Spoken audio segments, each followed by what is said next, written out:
Quick question. If you're granted the power to write 10 names in the death note, but the moment you write the 10th, your own name is written next, would you still use it? Let me know your answer in the comments below. Anyway, on to the video. Like all their predicaments in L.A.G, Jeong stepped forward to resolve it.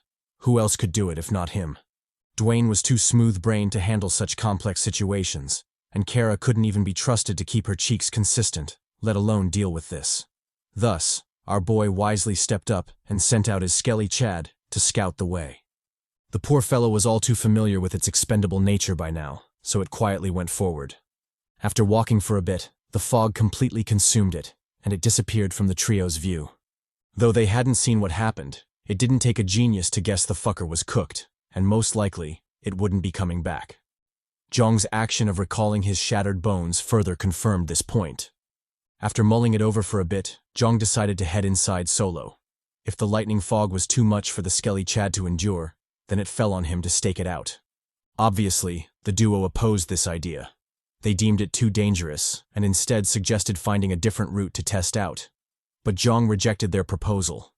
First of all, he had the lightning skill, and with its effect, he might be able to endure the lightning storm in the fog. Secondly, who's to say the door they'd been looking for wasn't in the fog? Wouldn't it be stupid if they detoured around it only to fuck themselves in the process? No matter the case, this was something he had to do. Kara understood his reasons, but she couldn't help but raise her concerns.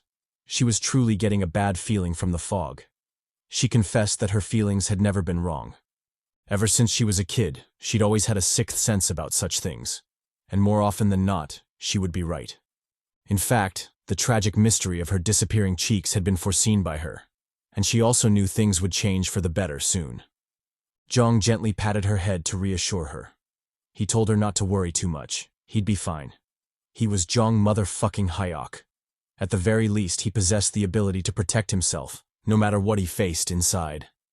As for her prediction of her cheeks returning, he could already see them, and gyat damn. Them cheeks were really cheeking at this moment. Though he was reluctant, he forcibly peeled his eyes from the baddie and headed into the fog. As he walked, the worried voices of the duo reached him, telling him to be careful. Kara even said she'd be waiting for him, meaning it wasn't completely hopeless for our virgin Chad. If things aligned for him, then he might just get some cheeks in the future. Fingers crossed. Speaking of the baddie, she worriedly asked Dwayne if Jeong would be alright. Dwayne reassured her. If it was Jeong, then he was sure he'd be okay. The dude was just built different, and he doubted anything would stop him. As the two conversed, the scene switched to Jeong, the subject of Dwayne's glaze. Just like he'd expected, Jeong hadn't faced any difficulties yet, and the task was more like a leisurely walk to him at this point. However, whether or not that would continue to be the case was unclear.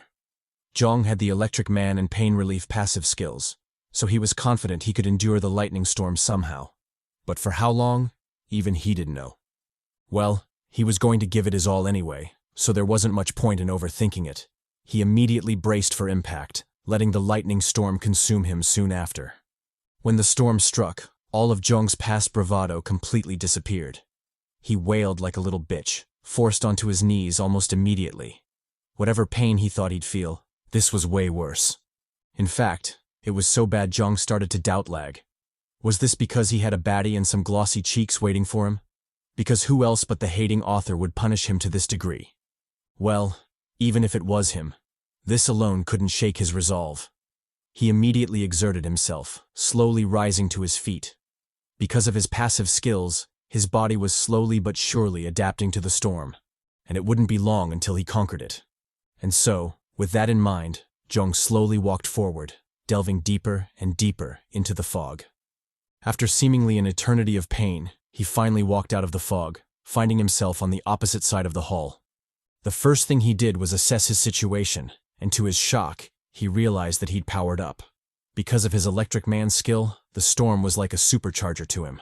It further buffed his abilities, giving him unprecedented power. The only shame was that the buff was temporary, and he could only use it once before it completely disappeared. Even so, this was still a significant advantage, and Jeong couldn't help but feel more reassured about his incoming scout. After walking for a bit, a noteworthy change finally appeared before Jeong. It was another door, similar to the one that brought them to that section of the labyrinth. He wasted no time, instantly entering through the door. What met him was another dark hallway, this one way darker than the last. In the depths of the shadows, several obscured figures reigned, quietly whispering amongst themselves. Jeong immediately went on high alert. He activated his owl eyes, finally getting a clear view of the room. All around him were those weird naked freaks, the same nudist bastards as Derek, chest to nuts. As he noticed them, the nudist colony also noticed Jeong, and their whispers instantly shifted to discussing him. They brought up the fact that Jeong had managed to arrive there while still intact. Evidently, he had a lightning skill to deal with the fog lightning storm. But so what? He was still going to die there, and there wasn't much he could do about it. The leader of the nudists initiated contact. She asked Jeong why he was staying quiet even after seeing them, but Jeong ignored her. He instead focused on what the nudists had been whispering about. From their short discussion, he deduced that the reason the bastards were charred black was because of the lightning storm. As for what the exact details were, he still had no idea. He then asked his own question, inquiring whether he'd find the Minotaurus if he proceeded forward. The black-faced motherfuckers collectively laughed at his question, finding it hilarious. Their leader, Glenn Ryder, responded to Jeong's question. She told him that the boss's room was indeed ahead, but whether or not he'd find the boss inside the room was unknown. Jeong nodded to her reply before asking another question. Were they still human? Glenn responded rather smugly. Of course they were human. It's just that they were an evolved species of humans. They were faster, stronger, felt no pain, and most importantly, if you could overlook the black face, then they were naked walking fan service for all to enjoy. The only limitation, which wasn't actually a disadvantage in their books, was that they had an insatiable desire to consume flesh, specifically human flesh. So, him walking in there was like a lucky turn for them, almost like he'd personally delivered himself to be devoured. Jeong snickered at her comment before replying. First of all, if there was anyone who was lucky, then it had to be him and the homies watching this video. Because how often would they get a chance to see some anime boobies and nippies? And secondly, it seemed she didn't know who he was. He was the big dog, MILF hunting, Jeong motherfucking Hyeok. The only thing he came to deliver was their deaths. Glenn said bet to his bold words before commanding the nudist colony to attack. And as expected from these barbaric fuckers, they were all cheeks out as they charged at our boy. Jeong responded in kind. He immediately activated his limitation form, urging the bastards to come at him. Since they were fiends who confessed to loving human meat, especially his meat, he didn't need to hold back against them. He would clap them all, specifically this bastard who decided to flash a lot more than just cheeks. Pause. As the cheeky fuckers charged at him, Jeong entered his karate, whoop-ass fighting stance. He channeled his left-right goodnight, lightning punch, driving his fist into the nudist's face. The blow was so powerful that its eye burst out before it was yeeted into the sky. Obviously, its partners didn't take this lying down. They charged at Jeong from the left, the right, and even from above, successfully completing a three-way pincer attack. But Jeong wasn't flustered. He gathered his energy before shooting it all out, sinking the entire room into his lightning domain. Wherever the bolt struck, chaos reigned, zapping the living shit out of the nudists. However, despite the CHADY display, the bastards weren't that easy to deal with. Only a single nudist suffered lethal damage, while the rest just tanked it. Even though they'd be dazed for a while, it wouldn't affect the general battle much. Jeong immediately noticed this and went on high alert. He identified the black color on the nudist's skin as the true cause of their survival. From his analysis, the color wasn't just a convenient effect for the author to hide the good stuff. It also served as an insulator, protecting the naked folk from lightning. Since things had turned out like that, Jeong instantly changed his fighting style. He switched to the in-your-face bitch slap and cheek slash, instead of ranged lightning strikes. With the choice made, Jeong immediately acted on it. He sidekicked the hell out of the first nudist, sending it flying like a broken kite. One of the nudists capitalized on this moment to launch a sneak attack, but Jeong easily dodged that sly hoe. He responded with a vertical slash, aiming straight for its skull. Though the attack landed and dealt significant damage, it was still pointless, because the bastard had purposely sacrificed its arm, saving its life and stalling Jeong in the process. If he continued to fight at this tempo, he'd soon be swarmed and jumped. His defeat wouldn't be surprising afterward. Jeong realized this and changed his fighting style again. This time, he went for the punch-a-bitch no jutsu, yeeting the crap out of a nudist. For the rest of the charging bastards, he yelled at them to come at him. There was plenty of ass where that whoop came from. And he meant it too, because he immediately dished out 2 killer crosses, clocking 2 bastards in the jaw. Unfortunately, his momentum was disrupted by a sneak attack from the back, causing him to groan in pain. In fact, if it wasn't for his absurd passive skills, he might have fractured his spine from that blow. Luckily, he was him, and he instantly recovered, countering with a forehead block. The attacking nudist was caught off guard by such an odd move, leaving it open for a counterattack. Jeong didn't waste this opportunity and directly shoved his fist into the fucker's mouth. He channeled his electricity and burst its head, sending chunks of flesh flying like a squashed tomato. Another foe closed in for a sneak attack, but Jeong instantly responded, bitch slapping the hell out of it. He then followed up with a sweep attack before finishing it off with a stomp to the head. As he was busy dealing with the first nudists, another one pulled up behind him again, going for yet another sneak attack. This time, however, things were different. Jeong's danger sense suddenly flared, warning him of an impending calamity. He didn't hesitate or question it, just dived to the side to dodge. Luckily, he did, because the attack turned out to be so powerful that literal shockwaves were heard from the force. When Jeong saw this, he immediately opened his second door of limitation. The new nudist was obviously different from the rest, and playing around wouldn't do him any good. He first stepped on its foot before cocking his hand back for a killer uppercut. Because its leg was trapped, the fiend didn't fly away, but instead remained firmly within Jeong's grasp. Our boy didn't hesitate to give it the Wayne Brady treatment, firmly choking that hoe. And since he was him, he ruthlessly tore off its neck, taking a chunk of flesh as his battle spoils. Surprisingly, even though its neck was torn off, the bastard didn't immediately die. It first glazed our boy, telling him he was hella strong. The rest of the colony saw their leader fall and immediately went into a frenzy. They charged at Jeong with madness, disregarding their own lives. However, before they could send themselves to their doom, a loud voice called for them to retreat. And although reluctant, they all pulled back. Jeong was left alone in the middle, and honestly, he looked like shit. When Jeong saw them retreating, he flashed an evil smile. His face was particularly demonic, with the blood trickling down like tears. The nudists witnessed this and became enraged. Did this Jeong bastard really think they were afraid of him? They collectively charged forward, disregarding their orders to retreat. Jeong smiled even broader at this. This was exactly what he wanted. He immediately summoned back his bone blade, making a wide slash around him. When the dust settled, we realized that the slash wasn't just to farm some aura. Our boy had actually extended his bone blade, cutting through the encirclement of nudists like butter. The slash was so devastating that several limbs were cut in the process, the nudists forever maimed as a consequence. Glen's heart bled at this loss. She bellowed at the colony to retreat, this time her voice leaving no room for defiance. The nudists wisely listened and backpedaled, putting as much distance as they could between themselves and Jeong. When she saw her colony was safe, Glen heaved a sigh of relief before addressing Jeong once again. She asked him to join them. He was to abandon his humanity and become a nudist like them. She promised the change would be extremely beneficial to him, an improvement in strength being just the basics. But Jeong instantly shot her down. He had no desire to crawl on walls and eat humans, let alone be butt-naked and flash his cheeks across the manhwa panels. If he did that, then the Chad Not would have a hard time saying pause after every scene, which, in truth, would be quite a chore.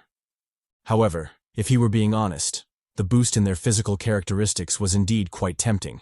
If he took her up on that offer, who knows how many inches he'd gain as a result. Pause. Glen sighed at his refusal before saying something about food, but honestly, I couldn't care less because my full focus was on them melons and nippies. Damn, holy melons. Luckily, Jeong wasn't as thirsty as I was. He fully focused on Glen, racking his brain to figure out an escape plan. It wasn't that he was afraid of them. On the contrary, he was quite confident he could clap any of them in a one-on-one duel. However, the current situation wouldn't allow that. The bastards would definitely swarm him, and their numbers were too many for him to launch an effective counterattack. There was always the option of opening the third limitation door, but Jeong quickly ruled out that idea. The backlash and unknown consequences were too severe for him to casually make that move. So long as he wasn't forced to, he wouldn't make that choice. Jeong then thought about his other options, one of them being retreating to the lightning storm to recharge. However, this idea was also eliminated. If he did that, then there was a huge possibility he'd draw the enemy with him and implicate Dwayne and Kara in the process. Dwayne was okay. He could go die as far as he was concerned. But Kara couldn't die. She'd promised him some cheeks after all. If great wars could be fought because of cheeks, why couldn't he sacrifice his life for the same? That was just pure logic. Well, more like CHADY logic. With so many ideas ruled out, Jeong was left in an awkward situation. He didn't know what to do, and Glenn was also adding pressure to the situation by commanding her soldiers to attack. If it wasn't for her glorious peaks and nippies, then Jeong would be hella upset with her. Too bad she held the visual advantage in this case. Just when his situation was at rock bottom and his demise was proving inevitable, an idea suddenly struck Jeong. He ignored the charging nudists and locked all the fuck in. When the first nudist lunged at him, his aura suddenly turned dark. So dark that the limitation demonic aura was nothing in comparison. Official debut, the madness skill had finally been unleashed. While under the effects of madness, the whole world seemed to have slowed down before Jeong. The nudists were moving so slow it was almost like they were toying with him. But Jeong knew this wasn't a game. He also knew the nudists weren't slow at all. It was his speed that was ridiculously fast. In fact, he was so fast that bitch slapping and Brady choking the nudists wouldn't be a challenge to him. With this realization, Jeong immediately started his counterattack. He first grabbed the leading nudist, breaking its arm in the process. He then grabbed its face, flashed a sadistic smile, before ripping that fucker clean off. Just when I thought he couldn't get more savage, Jeong actually threw the face, yeeting another nudist in the face with it. He followed up with a lunge before karate chopping the shit out of the second nudist. Under the might of his blow, the poor fellow lost its eye, the bastard popping right off. A third nudist used that chance to strike back, kicking Jeong straight in the jaw. But Jeong easily tanked that shit, launching his counterattack immediately after. He grabbed the fool's leg before punching straight through its skull. Yes, I shit you not. Our boy straight up punched through a skull. Talk about aura. The rest of the nudists saw this and doubled their assault. It was obvious how livid they were. But again, Jeong wasn't flustered. He simply grabbed his third victim and threw it at them, playing a real-life version of whack-a-bitch, whack-a-mole. Unfortunately, his long session of aura farming finally came to an end with Glenn's ambush. And just like her name, she rode that heel deep into Jeong's spine. Or maybe it was his ass. It was hard to tell from this angle. However, from how his legs were curled up like that, I'm leaning towards the latter. She then comboed the assault, kicking the hell out of our boy. Jeong instantly found himself in quite a pathetic situation. Not only was his ass getting whooped, but he also couldn't get an opening to counterattack, meaning this ass whooping was going to last for a while. But even if that was the case, it wasn't like he was completely helpless.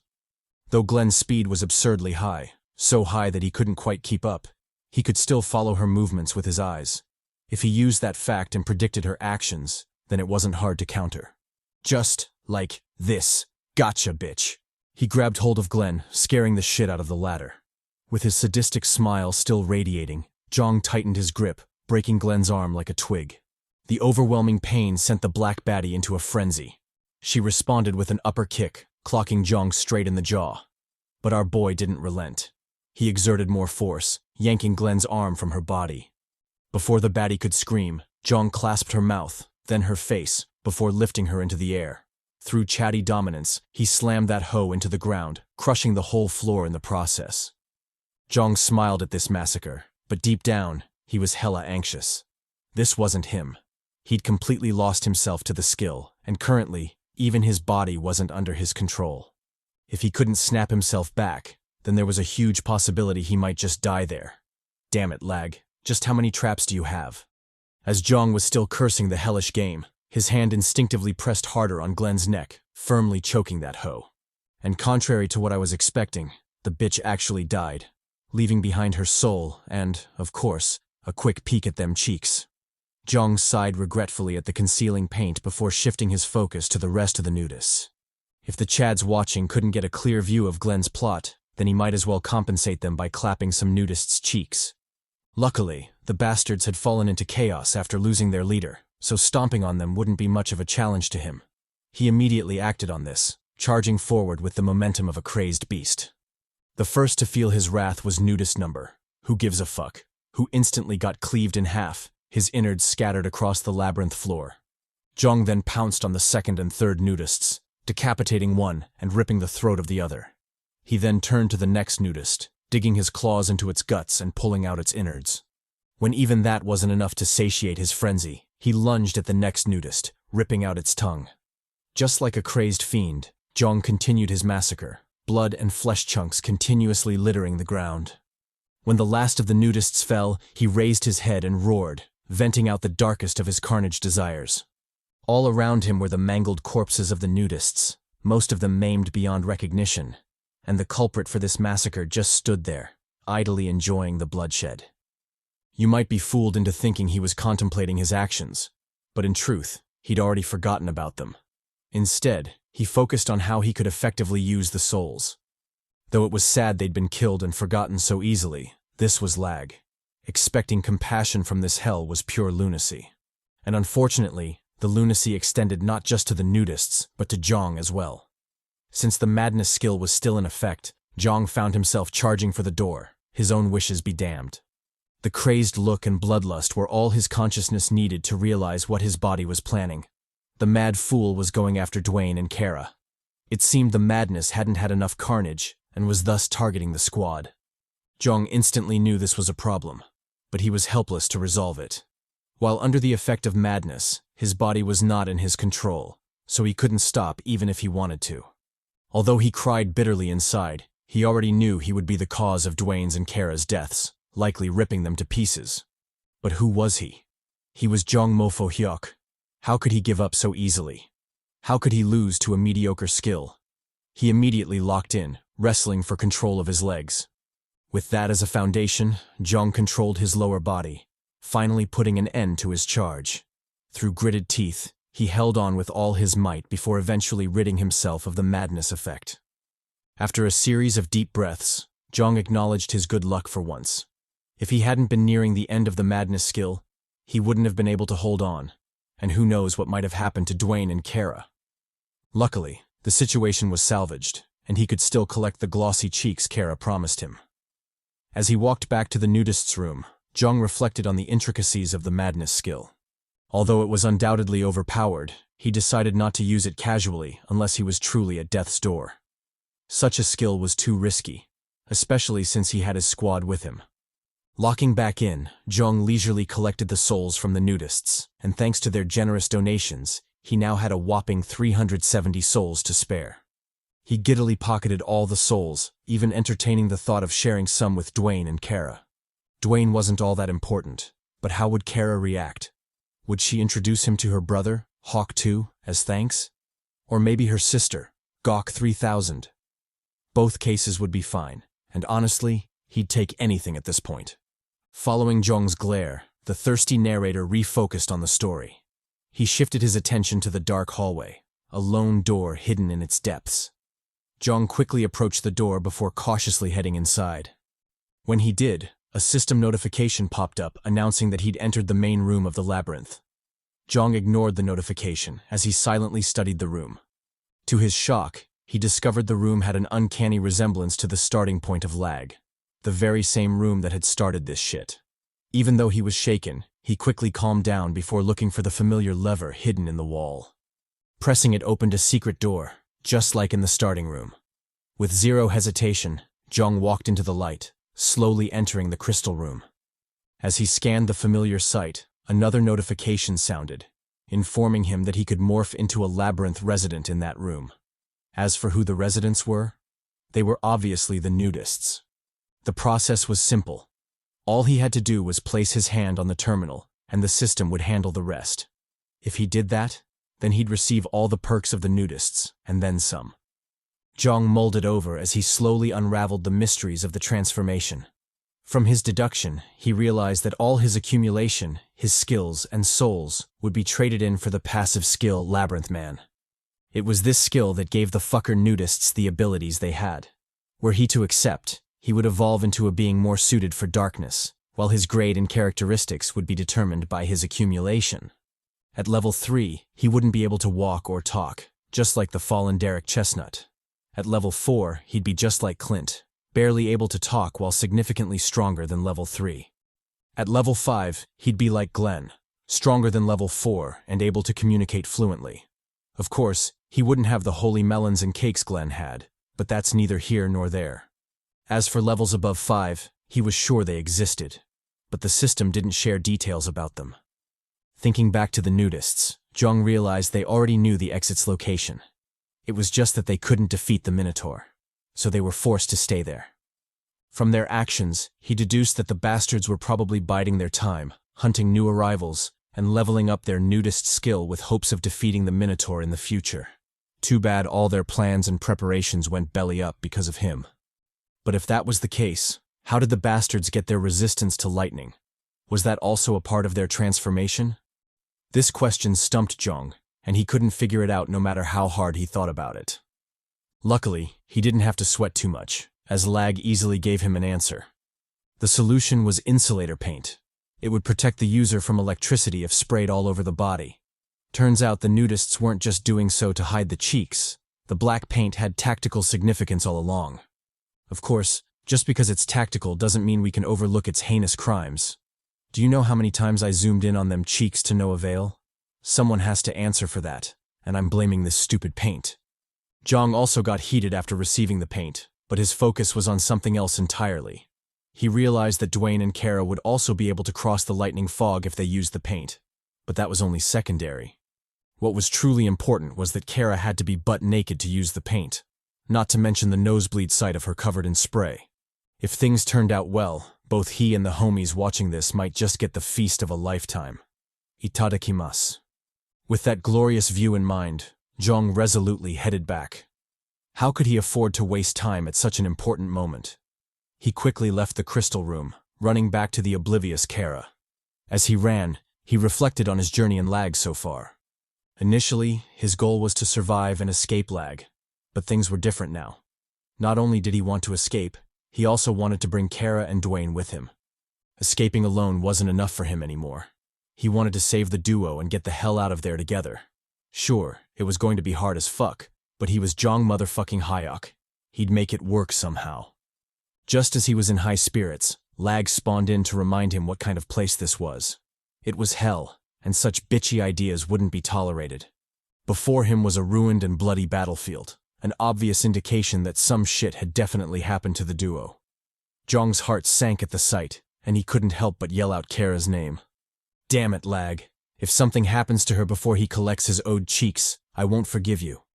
Jeong ignored the narrator's pointless banter and rushed forward. As far as he was concerned, Not's thirsty behavior came second. What was truly important was finding his crew. He looked around the room, calling out Dwayne and Kara's names, but what answered him were mere echoes. The duo was nowhere to be seen. An overwhelming feeling of anger and panic assaulted Jeong, and he couldn't help but punch the ground to vent his emotions. Damn it. What was this development? He'd just vowed to escape with the duo. Was he going to fail even before he started?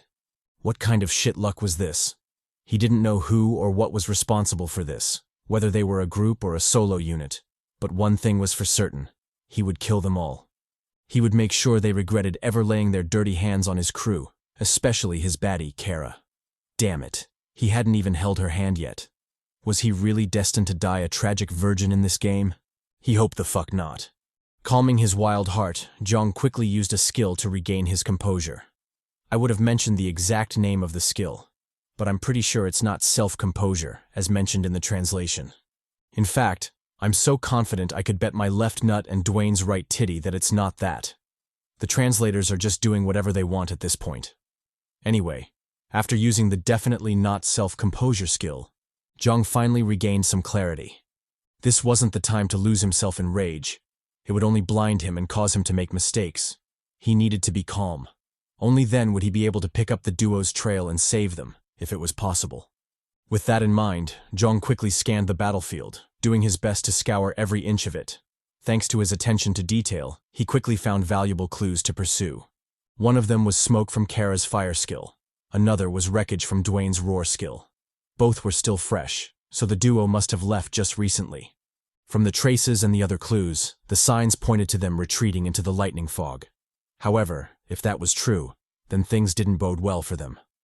Ignoring the ever-deepening pit in his gut, Jeong continued his investigation into the lightning fog. After a bit of tracking, he found the duo's traces, but they disappeared just as quickly as they appeared. With the limited info he had, there was no way of telling what had happened, but if the duo had been forced into the lightning without the paint to protect them, then their demise was proving all the more likely. Although it was sad to think about, there was indeed a high probability of that happening, so denying it was just pure ignorance. However, even if he was the most ignorant person alive, he decided to trust in the squad and ignore the clues. So what if the signs were clear? He was willing to bet his squad wouldn't die so easily. Forget Kara, because the mortality rate of baddies in L.A.G was horrendous. His hopes mainly lay in Dwayne. The giant unit was definitely him, so surviving shouldn't be a problem. And if he looked out for a brother and saved his baddie, then that would be even better. With renewed hope and a calmer heart, Jeong immediately returned to the crystal room. Since he was betting on his squad's survival, he had to do his part to survive as well. And the first thing was to clap the Minotaur. After finding and activating the hidden switch in the wall, Jeong watched calmly as the trapdoor activated, opening up a path to the boss room. Although he was itching for a glorious fight, he wasn't stupid. He also knew moving forward without Dwayne and Kara would be hella hard, so caution was necessary. The first thing he needed to do was calm himself and level up. Only then would he have a chance of survival. Thus, he quickly burned through his souls, leveling up a shit ton of skills. You can pause the video to get the exact details because ain't no way I'm reading all that shit. However, as compensation, feel free to imagine me nibbling on your ear. I'm sure that'll make the reading more pleasurable. You're welcome. After bawling the hell out and going on his leveling spree, Jeong successfully upgraded his skills, leaving only 7 souls as backup. With his preparations complete, he resolutely walked into the boss's room, ready to clap some Minotaur cheeks. However, as typical of L.A.G, things wouldn't be so simple. The moment he entered the room, the door immediately closed, blocking any routes for retreat. Not only that, he realized he wasn't the only person in the room. In fact, there were so many people, you'd think they were holding a party or something. Most of them were cool, with killer character designs, but some were just fucked up. Seriously, what in the Zuckerberg is this? With so many new arrivals and so much info to digest, Jeong almost missed the dead Minotaur on the floor. Turns out the boss was already dead, so his trip was for naught. But if that was the case, how come the system hadn't announced the mission's completion? Was there still something cooking in the background, or was L.A.G up to its shenanigans again? Just as he was pondering this point, a figure broke out of the group and silently approached him. He called out to Jeong, yelling that he reeked of blood. This nosy bastard was Jeremy Stone, who, like his name, had them stony abs. His public attribute was an increase in his sense of smell, and currently, his highest skill level was 22. Jeremy went on to question Jeong, asking why he reeked of blood. In fact, his scent was even worse than his own, and he was already a certified lunatic. But Jeong didn't answer. Instead, he raised his vigilance. Since Jeremy went through the trouble of closing the distance, he must be a close-range specialist. And adding that to his constant bullshit yapping, it was clear the bastard wanted some smoke. But to think he would so casually approach him alone. Just how confident was he in his skills? 2 more members broke out of the group, silently reinforcing Jeremy. One of them told him to cut his shit. This was L.A.G. Everyone reeked of blood in that hell. But Jeremy was adamant. He insisted that Jeong's stench was on another level. In fact, it was almost like he'd soaked in a pool of blood before coming there. Not to mention his highest skill level, 30. That wasn't a number that could be reached by ordinary means. Without a doubt, this Jeong bastard was one hell of a freak. The lizard motherfucker took this chance to approach Jeong. He directly extended an invitation, asking Jeong to join them. The other reinforcement quickly rejected the idea. He explained that the group was already in chaos. Most of them were already trying to kill each other. Adding Jeong would only make things worse. Jeremy countered his argument, insisting that it would be fine. And if he was referring to the time he had almost killed him, then that was already in the past. He should go ahead and forget it. Hadn't he apologized enough already? The headband bastard became enraged by his nonchalant attitude. He called Jeremy a coward, a real scam to call a teammate. Jeremy told him to cut the bullshit. He then said some racist shit, but I'm in no mood to translate his bullshit. The two instantly became heated, charging toward each other soon after. Just as they were about to clash, a third person joined the fray, perfectly blocking the two. He chastised them for being reckless, especially since they had a troublesome guest before them. Jeong also studied this foe, noting that he was hella fast.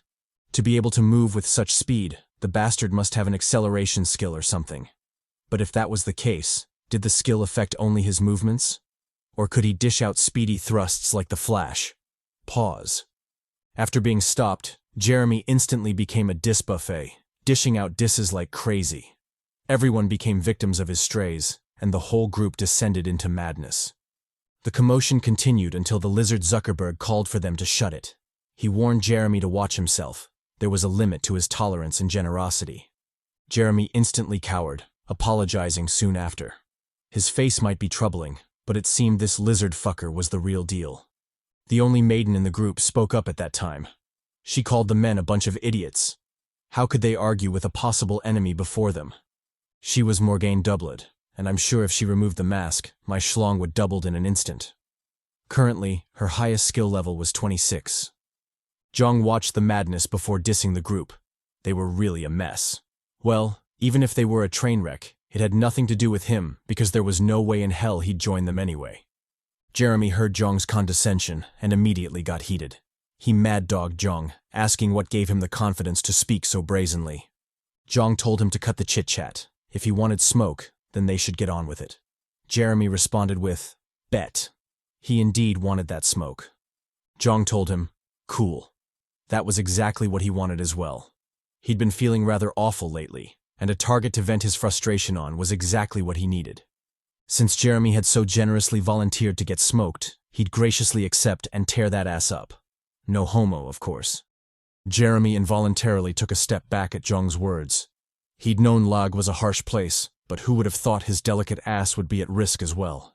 If that was the direction of this fight, then he might as well stop. He'd leave that sort of thing to Diddy. Jeong smiled at his tense face. It was exactly as he thought. More often than not, the loudest people were the most cowardly. If Jeremy was really about that smoke, he wouldn't be talking so much. He would have attacked immediately. Talking meant he was a coward, and cowards tended to die quickly in L.A.G. The rest of the party heard his words and didn't dispute them. On one hand, they were really tired of this Jeremy bastard. On the other hand, they were wary of Jeong, and sacrificing Jeremy to probe his abilities was a worthwhile trade in their books. So what if Jeremy died? It had nothing to do with them. In fact, it would be better for them if he did. The only thing they required was for him to draw out Jeong's abilities before he bit the dust. Jeong eyed the group and immediately knew what they were thinking. But so what? Was Jeong Big Papi Hyeok so easy to manipulate? If these fools thought they'd get their way so easily, they were dreaming. He would wreck any schemes they had and kill anyone who dared stand in his way. But first, he should get rid of this Jeremy fucker because he was also getting tired of his nonsense yapping. He easily sidestepped Jeremy's stab, causing the latter's attack to miss pathetically. Jeremy didn't let up. He instead doubled his assault, sending a flurry of stabs at Jeong. Jeong read the attacks and nimbly dodged them all. Such puny attacks weren't a threat to him. He then changed the tempo, clocking Jeremy square in the jaw. The blow left Jeremy dazed, forcing him to activate his trump card. 2 more daggers flew from his pants, joining his offensive. But how could Jeong let him do as he pleased? He rapidly closed in, his fist coated in lightning. With a mighty punch, he tore through Jeremy's jaw, sending the latter flying. Just like that, a cocky bastard fell, his yapping maw mangled beyond repair. Jeong nonchalantly collected his soul before turning to the party. What would they do now? Would they fight, or nah? The group remained silent for a while before this creepy Zuckerberg fucker spoke up. He expressed his nonchalance at Jeremy's death, but that didn't mean they wouldn't do anything about it. Though they hated the fool, he was still part of their group, so revenge was definitely appropriate. However, that was only his opinion. The rest would decide for themselves through a vote. After a bit of back and forth, the group settled for a split decision. Half wanted to attack, while the rest wanted to retreat. Jeong told them not to think too much. They'd get clapped regardless. In fact, his hands were rated E for everyone, so they could all get it. If they were still hesitant, they should just gang up on him. He was down for whatever. Lizard Mark eyed him before frowning at his confidence.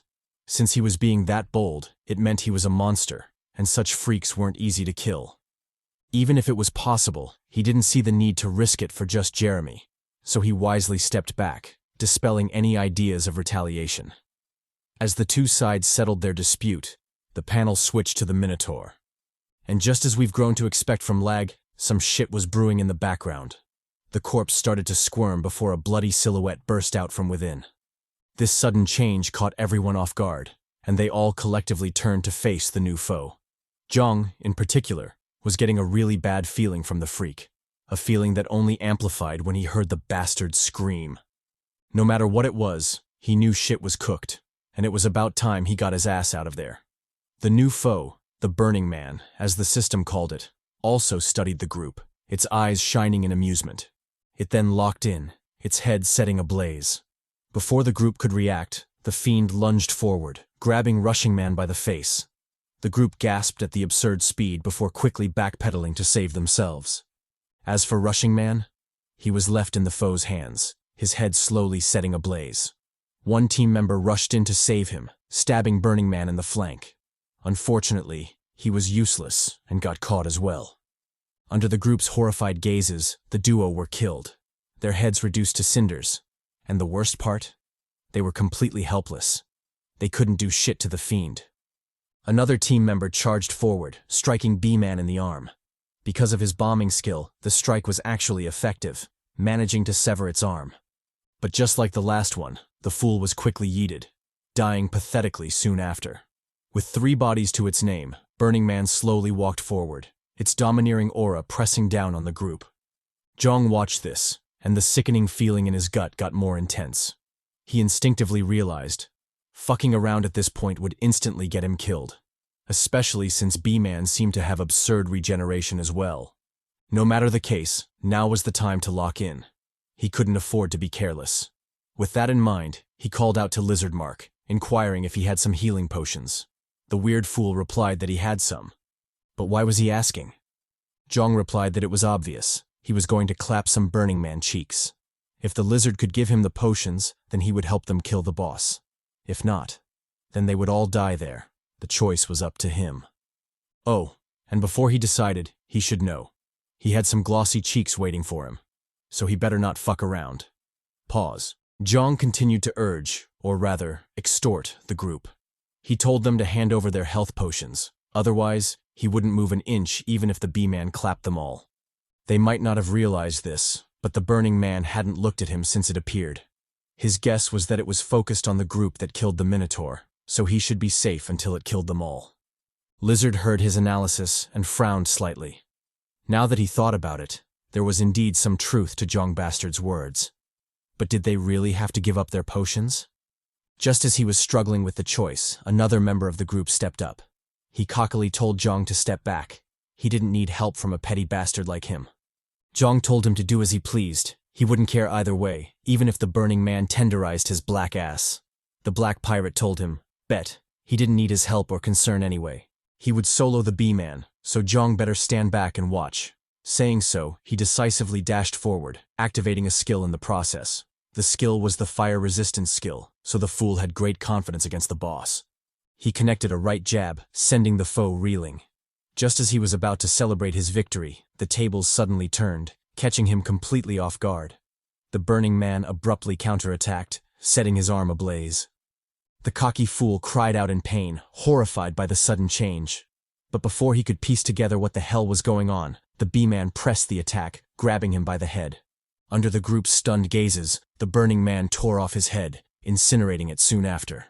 Jeong watched this passively before directing his focus to the surviving duo. He told them to make up their minds, lest they end up like Black Pirate. If they still insisted on stalling for time, then he'd abandon them, and he wouldn't help even if they begged him. Lizard considered his request before calling out to Morgane. He instructed her to hand over her potion, and although she was unwilling, she had no choice but to comply. Following her action, he also handed over his health potion, completing their side of the deal. Jeong received the items and couldn't help but smile. With the two serving as reassurance, he was free to crush out. Although he had no idea how bad things would get after he used madness and limitation, at the very least his life wouldn't be in danger. Thus, his frown gradually eased. Lizard saw his relaxed demeanor and threatened immediately. If he couldn't kill the boss, even after extorting them, then he'd forget everything and kill him instead. Jeong told him not to get ahead of himself. He couldn't kill him even if he tried, and besides, if he failed to kill the boss, then both of them would definitely die. So what's the point of threatening him? He encouraged them to stay still and watch as he saved their pitiful asses. With those words, Jeong immediately locked in. He traced the boss's gaze, realizing that it was still focused on the duo. Since that was the case, he'd be a fool if he didn't exploit it. He resolved to finish it in one move, lest Lag did the Lag thing and curveballed his ass. As for the exact strategy, he had a bunch to pick from, with the fourth door being one of them. However, that was just an idea. He wouldn't be stupid enough to actually try it. He hadn't even opened the third door, so opening the fourth door was pure lunacy, even if he had the medicine as backup. Speaking of the third door, he decided to give it a spin, and boy, was it OP. His aura suddenly radiated, suppressing the entire room. Jeong felt the power and couldn't help but gasp in surprise.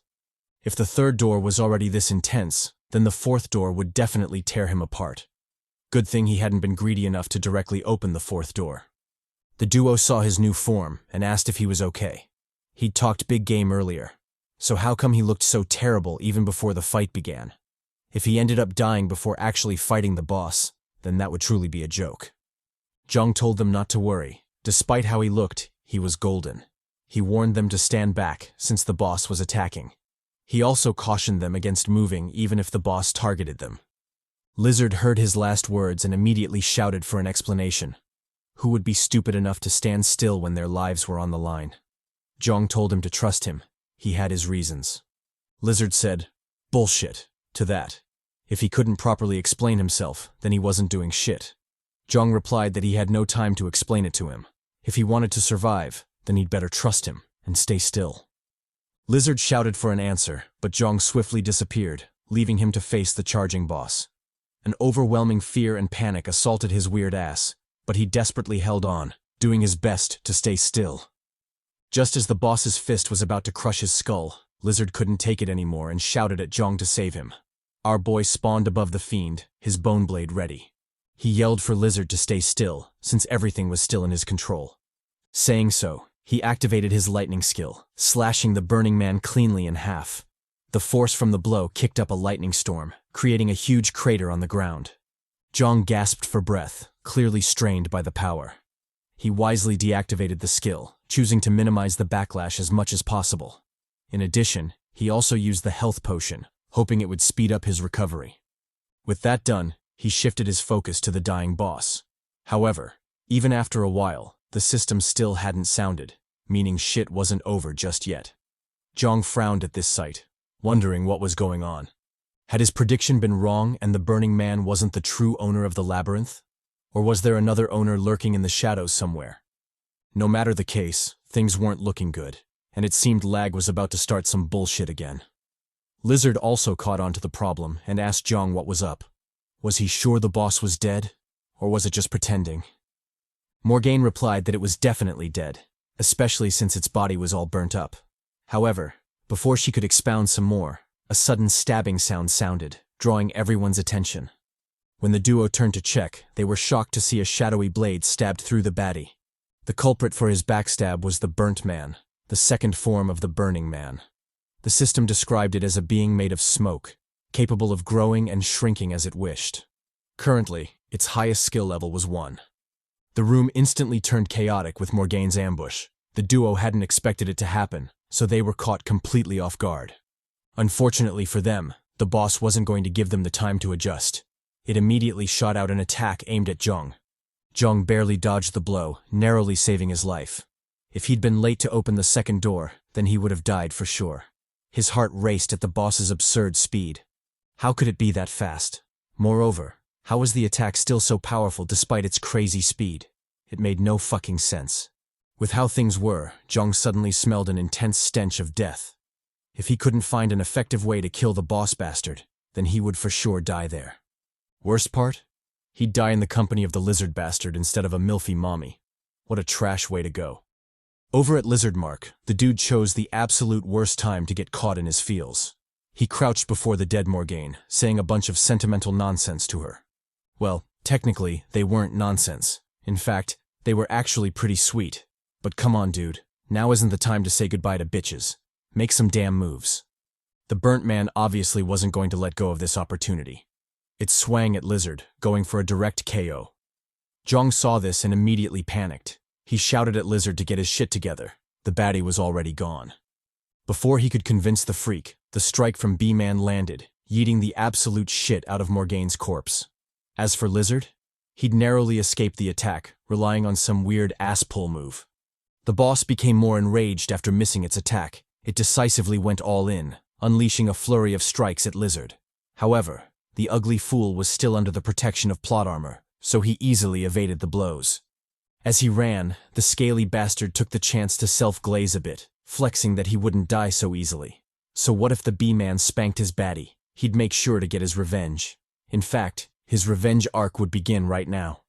He decisively lunged at the boss, his new skill on full display. Contrary to the lizard or salamander skills you might have expected, the fool actually had a cat skill, specifically, cat dance skill. The skill enabled fast and consecutive attacks and also buffed his physical abilities, so it wasn't that booty of a skill. Actually, it was pretty handy against the boss because it perfectly countered its incorporeal form. Every swing of Lizard's claws did fatal damage to the boss, dispersing its body bit by bit. Jeong saw this and immediately developed a battle strategy against the boss. If they could bombard it with quick, conservative attacks, then there was a chance they could win this fight easily. However, as expected of L.A.G, shit wouldn't go so easily. The boss suddenly switched up its fighting style, catching the duo off guard. Lizard was the first to feel this change, with a stab aimed at his head. Luckily, the weird fool was as nimble as a cat, allowing him to narrowly dodge the assault. Following his backflip, Lizard landed on the labyrinth wall before shooting back at the boss. The two continued their intense tango as the homie Jeong watched on from the sidelines. After observing for a while, Jeong gathered enough information to confidently join the fight. He first activated a movement technique, allowing him to glide seamlessly across the battlefield. He then summoned his bone blade before morphing it into a glaive. With the new weapon in tow, Jeong unleashed a flurry of stabs on the boss, slowly dispersing its body. On the other side, Lizard also joined the offensive, trapping the fiend in a pincer attack. Under the duo's relentless barrage, the boss finally scattered, leaving behind a faint shadow of itself. Jeong eyed the thin shadow and immediately frowned. Under normal circumstances, this would have been the time to receive the mission clear notification. But since nothing happened, it was safe to assume L.A.G was back at it again. He immediately locked in, ready for whatever shit would pop off. And as expected, the boss suddenly underwent a bizarre transformation, scaring the shit out of the duo. They rapidly backpedaled, moving away from the cluster of darkness that was the boss. However, halfway through the retreat, Lizard suddenly lost his damn mind and instead charged at the boss. He shouted a bunch of war cry bullshit, but honestly, I stopped listening because I knew this motherfucker was cooked. Jeong also felt the same way, so he silently watched on from the sidelines. And true to our prediction, just as Lizard was about to strike the boss, a new change occurred, leaving the fool in a perilous situation. Jeong picked up on this and shouted a warning to Lizard. Unfortunately, it was too late, and the die was already cast. When Lizard's attack landed, his eyes involuntarily widened, and an overwhelming feeling of dread assaulted him. He hadn't felt any feedback from his strike, meaning he hadn't hit the boss, but opened himself up for a brutal counterattack instead. Obviously, the boss wouldn't let go of such a prime opportunity. It instantly extended its shadowy tentacles, wrapping Lizard up in a cocoon of darkness. The cocoon then constricted before it slowly and painfully squeezed Lizard to death. With one final ghastly cry, the weird fool burst open like a ripe tomato, sputtering his blood across the labyrinth floor. Following his death, the dark cocoon settled into an unnerving silence as Jeong continued to watch from the sidelines. However, different from before, his face was now tensed, showing just how troubled he felt. He cursed Lizard for his rashness, openly blaming him for his current predicament. Didn't he know anything about L.A.G? How could he make such an amateur move this late into the game? Truly pathetic. Just as he was cursing Lizard to high hell, a new change occurred, drawing his attention. The darkness from the burnt man was slowly entering Lizard's corpse, promising one hell of a shit day. After a bit of time and under Jeong's tensed gaze, The possessed lizard slowly rose up, standing grandly before Jeong. Jeong gazed somberly at Lizard's abyss-like eyes before silently cursing to himself. He'd known this shit would happen, because when has Lag ever liked him? But even still, this wasn't enough to douse his spirit. He instantly locked in, opening the third door from the get-go. The possessed lizard also responded in kind, roaring out a sonic attack. The might of the blast caught Jeong slightly off guard, forcing him to backpedal. He held on with all his might before finally regaining his ground. When the roar faded, Jeong couldn't help but reassess the fiend. The casual attack was so powerful, it made Dwayne's beast roar seem like kids' play. However, if this attack was already so strong, just how broken was the boss? Not to mention its near indestructibility. How was he supposed to kill this thing? He had absolutely no idea. But still, that didn't stop him from trying. If he couldn't figure it out, then he'd just have to beat its ass until a solution appeared. Sometimes the simplest solution is the best solution. Thinking so, he decisively raised his glaive, ready to clap some possessed cheeks. With zero hesitation, he let that thing fly, unleashing the might of Asgard on its smoky ass. Unfortunately, even this wasn't enough, as not even Poppy Odin could exorcise this stubborn bastard. He easily tanked that shit, smirking at Jeong soon after. Jeong saw the smirk and cursed Lag. If even that attack didn't work, then what did the game want him to do? Did he have to get up close and personal? Fine. If that's what it took, then he'd personally deliver a can of whoop-ass on the fool. He charged forward, swinging his sword for a decapitating slash. But just like all his previous attempts, the slash amounted to booty, as Lizard easily blocked it. Jeong's eyes widened at the feat. Just how strong was this bastard to be able to block a sword with his bare hands? What kind of cheat-like skill was this? Obviously, his doubts went unanswered, and all he got was a killer punch to the gut. The blow was so severe that Jeong coughed up a mouthful of blood before being sent flying like a broken kite. As he closed in on the labyrinth wall, Jeong finally regained his senses and realized the immense danger he was in. If he clashed head-on at his current speed, then the impact would do even more damage than Lizard's punch. Such a thing couldn't be allowed to happen, thus he wisely channeled his acrobat-type shit, pulling off a mid-flight somersault. Thanks to his quick thinking, Jeong safely landed on the labyrinth wall, dispersing most of the momentum. With the quick second of respite, he quickly assessed the situation before realizing the boss wasn't all that strong. Sure, its physical abilities were absurd, but it wasn't to the point he couldn't endure it. And since that was the case, he quickly developed immense confidence in facing it in direct combat. He immediately lunged forward, clocking the boss in the jaw. Lizard responded with a nasty cross before eating Jeong's uppercut soon after. He instantly counterattacked with an uppercut of his own before winding back for a strong punch. Jeong did the same as the two titans clashed fists. The force from the blow kicked both of them back, forcing both parties to backtrack. Jeong quickly stabilized his body before shooting a glance at Lizard. What he saw made his scalp itch, as the bastard wasn't injured at all. Even after all that shit, the fool was still smirking, clearly enjoying the brawl. In fact, if he had to compare, he'd probably say he'd lost out on that exchange, with the only consolation being he'd managed to snatch Lizard's soul during the chaos. However, other than that, the situation wasn't looking too good, and if he couldn't turn things around, then he'd definitely die there. But even if he knew that, what could he possibly do? His stamina was already dangerously low, and the toll for using the third limitation door was already creeping in. If he wasn't careful, he might just die from the backlash before falling prey to the boss. With so many unfavorable factors, Jeong contemplated betting it all on madness. Since things had developed to that point, he might as well go mad and bring the bastard down with him.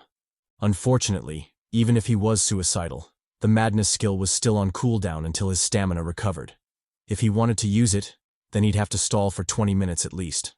Jeong cursed at his dire circumstances but was helpless all the same. No matter how he thought about it, his only option was to fight, and fight some more. If he was lucky, then he might just fight his way to victory, or maybe a glorious death. In any case, his best move was to lock in and let them hooks fly. As he thought to this point, Jeong couldn't help but miss his crew. If they had been there, he wouldn't be going through this shit. At the very least, he might have used Dwayne as a meat shield as he escaped with his baddie Kara. What a fairy tale that would have been.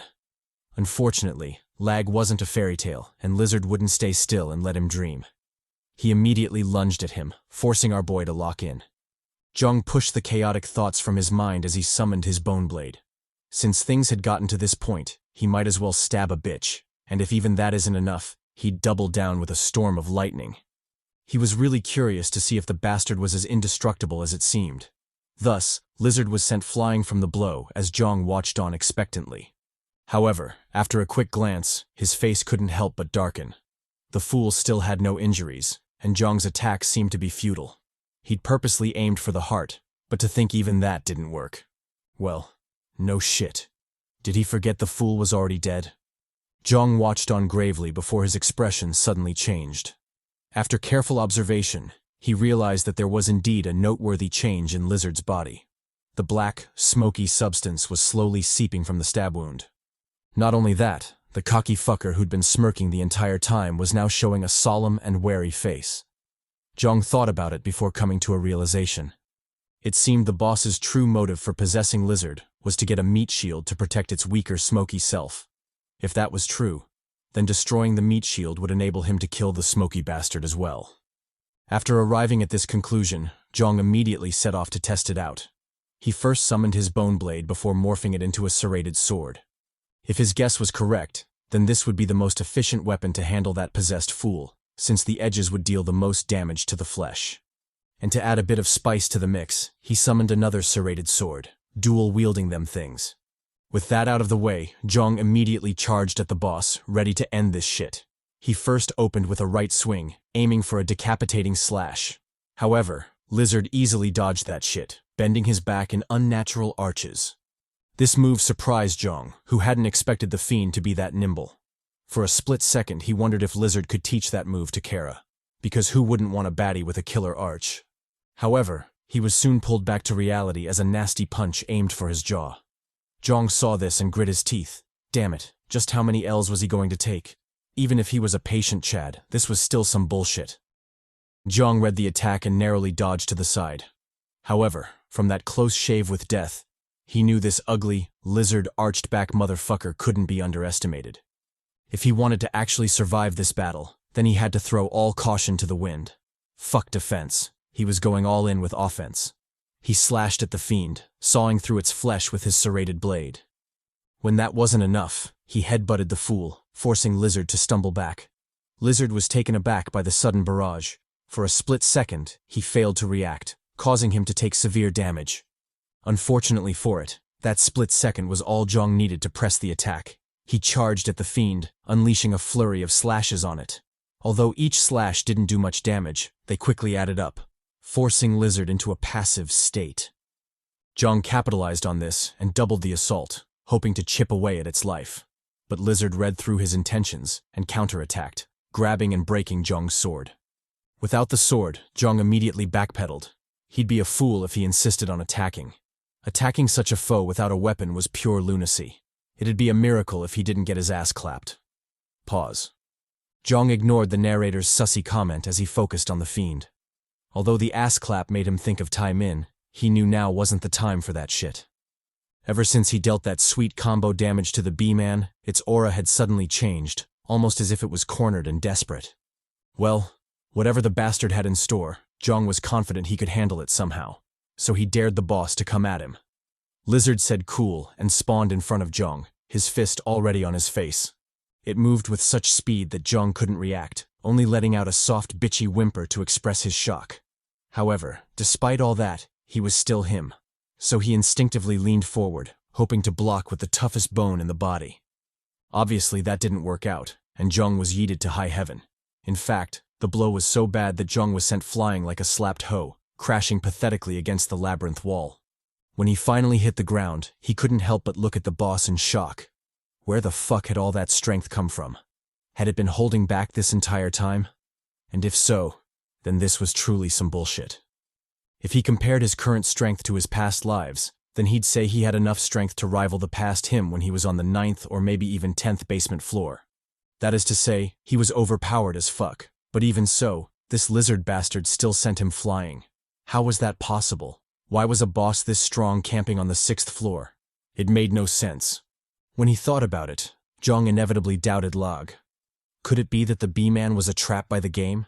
Something that wasn't meant to be killed, just like the masked lion? Because if so, then it would make more sense.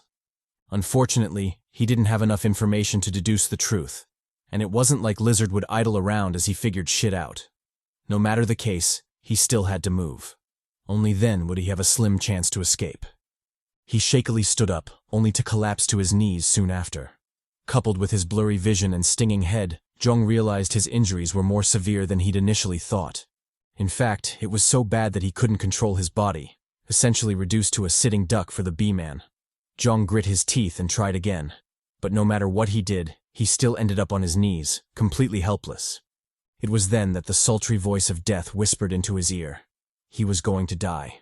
The next attack would kill him for sure. Jeong felt immense bitterness at the thought. Was this how he'd die? After everything he'd been through? Was he really going to die on his knees like a bitch, stepped on by this lizard bastard? Hell no. He'd be damned if he let that happen. Ever since the beginning, the system had promised a reward if the boss was killed. That meant it was definitely possible to clap this fool. If so, then why was he hesitating?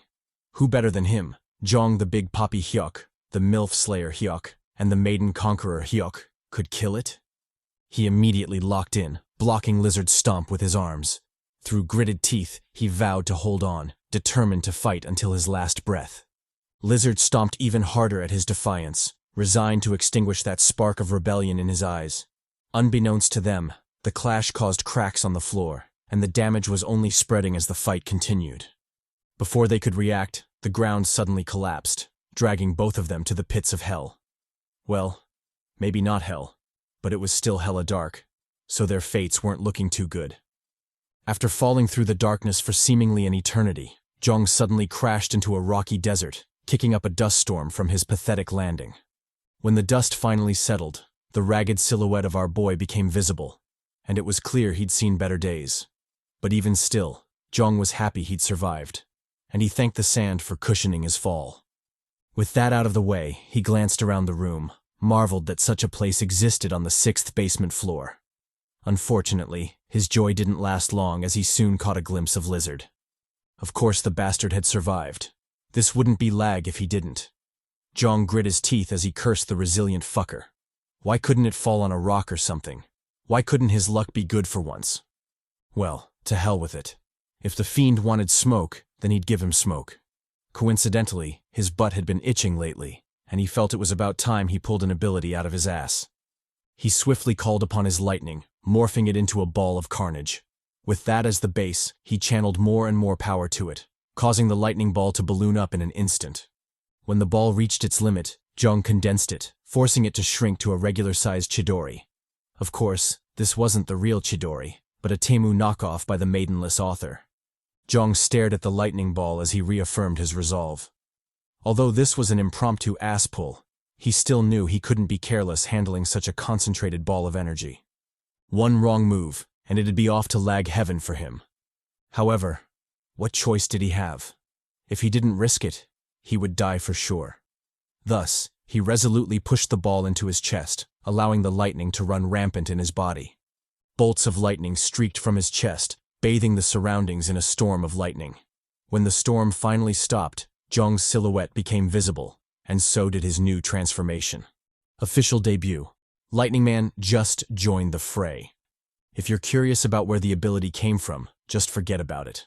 The author explained with some bullshit, but I know ass-pull plot armor when I see it. Just forget it. It'll be simpler for everyone if you do.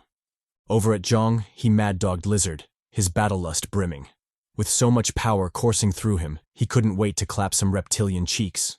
He stared down the fiend, resolved not to die just yet. No matter the cost, he'd survive this hell, and hopefully, make it out with his crew. With his mind made up, Jeong locked all the fuck in. He channeled the lightning through his body, preparing for a devastating counterattack. The lightning flowed from his happy feet to his head through his chatty body. Buffed by the ass-pull technique, Maiden Hunter Jeong bravely faced off against Lizard, his intent to battle obvious. Lizard rose to the challenge, glaring back at Jeong. It then locked in before shooting straight at Jeong. Jeong was slightly startled by the attack, but he didn't lose his cool. He simply gathered his energy before zeroing in on Lizard. Thanks to his supercharged body, he could now follow the fiend's movements. All those absurdly fast attacks were mere trash in his eyes, Thus he easily swatted Lizard to the side, bitch slapping the shit out of the fool. Lizard was shocked by the sudden change, clearly confused by Jeong Bastard's power-up. However, despite the shock, it was still a boss. How could it falter because of a simple yeeting? It swiftly locked back in, prepared another attack, and lunged back at Jeong. Jeong read the attack and prepared a counter of his own.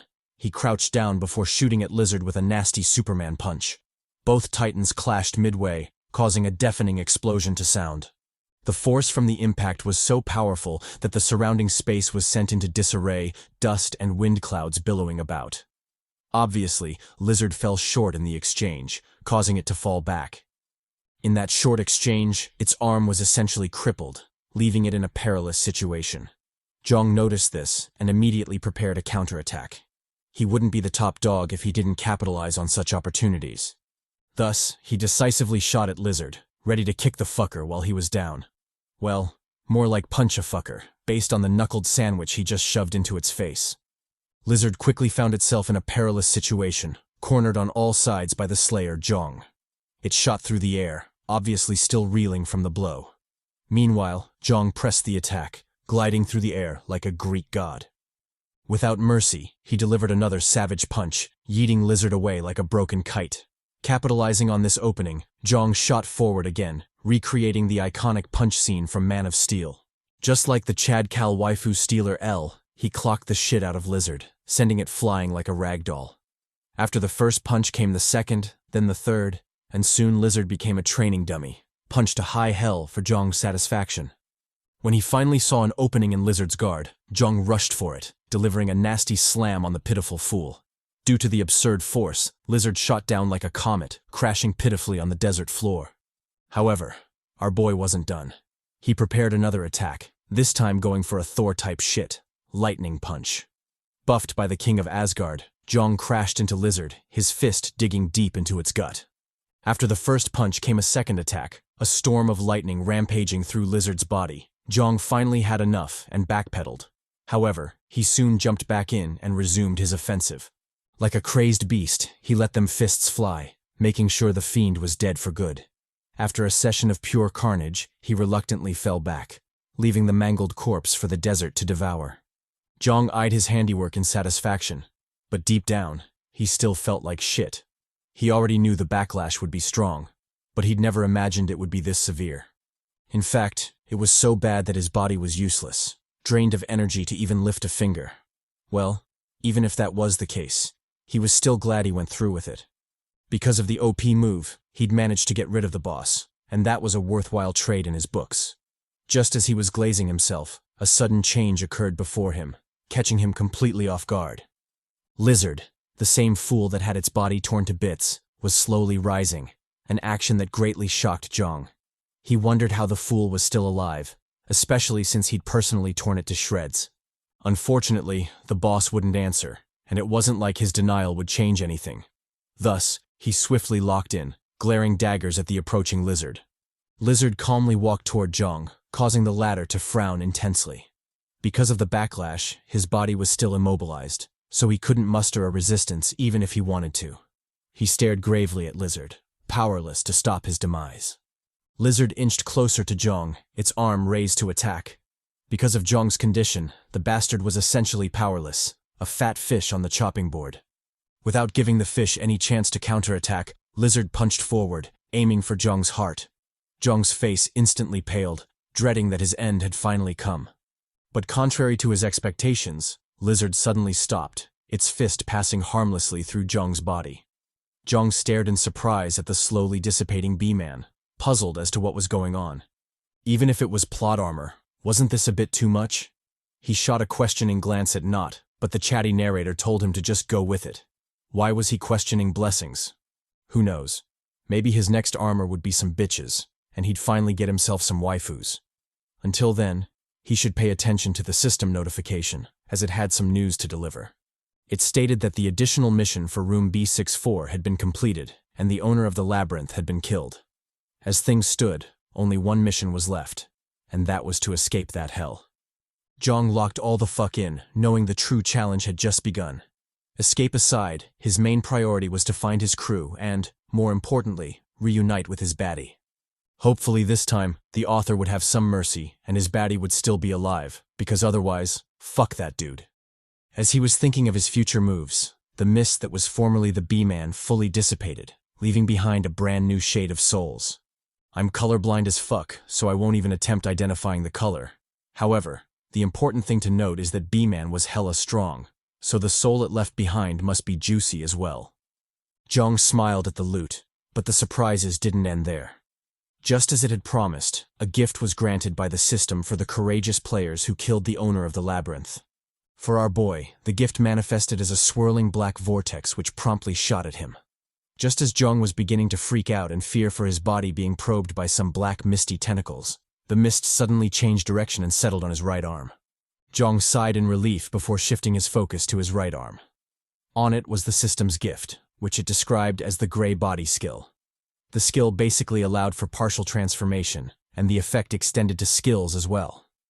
Although Jeong felt uneasy about it, he still accepted the skill, because what else could he do?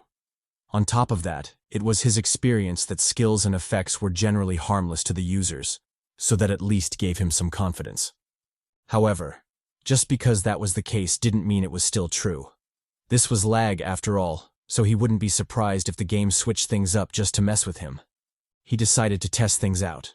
Only then would he be truly secure. The first test involved the Bone Blade, which transformed from an equipment skill into a passive skill. Due to the change, the skill became permanently his, and its ease of use increased drastically. He could now summon and morph the Bone Blade at will, making the skill more versatile and deadly. Unfortunately, with every upside, there's a downside, and in this case the Skeleton Soldier skill was permanently removed, canceling his access to it. Although it was a shame, Jeong quickly got over it because the next upgrade was just that great. The Skull King's face successfully upgraded to the Skull King passive skill. The skill served as a permanent buff, strengthening Jeong's bones to a ridiculous degree. And yes, I mean all the bones. From his arms, to his legs, and of course, his boner. Let's move on, shall we? Due to the buff, Jeong's defense had also strengthened significantly, increasing his chances of survival. And although I'm not sure, I believe he now has what it takes to fight evenly against Stepan, or at the very least not lose so pathetically. That in itself should tell you just how much he'd leveled up. However, Jeong still had a lot on his mind, which sucked the joy from the moment. He was really worried about the crew. Were they still alive? Did they manage to escape the labyrinth? He didn't know, and that uncertainty was driving him crazy. He thought about it for a while before sighing in defeat. There wasn't anything he could do. He just hoped they were alive, and that they'd reunite soon enough. Shaking the turbulent thoughts from his mind, Jeong looked around the space. He was still hella tired, so finding a place to hide was of utmost importance. Second to that was avoiding any conflict, as fighting in his current condition would just lead him to death. Thus, he shakily walked forward, nesting himself in a secluded spot amidst the desert rocks. When he settled down, his eyes drooped immediately, too tired to stay awake. Soon, his gentle snores sounded, serenading the calm desert. After an unknown period of time, Jeong finally stirred from his slumber, fully ready to re-embark on his journey. However, that's when he discovered an unforeseen problem. He had no idea where to go. All around him was an unfamiliar desert, so where the hell was he supposed to go? Left with no choice, Jeong picked a random direction and just walked. Whether he was right or not, he'd figure out later. For now, all he could do was move. After walking for hours, the intense heat of the desert finally got to him, and Jeong couldn't help but pant heavily. However, even though he was tired, he still continued walking, since stopping would only lead to his death. He knew for a fact there was an end to the desert, so he just kept walking, even though his efforts were proving more and more futile. Luckily, after an eternity of suffering, and just when he was about to collapse, things finally turned around, and Jeong finally saw some hope. Before him was a huge hole, or rather, quicksand, the only oddity in the otherwise monotonous desert. Jeong quickly identified it as the entrance to the next floor, as nothing else seemed to fit the description better. On top of that, he'd also run into such kinds of entrances in his past lives, so he was pretty sure this was the real deal. Probably. Wasting no time, Jeong swiftly took a deep breath before jumping into the quicksand. When he did, he thanked his lucky stars he'd taken the gamble, because this was indeed the correct entrance to the next floor. Beneath him was a giant hole, the kind you'd associate with typical entrances in L.A.G. And further down was a dim light, likely the light from the next floor. Jeong grew more brazen and further increased his falling speed. Soon, he tore through the ceiling, officially crashing into the next floor. When the dust settled, he was shocked to realize the ceiling was made of sand. As for how it stayed in place and didn't fall, he had no idea, and just chalked it up to L.A.G being L.A.G. That aside, he also noticed another interesting detail. He wasn't the only one in the room. All around him were groups of people, each more tense than the last. For some strange reason, he was getting a really bad feeling about the room.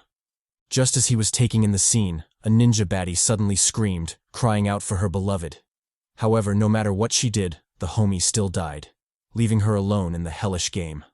The baddie's comrade called out to her, urging her to forget about him. Inasmuch as it sucked, the Chad was already gone, so crying about it wouldn't solve anything. Instead, he begged her to lock in, because if she didn't, then they would all die there. Jeong heard the bootleg assassin's creed and immediately became puzzled. He realized the Humpty Dumpty wasn't referring to him or the other group, so what the hell was going on? As he was still racking his brain for a solution, a gigantic explosion sounded behind him, scaring the shit out of him. Jeong swiftly turned to check, and what he saw terrified him. Throughout his experiences in L.A.G, this was the first time he felt justified to curse. And truly, L.A.G was on some bullshit. Honestly, what the hell is this shit? Before him was a giant antlion with a fat ass. The system described it as basically immortal because the bastard wouldn't die even if it was killed. Obviously, Jeong had the same reaction as most of you right now. What the hell was that shit? First, it was ridiculously OP bosses, and now the boss was immortal? What was going on with L.A.G? Unfortunately, he didn't have the time to curse at L.A.G because the monster was there, and he had to lock in. Over at the main battlefield, the bootleg assassins Creed and Widow Baddie did their best to hold the creature back. Although their attacks were pure garbage, they still did a good enough job to buy time for the bronze and possibly bootleg Garcia mommy.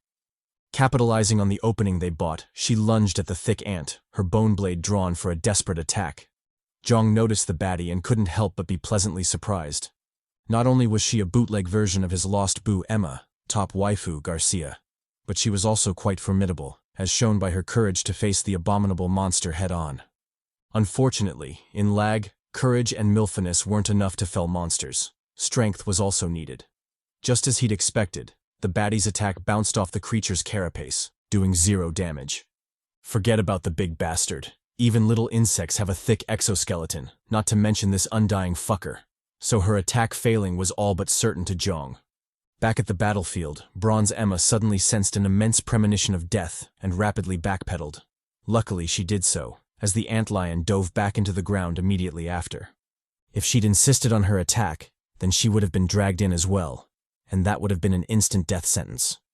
After losing sight of the boss, the whole group grew frantic, and desperate cries rang out, which low-key surprised Jeong. He wondered why they were acting like that, but his question was soon answered by a sneak attack from the antlion. It turned out the creature was using the dense sand to pick them off one by one, and every dive into the ground signaled the death of another player. Currently, the unlucky bastard was the homie Vincent, who got torn in two, much to the group's horror. Jeong noticed this and frowned slightly. From his observation, he could deduce that both the players and the antlion had their own strategies. The players were probably trying a scheme to trap the creature, but that was obviously not going to work. That was because the boss had seen through their strategy and was using their own tactics to pick them off one by one. To fully trap it, the players had to be spread out, and the antlion was using that chance to deal with the players individually as opposed to dealing with them in a group. Just like in the current moment where the boss had its sights set on new prey, and the others couldn't rush in to help. Jeong watched as the fool panicked before being yeeted to high hell by the antlion. Just as he'd expected, the others didn't move to help. First, it went against their strategy, and second, who would be dumb enough to risk their lives to save others? It wasn't like they had enough of those to throw around. Thus, they all watched passively as the new prey died, clearly not intending to intervene. Well, all but one. The bootleg Garcia suddenly spawned beside the boss, delivering a nasty slash to its carapace. When the first slash didn't work, she immediately went to town on the bastard, landing a flurry of attacks on its back. Thanks to her relentless barrage, the carapace finally showed signs of collapsing, giving hope to the players. Unfortunately, this hope was short-lived, as the boss retaliated, charging forward to squash her against a looming boulder. Just as despair was sinking in, a comrade came to her rescue, bashing the boss and buying Bronze Baddie enough time to escape. Because of the timely assist, the bootleg Garcia got to live another day, and she sincerely thanked the player who low-key looked a bit like a thinner Dwayne. Or maybe Dwayne on crack, depending on how you look at it. Jeong chose that moment to finally join the fray. He expressed his willingness to help, so what did the group want the mighty him to do? Crackhead Dwayne replied that they needed help with the carapace. Without destroying that thing, they wouldn't be able to do shit to the boss. Bronze Garcia, who turns out to be Carly, added that they needed to make a hole in the carapace. Only then would they be able to finish it off with magic. Jeong doubted their idea but still went with it. Even though he knew killing an immortal being wasn't so easy, what other choice did he have? This was L.A.G. The missions had to be cleared even if he had to toot that ass to do so. Pause. Just as they were ironing out the plan, the boss suddenly attacked, forcing the group to disperse. They all skedaddled, all except Jeong, who stayed in place to farm some aura. Like the maiden slayer he was, Jeong stayed rooted in place, glaring at the boss with unmatched confidence. The boss responded to the challenge, doubled its speed, and rammed into him like Track-kun from those generic isekai stories. However, unlike those brain rot stories, our boy was genuinely him, so he easily dodged that shit, clinging to the wall with his Batman skill. Realizing the baddie Carly had her eyes set on him, Jeong decided to flex some more, lunging at the boss with unmasked ferocity. He first morphed his bone blade into a spear, perfect for poking a bastard with.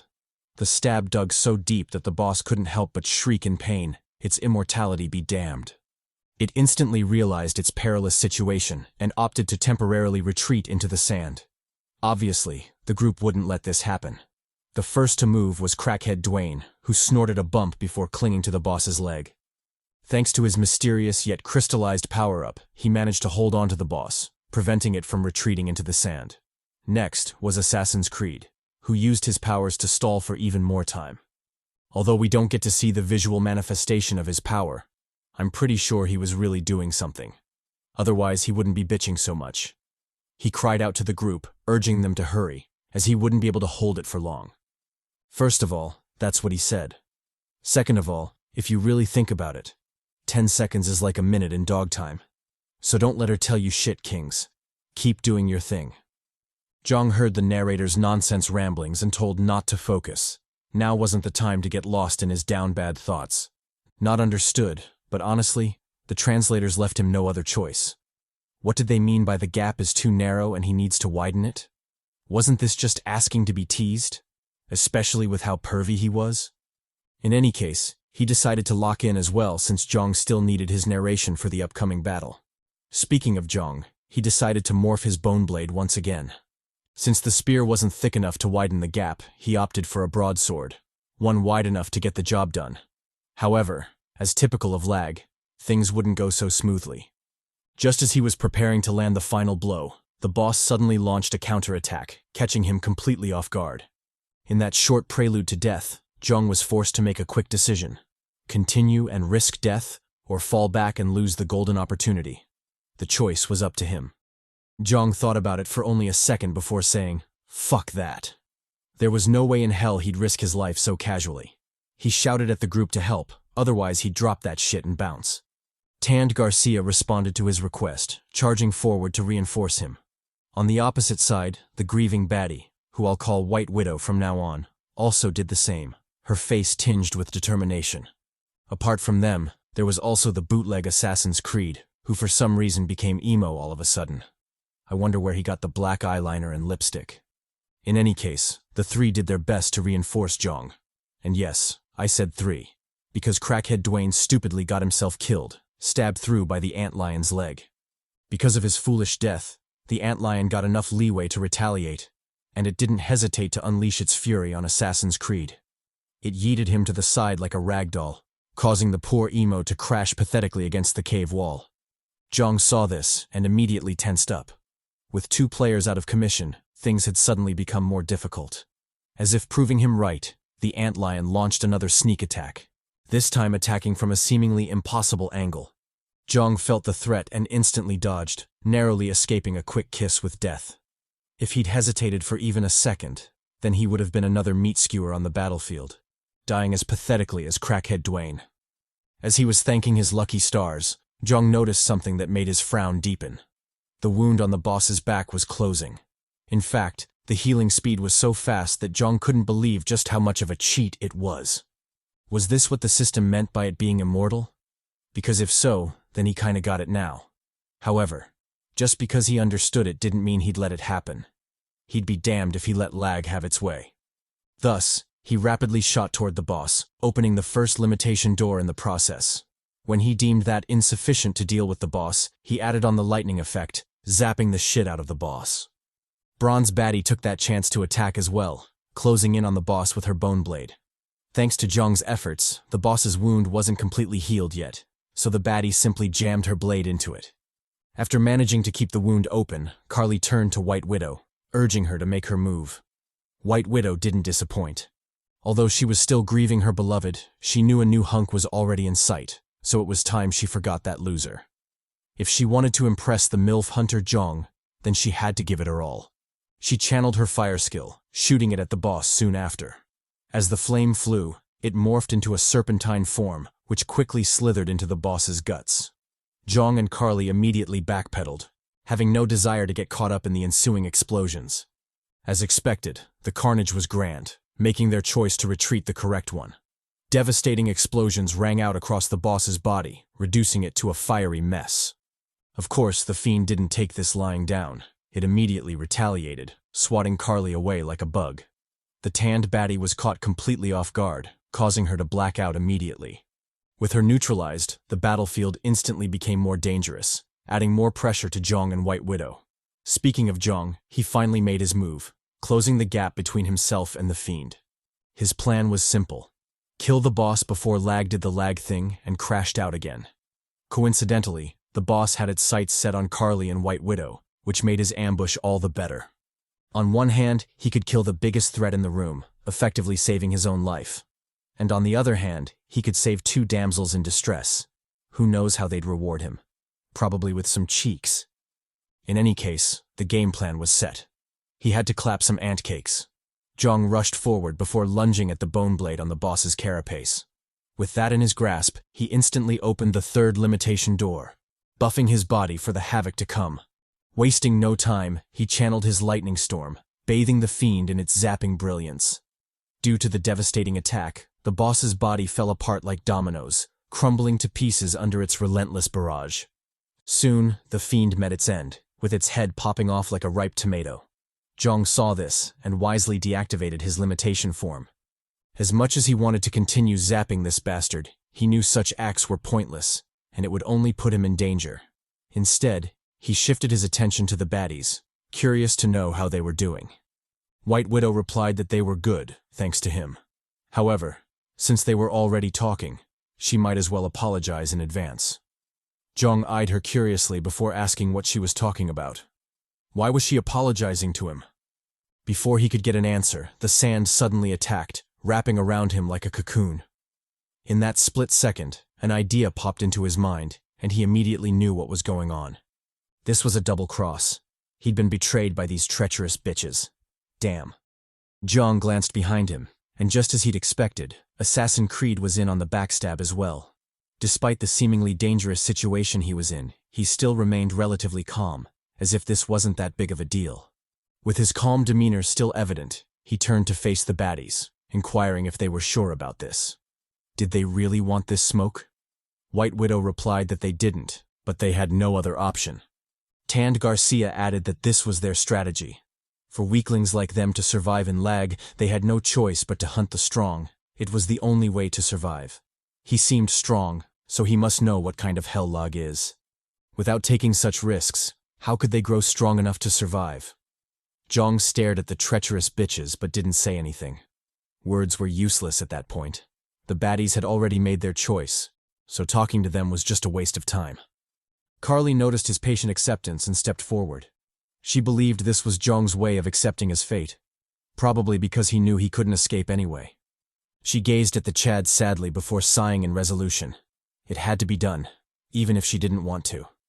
However, because he was a handsome and chatty poppy, she'd try to make it as painless as possible. There wasn't a need for such a fine specimen to suffer. With that in mind, she stabbed at Jeong, landing a direct hit on his chest. When the strike landed, Carly couldn't help but recoil in shock. What the hell was going on? The stab had done 0 damage to Jeong, even failing to pierce his skin. She suddenly had a bad premonition warning her to watch out. However, before she could react, Jeong flexed his lightning, easily breaking out of the sand cocoon. Now free, Jeong glared at the treacherous wenches. He let them know he didn't blame them, because he too had done the same in the past. And just like them, his ending was also quite tragic. But just because he understood them didn't mean he'd forgive them. They'd tried to kill him, so it was only right if he killed them as well. Saying so, Jeong opened the second door of limitation, ready for battle. As he was preparing to clap some cheeks, Emo Creed lunged from behind, attempting a sneak attack. He decisively launched his strongest attack, hoping to kill Jeong on the spot. Unfortunately for him, Jeong easily blocked that shit, using his lightning to counter the sand skill. Before the bastard could react, he responded with a left jab aimed at his flank. Creed noticed the attack and hurriedly erected a shield to block. Although the skill wouldn't hold for long, it was still enough for him to launch an attack of his own. However, Jeong read through this attack as well, blocking it with relative ease.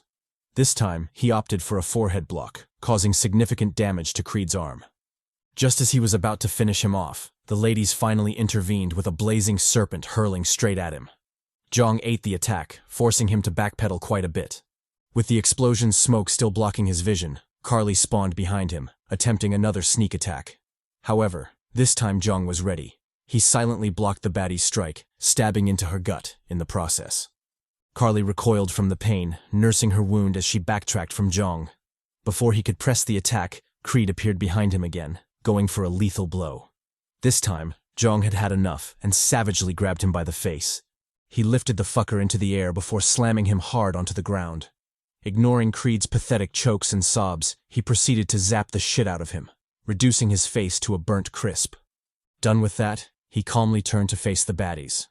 What would they do now? Would they fight or nah? Carly told him not to fuck with them. Ever since the beginning, they were ready to risk their lives.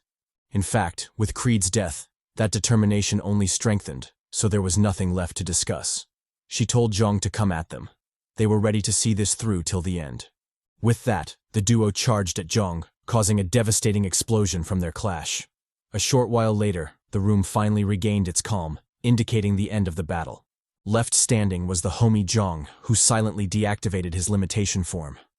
Although he'd just been through a battle, he didn't seem fazed at all, almost as if it was nothing. The only clue to the big clash was the blood on his blade and the dead corpses on the floor, both mangled to some degree. Jeong stared at the baddies, but he didn't seem bothered in the slightest. This was L.A.G. Such occurrences were common in that hell. If it had been the other way around, he was sure the wenches wouldn't have hesitated, so there was no need to feel sorry about it. He calmly collected their souls, using their power to level up his skills. He leveled up Tough Skin from level 20 to level 30, significantly increasing his defense. On top of that, when Tough Skin leveled up, it influenced the Bone Weapon skill, making it level up to Bone Equipment passive skill. With that out of the way, Jeong contemplated leveling up his Calm Breathing skill, but decided against it for now. Although the upgrade would make several skills easier to use, he didn't have enough souls to do so, so he put it aside for now. Besides, there were still several aspects of the calm breathing he hadn't tried out yet, like breath holding, so he wasn't in a rush to advance. Finished with his looting, Jeong turned to the nearby door, probably the entrance to the next floor. Wasting no time, he entered through the door, finding himself in an empty corridor. After walking for a bit, he finally reached his destination, the official entrance to the 7th floor. Jeong eyed the door before resolutely heading inside. What was there to fear anyway? When the door closed behind him, Jeong found himself in quite a pickle. If he were to describe it, he'd say something like doors, or rather, hella doors, judging by how many there were. All around him were identical doors, all clustered neatly along the room's walls. And the worst part? He had no idea what to do about it. Jeong took in the bizarre scene and couldn't help but feel a headache creeping up. Damn, this was going to be a bitch to handle. After some thought, Jeong decided to analyze the room some more. He quickly discovered that this was the first time he was seeing such a scene in L.A.G. But from his ample experience, it wasn't hard to deduce what was going on. Every door in the room led to a different space on the 6th floor. That is to say, every door led to a poor fool currently being clapped, choked, and possibly probed in a mission right now. Although it was hilarious to think about, especially if you imagine them getting the time-in treatment, hella backshots, now wasn't the time for that, and the system wholeheartedly agreed. It immediately issued a prompt announcing that the mission was complete. Just as it had promised, juicy rewards were given to our boy, specifically 100 souls and the labyrinth key. It also emphasized that the rewards were given to him, Lee MILF Slayer Hyeok. Anyone who completed the mission first, or those who'd complete it later, would be rewarded at their own time. For those with big brains, I'm sure you must have already guessed what that means. If you haven't, then I guess we can only say God can't give you everything. You must be a Chad or baddie as compensation for falling short in that regard. However, if you're lacking both, then I'm sorry. You're cooked. Anyway, taunting aside, the system also gave more details about the labyrinth key. It was essentially a cheat item, one that can be used to open anything, and yes, I said anything, talk about being broken. The only downside was that the key could only be used 7 times, after which it would be destroyed. But even still, it was a great reward. Moving on, Jeong quickly stored the key. When he did, a hidden compartment in the floor opened up, offering an exit to the room. Jeong immediately walked over. He realized that it was a hole, a bottomless hole. In fact, despite his owl eyes, he still couldn't pierce the darkness and see the bottom. On top of that, a cold, ghastly wind blew in the hole, making it even more ominous. Jeong thought about it for a second, debating whether he should really go down such a spooky hole. However, after much thought, he instantly jumped into the hole. Why, you might ask? Well, first, he's not a bitch. And second, if it's a matter of bottomless hose, sorry, I meant holes, then he has enough experience with your trashy ex. Why would he be afraid of something like this? He swiftly dove down the shaft, recreating the horrible Temu flying CGI. Halfway through the fall, Jeong's mind couldn't help but wander. He recalled his past regressions and noted that the 7th floor was where he died the most. In fact, it wasn't an exaggeration to say that his cheeks got polished the most on the 7th floor than everywhere else in L.A.G. Although he doesn't go into much detail about it, the slight tremble in his body told us everything we needed to know. This motherfucker is cooked. Deciding to ignore the dread for now, Jeong immediately locked in. He first glided down the walls, reducing his speed by a lot. When he was satisfied, he leaped off the wall, landing gracefully on the ground. Just like that, Jeong had arrived at his destination, and the system also stated as much. It issued a prompt welcoming the MILF synthesizer to the 7th floor. Jeong ignored the prompt and stared forward in shock. Before him was a silhouette he'd never thought he'd run into here. Who else could it be but the main unit Dwayne? Forget the budget, Temu, crackhead version from before. This one was the real deal, including his CHADY aura. Jeong instantly called out to him, drawing Dwayne from his banter. When the unit realized it was Jeong calling, his face couldn't help but brighten. He shouted Jeong's name in response, running to him like a lost maiden. Just when I thought the duo were about to take us back to Brokeback Mountain, Jeong reached out his hand and told Dwayne to hold it. This wasn't that kind of video. If he really wanted that kind of action, then he should at least start by buying Terry Crews bathwater. Before that, he should keep it PG for the Chads. Ignoring Not's wild banter, Jeong turned his attention to the other figure in the room. He identified him as someone he'd known in his past life, but that in itself wasn't a good thing. To be able to make an impression on a regressor in a hellish place like L.A.G., the individual had to be famous or infamous, and for this bastard it was the latter. Jeong recalled meeting him, and his impression was that the dude was batshit crazy. In fact, he was so insane that Jeong had to act personally and kill his ass. Pause. In any case, this wasn't a good development. However, after thinking about it more, Jeong realized that might not necessarily be the case. Both Stepan and Maytal had changed in this regression, so who's to say this crazy bastard hadn't as well? For now, he opted to play it safe and keep an eye on him. Done with that, Jeong gazed around the room, clearly searching for someone. When his search proved futile, he directly asked Dwayne where Kara was. Why hadn't she come to welcome her poppy? Dwayne's face instantly fell with the question. He hesitantly replied that he didn't know either. They'd been separated on the last floor. Jeong's eyes widened in shock. What did he mean? Dwayne explained that after he'd left, a scary bastard ambushed them, forcing them into the lightning cloud.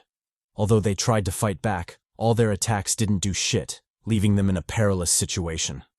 Cornered and with no other choice, he'd drawn the fiend's aggro, hoping to buy time for Kara to escape. Luckily, that part of the plan worked, and the fiend chased after him. Jeong immediately asked how he'd survived. If their attacks really did no damage to the creature, then how did he survive? Dwayne replied that he was just as clueless as he was. After drawing the creature away, he'd run like crazy. During the frantic escape, he'd occasionally turn and let loose his beast roar, buying himself more time. After a series of back and forths and the obvious close shaves, the bastard suddenly stopped, retreating on his own accord. When he confirmed he was safe, he hurried back to where he'd left Kara, but found she wasn't there anymore. He had no idea where she was currently. Jeong heard his recount and sighed softly. That wasn't necessarily a bad thing. In L.A.G, not finding a corpse can be considered a good outcome. Who knows? Maybe the baddie was out there somewhere waiting for them to rescue her. Just as he was contemplating his next move, the crazy bastard joined the banter, asking to be introduced. He was Norman Miles, and apart from his absurd highest skill level, his other stat was pure booty. Seriously, what the hell are you supposed to do with prickly skin? Was this a troll from L.A.G or what? Dwayne snapped to his senses and introduced the two. Since names were already shown by the system, he didn't need to dwell too much on that. Instead, he focused on how he'd met each party. For Norman, he explained that he'd run into him while looking for Kara. He expressed that Norman was a chill guy, and their teamwork was great. That's how they managed to survive until now. For Jeong, he didn't say much, but we can all guess what he would have said. Certified Poppy, Supreme MILF Slayer, and of course, he was him. It's not that difficult to describe our boy. If it wasn't for the author hating on him and the mommies in the story, then that list might have been longer. Probably without the chairman of the Virgin Association tag. In any case, let's shift back to the story and forget Jeong's maidenless life. After the introduction, it was time to select a door to challenge. With so many options, both Dwayne and Norman were quite stumped. Jeong, however, had other things in mind. He was certain this was the same trial as his past regressions, which also meant they were all the way fucked. But obviously, he wouldn't tell the duo that. Making them panic wasn't a smart move. Just as he was about to voice his opinion, Norman beat him to it and suggested taking door B755. Dwayne asked why that door specifically, but Norman shrugged it off, saying it was just a hunch. Obviously, Dwayne wasn't convinced by this, so he turned to face Jeong. What did he think? Jeong replied that it didn't matter. It would be the same in the end anyway. Inwardly, he mused about his experiences in L.A.G and the things that left the deepest impressions on him.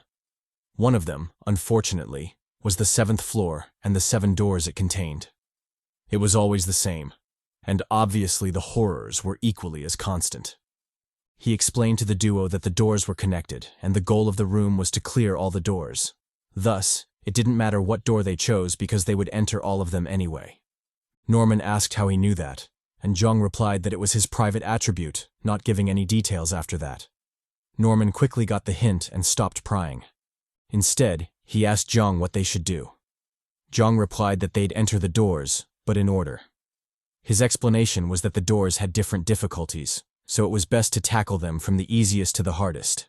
That way they'll have more leeway in the fights. The duo quickly agreed. It wasn't like they had any better ideas anyway. Thus, the trio promptly entered their first door, B711. What greeted them was a surreal scene, a room covered in calming blue, an obvious oddity in the hell that was L.A.G. If it wasn't for their rich experience, they might have fallen for the trap and assumed they were safe. Luckily, they weren't that naive, and the system prompt also helped them snap out of that foolish mindset. It explained the details of the room, but it's mostly everything Jeong had said, so don't worry about it. The only new info was the rewards, and the system promised quite the haul. First was 200 souls, next was an equipment exchange coin, and finally was a random skill exchange coin. It went without saying that the system was quite generous this time, which could only mean the room was about to violate our boys in all the wrong ways. Major pause. Apart from the main mission, the room also had a side mission, specifically to defeat the boss in every room. If they did that, then they'd get an additional reward. The clueless duo read through the prompts and commented indifferently. They deemed the mission quite simple, provided they were lucky and didn't fuck up. Jeong didn't reply, almost as if he couldn't be bothered with their naive words. Just as the duo were about to ask him what's up and where the boss was, a summoning circle suddenly shone from up ahead, drawing their attention. From the circle, aqua blobs of water slowly coalesced, obviously shaping into a new terror. Jeong's face instantly became solemn. He told the Chads to lock in because shit was finally about to go down. True to his prediction, the coalesced water slowly started to take form. Much to the trio's shock, the water first morphed into a wicked beard before completing the body of the dreaded boss. From an outward appearance, it wasn't that menacing. Just the typical forms we've grown to expect in L.A.G. In fact, with that potbelly and literal dicklessness, I'd say this is the sloppiest and saddest boss design I've seen in L.A.G. so far. And it's not just me thinking so, even the system threw shots at the fool, further emphasizing its L. It introduced him as Laggard the Dickless. Okay, maybe just Laggard. I added the dickless part myself. Anyway, its public attribute described it as extremely lazy, though not slow in the slightest. Currently, its highest skill level was 45. At first, I was puzzled as to why the fool was catching so many strays. I mean, being ugly and dickless was already bad enough, so why did the system have to call him lazy? But then I saw his nose, and I gotta say, this motherfucker deserves it. Just what in the eye show speed is that? Jeong also saw the beast, and his expression turned serious. However, contrary to my wilding thoughts, his attention was on something else. Laggard, this willyless fool, was different from his past regressions. And as a consequence, he had no idea how to deal with the pot-bellied, broad-nosed freak. As he was contemplating his next actions, the oblivious duo called out to him, asking what they should do next. Jeong replied that he had no idea. It wasn't like he knew everything. Norman glanced at him suspiciously. What did he mean he didn't know? Didn't his private attribute tell him? Or was it that the info he received wasn't as detailed as he'd initially believed? Well, if that was the case, then his attribute balance was pure garbage. The demerits of only having 2 active skills couldn't balance out the merits of receiving occasional info about the rooms. The balance was just off, and if he were to be honest, he'd probably say L.A.G. screwed him over. However, despite believing so, Norman still felt something wasn't right. He highly believed Jeong was hiding something. Otherwise, it wouldn't make sense. The only concern was, did Dwayne know about this, or had he been successfully fooled by Jeong as well? If it was the latter, then he should immediately abandon this group, because there was no way he'd trust his life to a liar and a fool. Shelving his doubts for now, Norman noticed another bizarre scene. Laggard seemed to be rooted in place. Even with enemies before it, the fool still didn't budge, a complete opposite to the monsters they'd run into so far. Jeong thought about it before instructing the duo to approach it. If Laggard didn't want to move, then they'd just go to him. Thus, the trio walked forward, decisive in their steps. Halfway through the walk, the fiend still stared at them passively, almost as if it had no intentions to respond. However, when they crossed the 3/4 mark, it finally lost its cool and whispered to them. It called them troublesome. Much to the trio's puzzlement, the boss proceeded to go on a long rant, explaining how troublesome it was. They were troublesome, the room was troublesome, and even L.A.G. was troublesome. If only he could melt and disappear, how great would that be? Why did his life have to be so troublesome? As he was complaining his guts out, he suddenly realized that even thinking about it was troublesome. Not only that, talking about it was even more troublesome. Then what should he do? It was simple. He'd just stop talking and thinking. That way, it would be less troublesome. If you haven't noticed already, Laggard has a tendency of finding things troublesome. It was hinted at on his character profile, and I guess this is the author's way of expressing his extreme laziness. Anyway, since it had decided to stop thinking and talking, Laggard settled for observing once again. He neither talked nor moved, almost as if he'd become a statue. When the trio noticed his absurd actions, they couldn't help but wonder what was up with the weirdo. Did it truly intend to stay still and do nothing? What kind of bullshit was that? But that aside, there was something else more pressing. So the weird boss would have to wait. They realized that the door exiting the room had disappeared, almost as if Lag was telling them they had to kill Laggard. But if so, how were they supposed to fight such a weird boss? Norman stepped forward, insisting that he had an idea. If it was just a matter of eliciting a reaction out of the fiend, then he had the best strategy. In his hand coalesced an orb of poison, which he swiftly yeeted toward Laggard. The orb struck true, causing the bastard's head to fling backward. When it did, Laggard's belly protruded forward, and I gotta say, this motherfucker is indeed ugly. However, judging by the thighs, at least we know he didn't skip leg day. Those thrusts must be hella mighty. Ahem. Jokes aside, the camera zoomed in on Laggard, showing the fate of the boss. Just as we'd expected, he easily tanked that shit, finding the attack more troublesome than deadly. Although half his face had melted off and it was supposed to be painful, the bastard couldn't be bothered to feel any of it. He was just too lazy to feel pain. Norman stared at the boss incredulously. Was this bastard for real? Was it still being lazy even after half its face was melted off? What kind of logic was that? Dwayne chimed in, expressing his doubts as well. Surely there had to be a limit to this absurdity. Or was it that the boss couldn't feel pain? Jeong corrected him, emphasizing what I had said earlier. The fool was just too lazy to feel pain. Since it was too troublesome to do so, he might as well cut off those useless senses. Although he'd said that, he couldn't help but wonder where the limit lay. Would Laggard still continue as usual if he attacked it? Well, there was only one way to find out. He swiftly channeled his electric powers, ready to blast the fiend. As for the fiend in question, it continued mumbling under its breath, complaining that it was such a pain. It was troublesome to fight, troublesome to think and talk, troublesome to kill, and even troublesome to have thoughts of killing someone. It was all too troublesome. But what should it do? It indeed hated feeling pain. So what should it do now that acting to stop that pain was also troublesome? It yelled out in despair, a tinge of confusion laced in its voice. When the voice sounded, it quickly morphed into a sonic attack, crashing into the trio. They immediately covered their ears, but even that wasn't enough to protect them fully. They felt their brains rattle, and Dwayne couldn't help but curse Laggard. If it found everything troublesome, then why was he attacking so viciously? He should have known it wasn't wise to trust the words of a big-nosed lunatic. Just as the trio were braving through the attack, Laggard suddenly smirked, seemingly coming to a realization. When Jeong saw that smirk, his danger senses flared, and his heart couldn't help but tighten. His instincts were warning him that something catastrophic was about to happen. Laggard, who was obviously the cause of this feeling, suddenly went dead silent before gazing up at the ceiling. He'd realized that his conundrum wasn't that hard to fix. If he found it too troublesome to think and do other things, then he could simply create another head to do all that for him. With that in mind, he calmly conjured another water blob, letting it float above him. From the blob dropped orbs of water, one of which landed on his head. Jeong, who was watching from the sidelines, said, "Fuck that," and immediately took action. Would he really be foolish enough to let the enemy cook while he watched? Nah, fuck that. He zapped that fool, drowning him in a torrent of lightning. Contrary to his expectations, Laggard easily tanked that shit, finding zero challenge in the endeavor. When he recovered, he shifted his gaze to the bewildered Jeong, shooting him a deadly glare.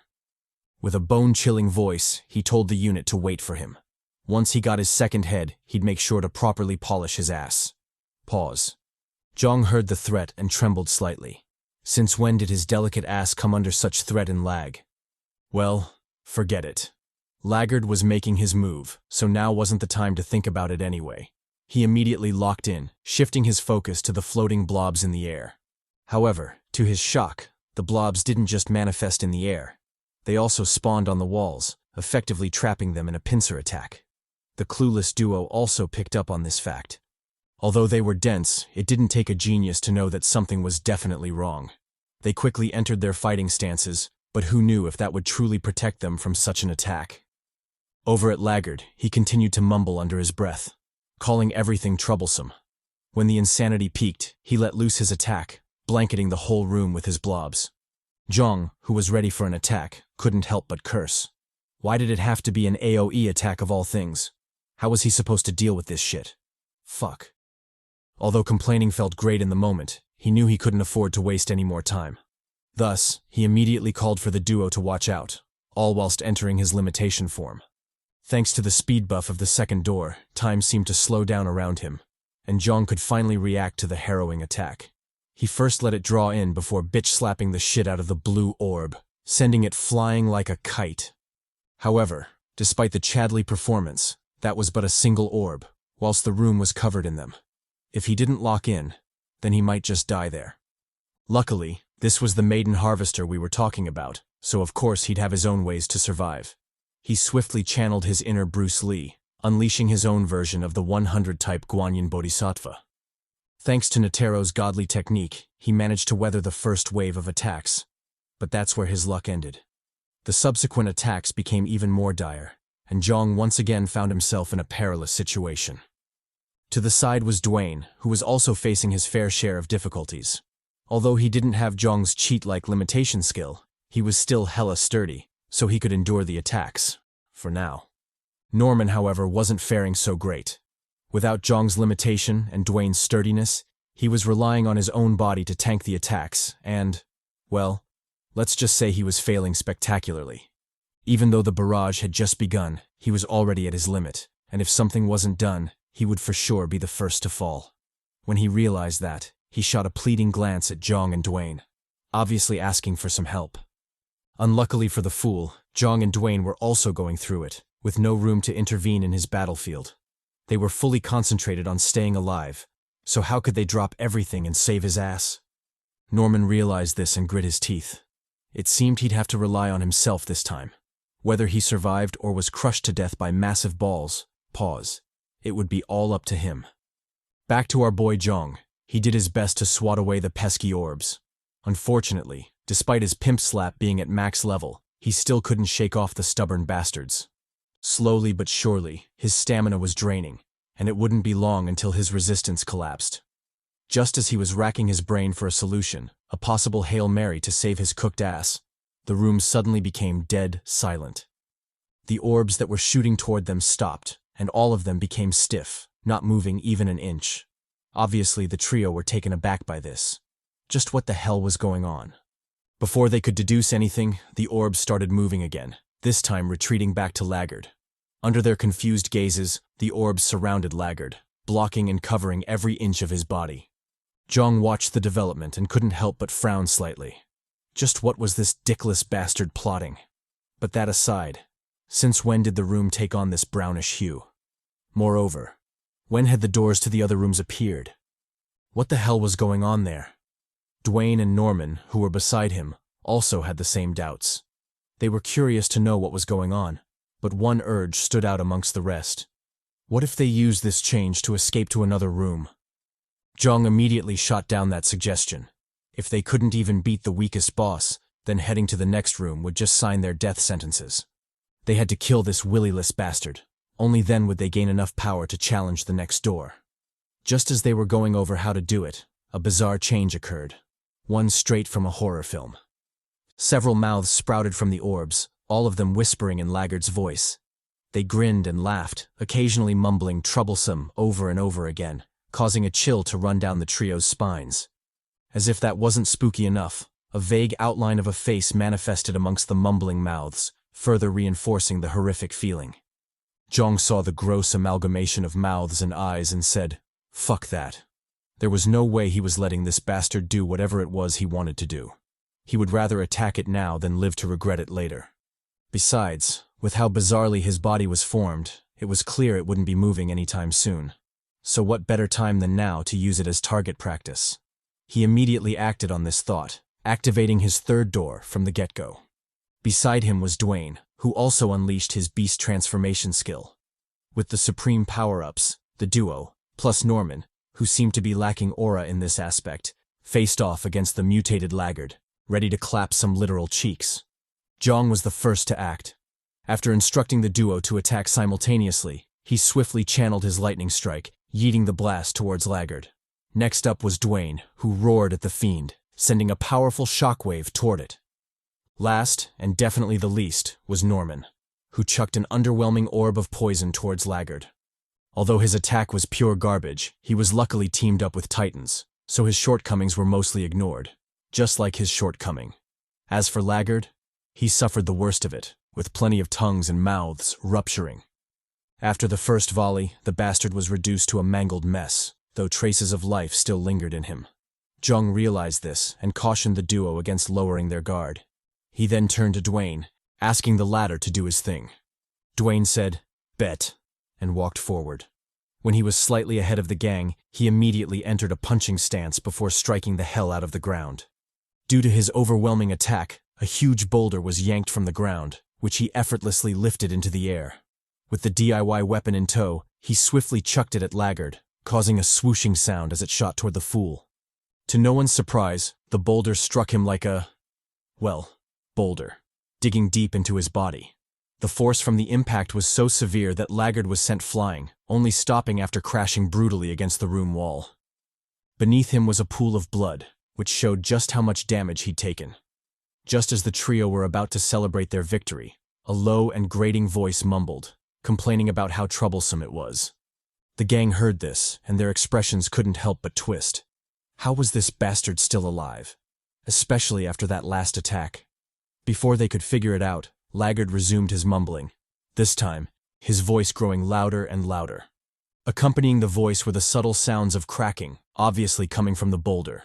To the Chad's horror, the boulder suddenly shattered, sending shards of rock flying everywhere. Indeed, things could always get worse in Lag. The Chads reacted immediately to the ominous development. Norman, with his bitch ass, channeled his inner demon slayer, recreating the pimp-breathing first form, bitch slap. Dwayne, on the other hand, tanked that shit, allowing the shards to crash harmlessly against his guard. Last was the big homie Jeong, the maiden slayer Jeong, and most importantly, the chairman of the Virgin Association Jeong. His approach to dealing with the shards was the most goated. He simply erected a lightning shield, zapping all the shards to smithereens. When the barrage ended, the trio could finally see the fate of the loathsome Laggard, and as expected, things weren't looking good. Under their tense gazes, the fool squirmed his way back to life, almost as if the past happenings were mere illusions. However, the trio knew for a fact that they weren't illusions, especially since Laggard was still dickless. I mean, wasn't that a big giveaway? In any case, things were looking grim, and the charging Laggard only made things worse. Faced with the dire development, the trio resolutely locked in, ready for whatever shit would pop off. However, after moments of quiet waiting, their faces subtly fell, puzzled by what they were witnessing. Before them was a stumbling Laggard, harboring zero of his past aura. In fact, it almost looked like the fool had forgotten how to walk. Dwayne was the first to speak up. He asked if this was a trap. Norman seconded the idea, insisting that it was too obvious to be anything but a trap. Jeong, however, thought otherwise. He argued that this was indeed real, and Laggard, this bastard, had somehow forgotten how to walk. Or more specifically, how to run. So although puzzling, his clumsy approach and tumble were most likely real, even though he wished the cheeks flashing weren't. Seriously though, what the hell is going on here? And why are the cheeks so glossy? Anyway, Laggard was really wildin', but it didn't take him long to get his shit together. After the initial failure, he realized a head was necessary to think and move, even though it was troublesome to do both. And as typical of Lag, even with such a realization, things couldn't be so straightforward. Instead of directly creating a head, he went the Lag horror route and manifested a pair of eyes on his chest. Although this would have been horrific to the Chads on normal occasions, Laggard was already on the move, so they didn't have much time to think about it. Just as the fiend was about to crash Norman Sakura into meat paste, our boy Jeong joined the fray, kicking the shit out of the former. The force from the attack sent it flying, causing it to crash heavily against the room's wall. Laggard, however, easily tanked that, walking away with only slight discomfort. He then channeled more of that Lag horror effect, creating a mouth on his chest. With the ability to speak restored, he continued his usual ramblings, complaining about how troublesome it was. It was too troublesome to feel pain. Although that might sound like just his typical complaints, it was actually quite strategic, because it effectively cancelled any pain he was under. And with the pain gone, Laggard could resume his attack, which he promptly did. The Chads noticed the advance and locked in as well. Since the fool wanted that smoke, who were they to deny him? They swiftly charged forward, clashing headfirst against Laggard. When the commotion died down, it was the trio's second time feeling puzzled. Just what the hell was going on? After all that taunt and smoke, how could the fool be one-shotted like this? How was this even possible? And why was he so goddamn weak? Dwayne stared down at the mangled corpse before shifting his confused glance to Jeong. He didn't say much, but his question was obvious. You see this shit, right? Was he really supposed to be this weak? Norman also joined the banter, speculating that Laggard was weak because he was the first boss. He didn't know how true his conjecture was, but it at least gave an explanation for this bizarre situation. Jeong stayed silent, as always. Even though he was also confused, his regressor senses were telling him things couldn't end so simply. This was Lag, after all. True to his instincts, the mangled corpse of Laggard suddenly stirred before rising completely from the dead. Under the trio's disbelieving eyes, the corpse quickly regenerated its body, becoming whole once again. Jeong stared at the sight before sighing in acceptance. This was Lag. It really wasn't that absurd for this to happen. In fact, it would have been more suspicious if things had ended as easily as before. In any case, things were better this way, because they could at least kill this bastard again. Contrary to Jeong's acceptance, Dwayne and Norman were more concerned. Norman in particular wondered if it was even possible to kill this fool. Or was it that Laggard was immortal? Jeong told him not to overthink it. Whether he was immortal or not, they'd just have to clap them cheeks to find out. Thus, the trio lunged back into battle, clashing with Laggard soon after. After the devastating clash, Laggard was once again reduced to a meaty paste, and just like the last time, his body swiftly regenerated, bringing him back from the dead. Ignoring the bizarre scene, the trio clashed again and again, determined to see just how long the fiend could last. However, after a seemingly endless cycle of doing that shit, Norman couldn't take it anymore and said, "Fuck that." He told the Chads he was done. He couldn't keep doing that shit. In his opinion, Laggard was immortal, so continuing to fight him was pointless. Turning to Jeong, he let the latter know he was leaving. What about him? What would he do? Jeong replied that he'd stay. He still had business with the fiend. Norman said cool. It wasn't like he could force him anyway. He then turned to Dwayne. What about him? Would he stay or nah? Dwayne replied that of course he'd stay. Wherever the Poppy Jeong went, he'd follow. Norman didn't convince him either. Instead, he warned Dwayne to be careful. This Jeong bastard was clearly hiding something. Dwayne mulled over his words, but didn't say anything in the end.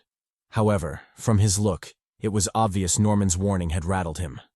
Done with his home-breaking, discord sowing, Norman bid the duo goodbye and walked for the exit door.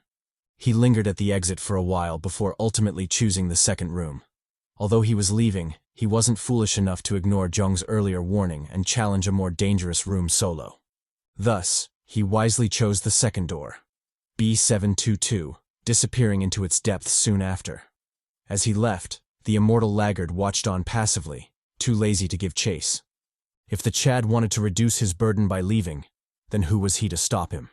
Jeong also watched him go, not interfering in the slightest.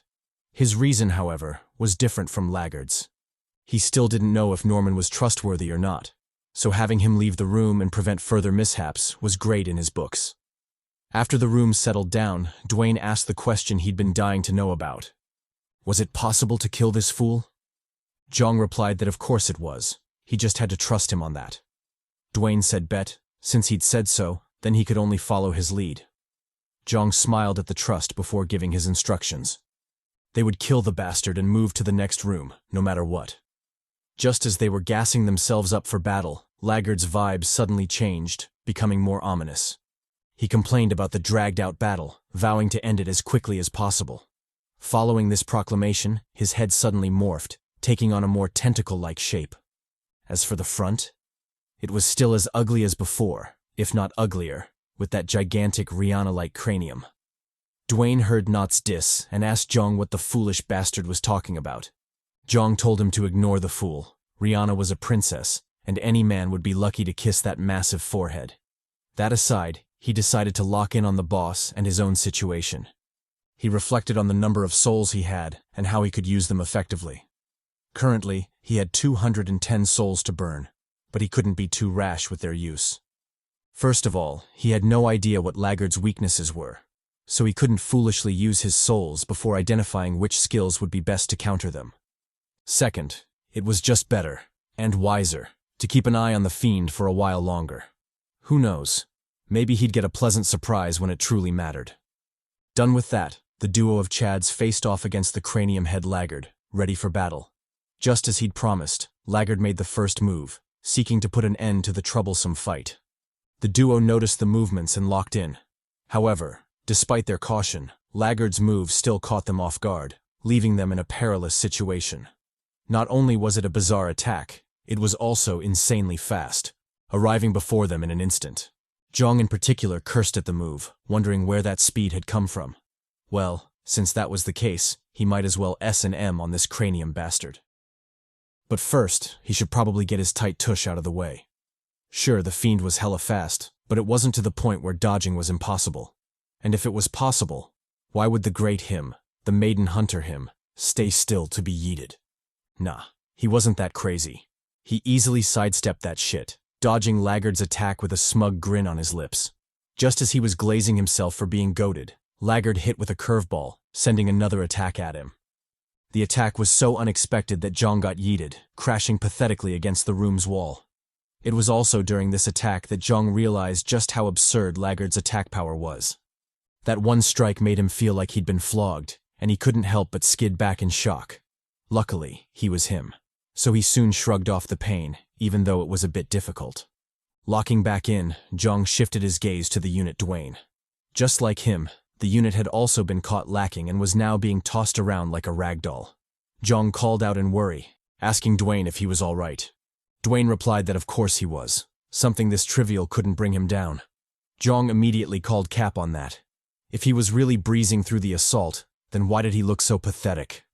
Well anyway, since the unit wanted to glaze a bit, who was he to shit on his parade? And besides, he still had more important things to do. Thinking so, Jeong shifted his focus to Laggard. When he did, he discovered how the fiend had managed to hit him, even though he'd expertly dodged his main attack. Turns out Laggard could sprout tentacles not just from his arms, but also from the main tentacles themselves. Not only that, his whole body seemed to have that feature as well, since numerous tentacles continued to wiggle out of it. Soon, to Jeong's horror, the tentacles grew, becoming identical to those sussy monsters you bastards love. Jeong eyed Laggard and couldn't help but get a chilling sensation on his spine. Just like that, the stakes of the fight had tripled, and his life wasn't the only thing on the line anymore. If he couldn't prevail in this fight, then Laggard would do just that, and prevail his ass. Pause. Unfortunately, just because his tushy was on the line didn't mean Laggard would ease up on the attacks.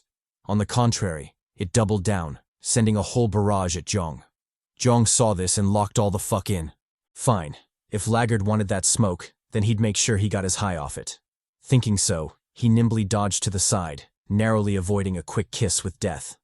After the first dodge came the second, then third, and soon Jeong found himself weaving through the blows, finding zero challenge in the endeavor. On the opposite side, Dwayne was doing the same, albeit with more ease. Jeong noticed this, and he couldn't help but reflect on their situation. Sure, they were making great progress, and so far the fiend's attacks hadn't been lethal enough to make them helpless. But that in itself was the problem. They were in a deadlock, neither advancing nor retreating. If they couldn't find a way to break that circle, then they would inevitably die there, left with nothing but a corpse to curse their fates. Just as he was about to launch his Hail Mary, a booming voice thundered across the room, drawing everyone's attention. The voice was obviously from Dwayne, who somehow deemed it fit to taunt the dickless bastard. Jeong stared at the unit in shock, wondering what the hell he was up to. But that aside, was it just him, or did it seem like Laggard's attacks had become stiff for a second back there? Surely it couldn't be what he was thinking, right? With that suspicion in mind, Jeong set off to prove it. First, he continued his weaving, because without it he'd die, and in death, all his plans would be meaningless. Second, he tried to make himself as inconspicuous as possible, letting Dwayne suffer all the heat. Although that might sound like a heartless plan, the giant unit was indeed him, so keeping himself alive during that short period shouldn't be a problem. Besides, Dwayne had grown ridiculously OP during this time, and even walking on walls wasn't an issue, let alone blocking Laggard's attacks. He easily tanked that shit, weaving between the tentacles like a Greek god. Jeong felt the easing pressure and smiled at his genius. It was exactly as he'd suspected. Laggard's attacks were concentrated on Dwayne, and not him, and he already had a vague idea as to why that was the case. But first, shouldn't he take a moment to marvel at Dwayne's growth? The Chad had indeed become more OP, with his speed being just the most noticeable. In fact, Dwayne was moving so fast that his speed could be compared with Jeong's, while he had both his limitation and lightning skills activated. Without a doubt, Dwayne had clapped hella cheeks while they were separated and used all those souls to buff his skills. Locking back in, he continued his inconspicuous stalking while Dwayne drew the heat. The gentle giant had already become quite proficient in the task by now, and dealing disses wasn't that much of a stretch for him. Thanks to that and his slick tongue, Laggard had his full focus on him, and even a slight scowl could be visible on that Rihanna-like cranium. Jeong, who was watching from the sidelines, observed all this, and his conjecture was proving to be more and more solid. Just as he was about to act on it, Laggard suddenly lost his cool, lunging at Dwayne with all it had. It first sent out a single tentacle before blitzing the shit out of Dwayne, making the unit's hair stand on end. Dwayne only hesitated for a moment before unleashing his trump card. Wind-style Jutsu, second release, Beast Roar. Buffed by the maiden Tsunade, Dwayne blew those tentacles away, keeping them far from the prophesied 106, 63, and 91 measurements. If you know, you know. Jeong, on the other hand, finally rejoined the fray, satisfied with his analysis so far. He immediately taunted Laggard, eager to see if his guess had been correct all along. To his delight, Laggard took the bait, sending a whipping tentacle his way. Just as he'd thought, this was indeed Laggard's weakness. The fool couldn't take a diss. He would lose all his cool, sending a storm of attacks at whoever taunted him. However, inasmuch as he knew that, Jeong couldn't afford to lower his guard. Not only would it be stupidly unwise, but it would also be for Dwayne's sake. The poor Chad had been drawing aggro this entire time, and Jeong was certain he couldn't keep it up for long. If he didn't end this quickly, then he might as well die there. Thus, Jeong decisively drew his bone blade, morphing it into a halberd soon after. With the trusty weapon in tow, he cleaved into the ominous tentacle, slicing that bastard into two. Jeong didn't stop there. He doubled his assault, dashing forward as he sliced down the long tentacle. As he did, he didn't forget to instruct Dwayne, telling the latter to draw Laggard's aggro. Thanks to that, Jeong managed to get close enough to deal a fatal wound, cleaving straight through Laggard's chest. He'd been aiming for his neck, but the sneaky bastard had dodged last minute, barely saving his life. Just as he was marveling at his feat, Laggard suddenly attacked, catching him completely off guard. The strike was so fast that Jeong barely had time to blink before he was yeeted square in the gut. He was thus sent flying like a kite, crashing brutally against the room's wall. Laggard, who was now beyond livid, stared at him in rage, veins bulging on his massive forehead. He vowed to end Jeong painfully. Only then would his rage be satiated. Jeong, however, ignored that shit. Why would he care about a third-rate villain's ramblings? Instead, he shifted his focus to what he'd grasped so far. Laggard's weakness was his temper. His body would become stiff, and his regeneration would slow every time he got heated.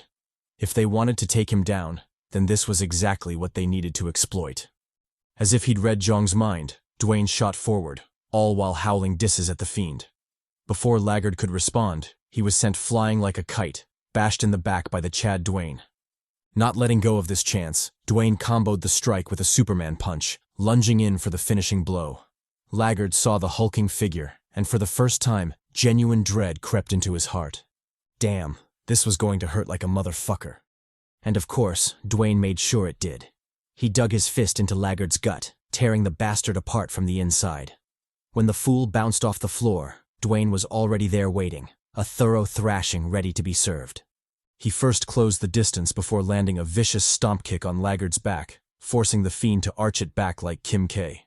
Next, he watched on as the fiend crashed into the wall, Loki wishing for it to stay down. However, to no one's surprise, this was Lag. Like hell things would end so quickly. Laggard easily shrugged that shit off, even though his true condition looked terrible. Dwayne saw this and couldn't help but curse. How wonderful would it have been if this tentacle bastard bit it? Well, There was no need for regrets, since at least some of the damage stuck. Speaking of damage, was it just him, or did Laggard's tentacles seem a little shorter? Flaccid, even. If so, then don't be ashamed, King. It happens to the best of us. That aside, it also meant this bastard was cooked, and his strength was definitely waning. Just as the big unit was about to capitalize on this weakness, a tentacle suddenly shot out of the ground, wrapping tightly around his leg. To Dwayne's shock, the tentacle lifted him into the air, slamming him hard against the wall. After the first devastating hit, the tentacle rose a second time, obviously going for the Loki treatment. Luckily, Dwayne wasn't alone, and Jeong quickly came to his rescue. He nimbly joined the fray, slashing Laggard's tentacle to save his boo. Done with that, he immediately pressed the attack, closing the gap between them with frightening speed. As he ran, Jeong thought of the best weapon to end this resilient fiend. Sure, the sword was great, but it wasn't enough to deal the damage he needed. If he wanted that big alpha damage, then he would need something big and possibly long. Thus, after much thought, he decided on a lance, the perfect tool to poke a fucker with. Jeong's fighting spirit instantly tripled, causing his charging speed to skyrocket. He bellowed out in rage, promising to give Laggard the worst death possible. Obviously, Laggard didn't like that, and he quickly retaliated, launching himself towards Jeong. Since the former was pushing for a frontal assault, why couldn't he do the same? Jeong noticed this, and a maniacal smile cracked on his lips. Fine. It was better this way. They might as well end it all right there. He unleashed his lightning skill, shooting forward with greater speed. Laggard also responded in kind, concentrating his attack on Jeong. The two titans went toe-to-toe with neither side relenting, and after much struggle, they finally reached the climax with both parties going all in. Blood sputtered in the wake of the attack, and all that was left was a silhouette of carnage. And within that carnage, Dwayne's voice rang, clearly worried about Jeong. Just as it seemed over for our boy, the camera suddenly panned, showing the scene behind him. In that scene, Laggard's body appeared, cleanly severed in two. His left arm was gone, and even his torso and leg weren't spared either. Without a doubt, the resilient fool had clearly lost that fight. Laggard dropped to the ground, unable to bear his own weight. However, even with all that damage, he still refused to give up. He struggled with all he had, desperately trying to heal himself. Jeong saw this and chuckled at his tenacity. Did he really think he'd stay still and let him heal? What kind of kush was it smoking? Nah, he should forget that. He would definitely end him right then and there. Thinking so, Jeong lifted his great axe, cleaving Laggard straight in two. But he didn't stop there. He continued his savage attack, dicing Laggard's body into literal meat chunks. After a gruesome and oddly satisfying vent, he finally stopped. He then turned his gaze to the mangled Laggard, waiting to see if he could recover from that. Dwayne also joined in on the task, his face clearly tense. Surely the fool couldn't recover from that, right? Jeong replied that he wasn't sure, but to be safe, it was better if they kept their guards up.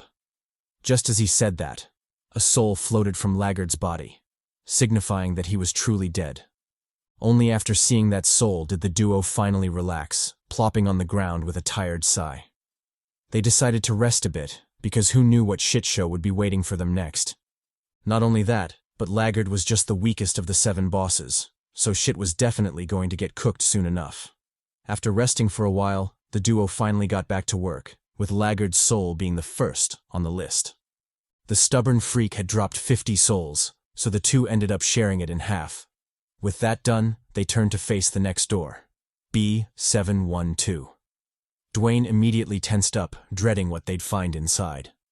He asked Jeong if there would be bosses similar to Laggard on the other side. Jeong replied that they'd definitely be stronger than Laggard. He was just the weakest after all. This was Lag. Running into terrible monsters was inevitable. The only way to cope was to face them head-on. Dwayne chuckled at their predicament before sighing softly. Inasmuch as he hated this place, he still couldn't stop himself from getting used to it. Just how messed up was that? Jeong replied that he wasn't the only one. On the contrary, he'd adapted to the Hellway earlier than him. However, if there was something to note, it would be that he cherished meeting Dwayne and Kara. Being stuck in the game had eroded his emotions, and it was only due to the two that he'd somewhat recovered his feelings. Because of them, he could finally feel like a proper human again. Jeong cast the simpy thoughts aside and headed for the next room. Now wasn't the time to get lost in his feels. He resolutely pushed open the door, letting it slam shut soon after. On the other side was a bizarre scene, one the duo hadn't expected to run into. The room was packed to the brim with tons of baddies to choose from. Oh, and there were a bunch of chads there. But who cares about them?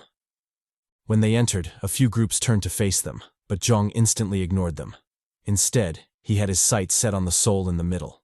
Just what the hell was that? And why wasn't anyone going after it? Without a doubt, things were getting fishy, and he had a feeling he'd be clapping a hell lot of cheeks in this room. No homo, of course. Jeong thought about it for a second, but ultimately didn't make a move. Without adequate information, it would be foolish to wantonly cause chaos. However, that was just his opinion. What about Dwayne? What did he think? Dwayne replied that he was down for whatever. Whether they were clapping mega cheeks or stealthily leaving the room, he could do either. And besides, the room's mission hadn't updated, which meant they were free to act. Whatever they decided to do, at the very least, they had the option to safely retreat in case shit hit the fan. Jeong replied that he was right. Without the room's mission restricting them, they indeed had more freedom to act. But before any of that, they should at least figure out what was going on in the room. Inwardly, he marveled at how bizarre it was. The room was packed with 30 people, and there was a giant soul in the middle, yet no one made any moves to get it. Just what the hell was going on? Had L.A.G suddenly changed and everyone become benevolent all of a sudden? Nah, fuck that. There had to be something else going on. Anyway, there was only one way to find out. He turned to Dwayne, instructing the big unit to roll with him. Dwayne silently nodded before following suit. If there was indeed a mystery in this room, then the homie Jeong would definitely figure it out. So he might as well follow his lead. The two chads walked confidently towards the soul, and for some reason, the others didn't try to stop them. This strange sight caught Dwayne's attention, and he couldn't help but ask Jeong what was going on. Was this a trap, or were these fools high on that Escobar sauce, that Colombian good? Jeong replied that he didn't know. However, what he did know was that the bastards didn't see the need to stop them, almost as if their failure was inevitable. Dwayne's brow knit at the reply, but ultimately decided against commenting. They would soon figure out the truth anyway. As he thought this, the duo finally arrived at the soul pedestal. Jeong didn't waste any time and immediately acted to retrieve it. However, to his surprise, the soul refused to be claimed, almost as if it had a will of its own. Just when Jeong was wondering what was happening, the system provided an answer explaining that the soul had conditions to its claim. Only when the number of participants in the room dropped to below 3 would the soul be successfully released. Jeong sucked in a deep breath at this reply. He'd expected there was a condition to it, but he'd never thought it would be this harsh. With the many people in the room, wasn't this the same as asking for a massacre? Indeed, there was never a free lunch in L.A.G. But even so, wasn't this a bit too much? Did the game really expect them to kill each other without even knowing how many souls there were in the lump? What if they went through the trouble and still got one soul in the end? Wouldn't that be a bitch? Dwayne sighed at the absurdity of it all before flicking his gaze across the room. So that's why everyone was hesitating. They wanted the soul, but were debating whether the trouble was worth it or not. On one hand, there was a chance the soul count was booty, so fighting to the death for it would be pure lunacy. On the other hand, there was a possibility that the soul count was astronomical, so fighting for it was indeed worth it. They had no idea which was the case, but human greed and instinct compelled them to stick around and find out. Dwayne sighed again before turning to Jeong this time. The conditions were too bizarre, so what would they do? Would they leave or nah? Jeong replied that they should leave. Since the main mission stayed the same, they might as well get the hell out of there. There was no need to get involved in all that smoke. Dwayne was taken aback by that reply. With the mysterious soul and the several cheeks waiting to be clapped, Jeong wanted to leave? Just like that? That was definitely unexpected from him. Jeong replied that the risk was not worth it. Inasmuch as he would love to tenderize all those cheeks. Pause. Wait. Maybe unpause because he does want to tenderize them. Anyway, the risks of the fight weren't worth the potential rewards. 2 against 30 wasn't an ideal fight, and the worst part was they couldn't stop until the end. Otherwise, it would all be pointless. If they embarked on that endeavor, then they could only kill everyone or die. There was no third solution. But all that aside, even if they could kill everyone there, was it really worth it to do so? That was 30 lives they were talking about. He didn't want to kill so many people without reason. Dwayne smirked at the answer. Was this the so-called character development? The rogue Jeong had really done a ton of growing in this time. It was almost beautiful to watch.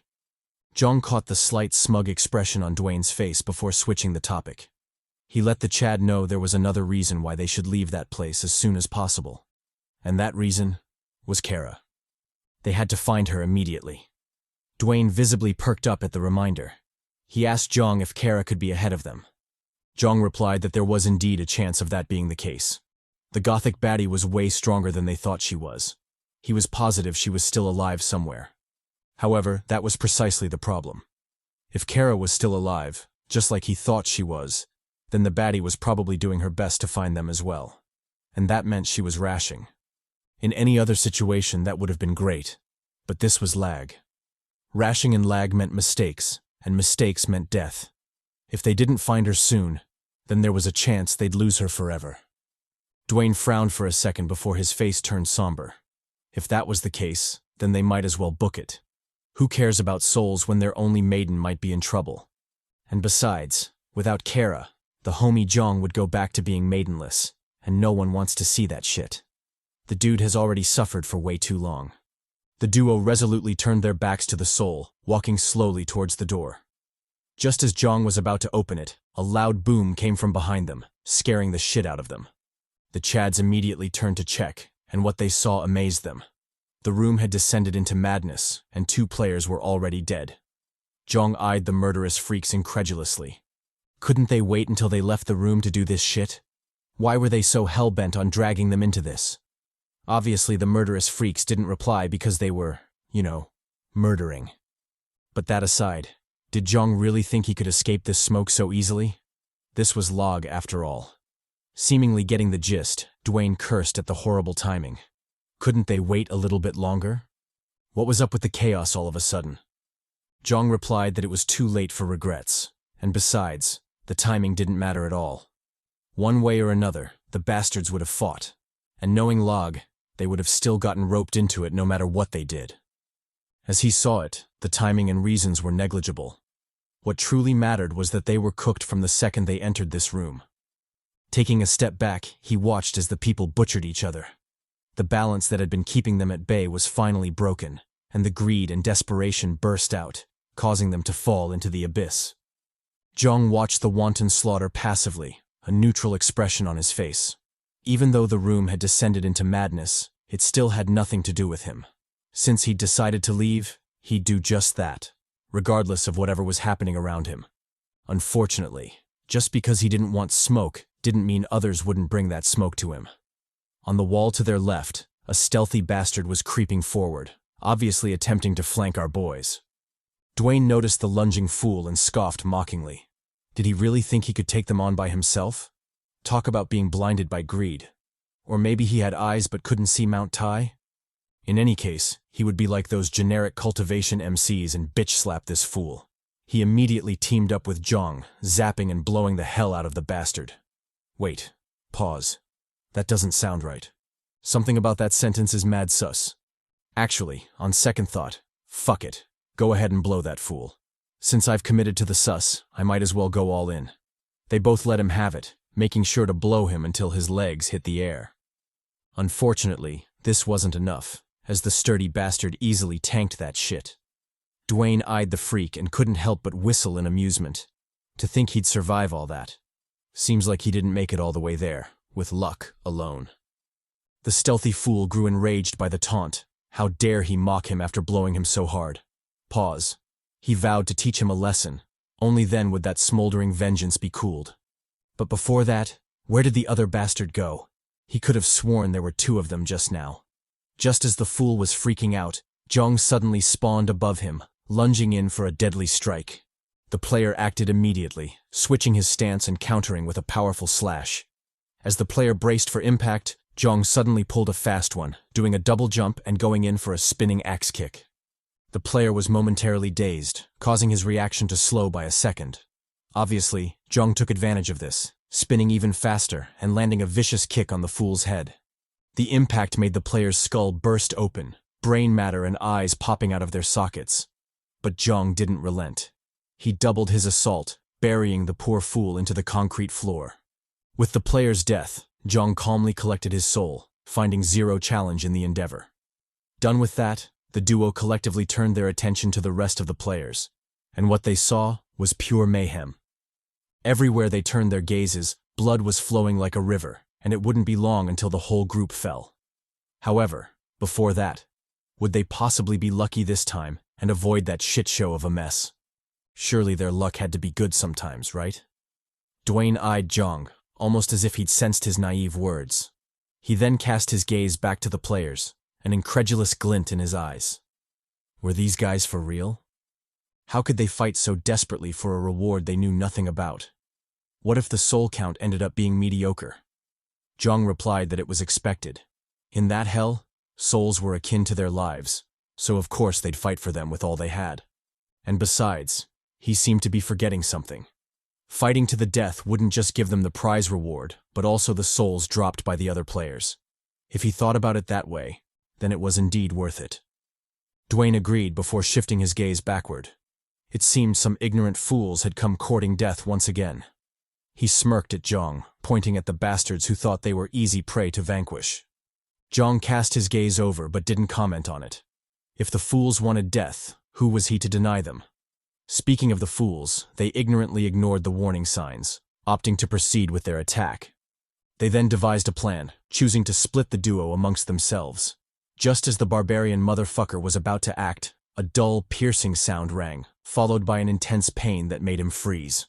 When he shifted his gaze downward, he was shocked to find a sword impaled through his gut. Turns out the poor fellow had been literally backstabbed, and the culprit was none other than his partner. With his dying breath, he shouted at the latter, asking why he'd done that. The partner replied that he was doing the necessary. He shouldn't act innocent or surprised, because he was sure he'd planned to do the same to him anyway. The only difference was that he'd acted faster. This was L.A.G. He shouldn't blame him, because it was all for survival. Before the treacherous bastard could enjoy his spoils, a deep voice whispered from behind, telling him he was goddamn right. This was L.A.G., and it was indeed all for survival. Since that was the case, he shouldn't blame him either, because he too wanted to survive. Saying so, a blade cut through the betrayer's head, splitting it in half. When the corpse collapsed to the ground, a third party was revealed, who'd been apparently stalking the stalker all along. It's true what they say. When the mantis stalks the cicada, the oriole waits behind. Done with that, the new betrayer cast his gaze on the Chads, clearly eager to die. Dwayne saw this and couldn't help but smirk. Were the players in this room high for real? Because how else could you explain their tendency to crave death? Only that Venezuelan powder could get them tripping like this. Well anyway, it made no difference to him. He might as well get this over with. He turned to Jeong, telling the latter he was ready for whatever. Jeong said bet. Since it had come to this, they might as well wild out. Coincidentally, even though they'd been roped into this fight, they stood the best chance at coming out on top. All the other fighters were weary of each other and were constantly on guard against being backstabbed. However, the same couldn't be said about them. They were the only team that could truly watch each other's back. That being said, whether they clapped cheeks or not would be up to Dwayne. This fight involved humans, and he knew how Dwayne felt about that. He didn't want to force him to do anything, so he was leaving the choice in his hands. And besides, forcing him would only backfire, because fighting half-heartedly would definitely get them killed. He wasn't that foolish, so he was leaving it in the unit's hands this time. Dwayne thought about it for a moment. To clap or not to clap? That was the age-old question. Which one should he choose? After much thought, the door to B713 closed with a bang. It seemed Dwayne had made his choice. Contrary to what you might have thought, the two Chads were still in the room, meaning Dwayne literally opened the door, then shut it again just to emphasize that he was staying. It's a bit dramatic, but hey, do your thing, King. Noticing Jeong's odd gaze, Dwayne explained his reasoning. Sure, he hated human conflicts and needless killing, but this was L.A.G. Just because he didn't like it didn't mean it wouldn't find its way to him. Their current situation was a clear example of this.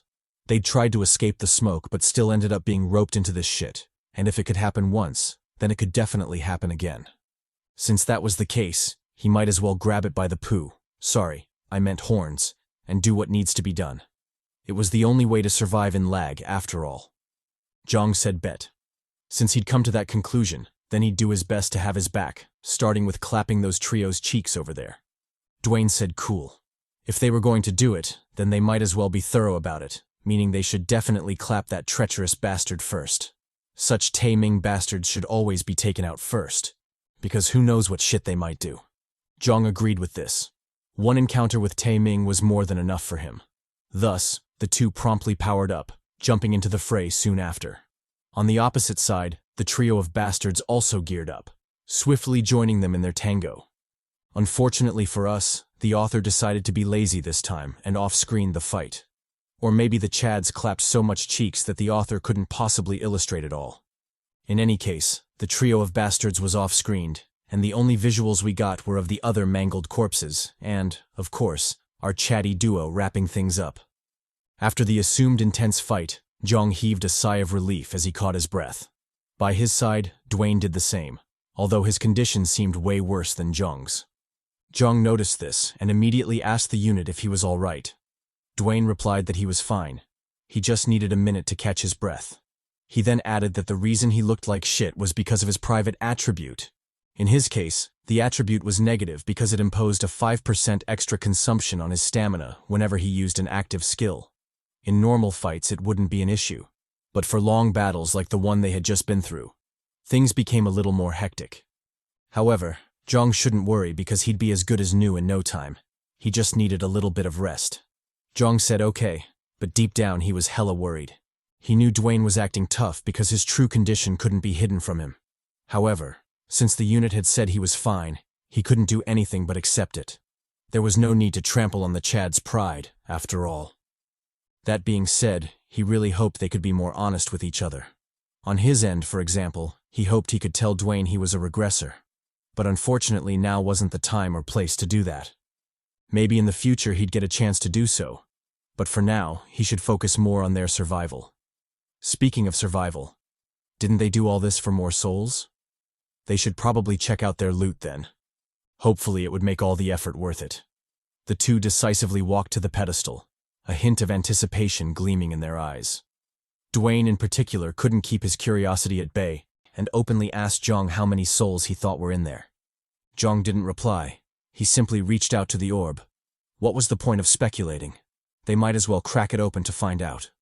Just as he was about to collect the soul, the ground suddenly shook, scaring the shit out of them. The duo immediately sensed danger and wisely backpedaled, putting as much distance as they could between themselves and the pedestal. After the trembling had passed, they turned towards the orb, and what they saw, low-key, surprised them. Beside the pedestal was another player, a likely survivor from the earlier massacre, and although this would not be a big deal on normal occasions, they were currently exhausted, so the timing couldn't be anything but tragic. Jeong cursed the fiend, mocking him for hiding in the ground like a common pest. He aimed to enrage the bastard, hopefully distracting him from collecting the soul. Unfortunately, that didn't work, and the bastard collected the soul almost immediately. He even smirked at them, maintaining eye contact as he stole what was rightfully theirs. If you're hating on this asshole already, then you'd be glad to know that the system hates him as well. For instance, his name is Jake Bug, which is quite fitting considering he hides in the ground like a bitch-ass bug. That aside, his public attribute is tough skin, which I shit you not, the system compares to literal cowhide. Not steel, not bronze, heck not even leather, but plainly cowhide. Damn, the system really did him dirty with that one. Anyway, the thieving bastard successfully stole the souls, much to the duo's dissatisfaction. However, before he could relish in his theft, his face suddenly changed, almost as if he'd seen something unsightly. He then proceeded to curse out loud, hurling insults at whoever was unfortunate enough to catch the strays. At first, the duo was confused, even believing the bastard was putting on an act. However, as the intensity of his reaction grew, they finally realized this was the real deal, and something had gone horribly wrong.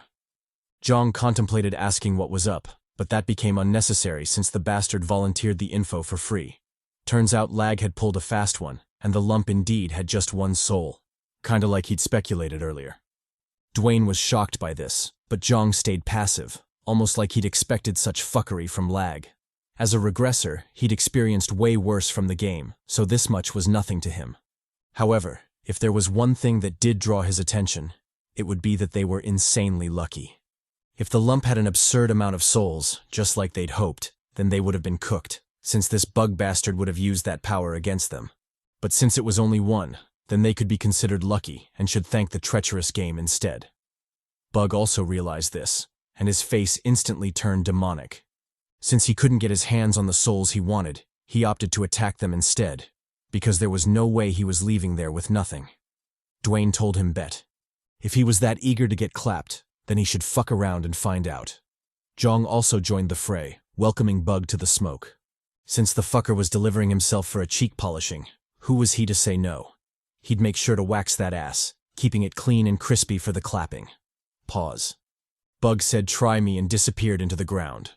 Thanks to a mysterious skill, he lived up to his name, fully embodying a common pest. Dwayne and Jeong, on the other hand, felt a headache creeping in because these stealthy types were always the worst to deal with. If they couldn't figure out his skill and its limitations, then they'd quickly find themselves in a perilous situation. True to their speculations, Bug suddenly spawned behind them, catching both of them off guard. He swiftly lunged at Dwayne, clocking the unit in the back. Jeong saw this and immediately closed in to counterattack. He moved so fast that Bug barely had time to react. However, the key term was barely, because the fool still had enough time to launch a sneak attack on our boy. He deployed his heat vision eyes, a move that made Jeong's scalp tingle. For whatever reason, he was feeling an intense sense of danger from those eyes, so he didn't dare face them head-on.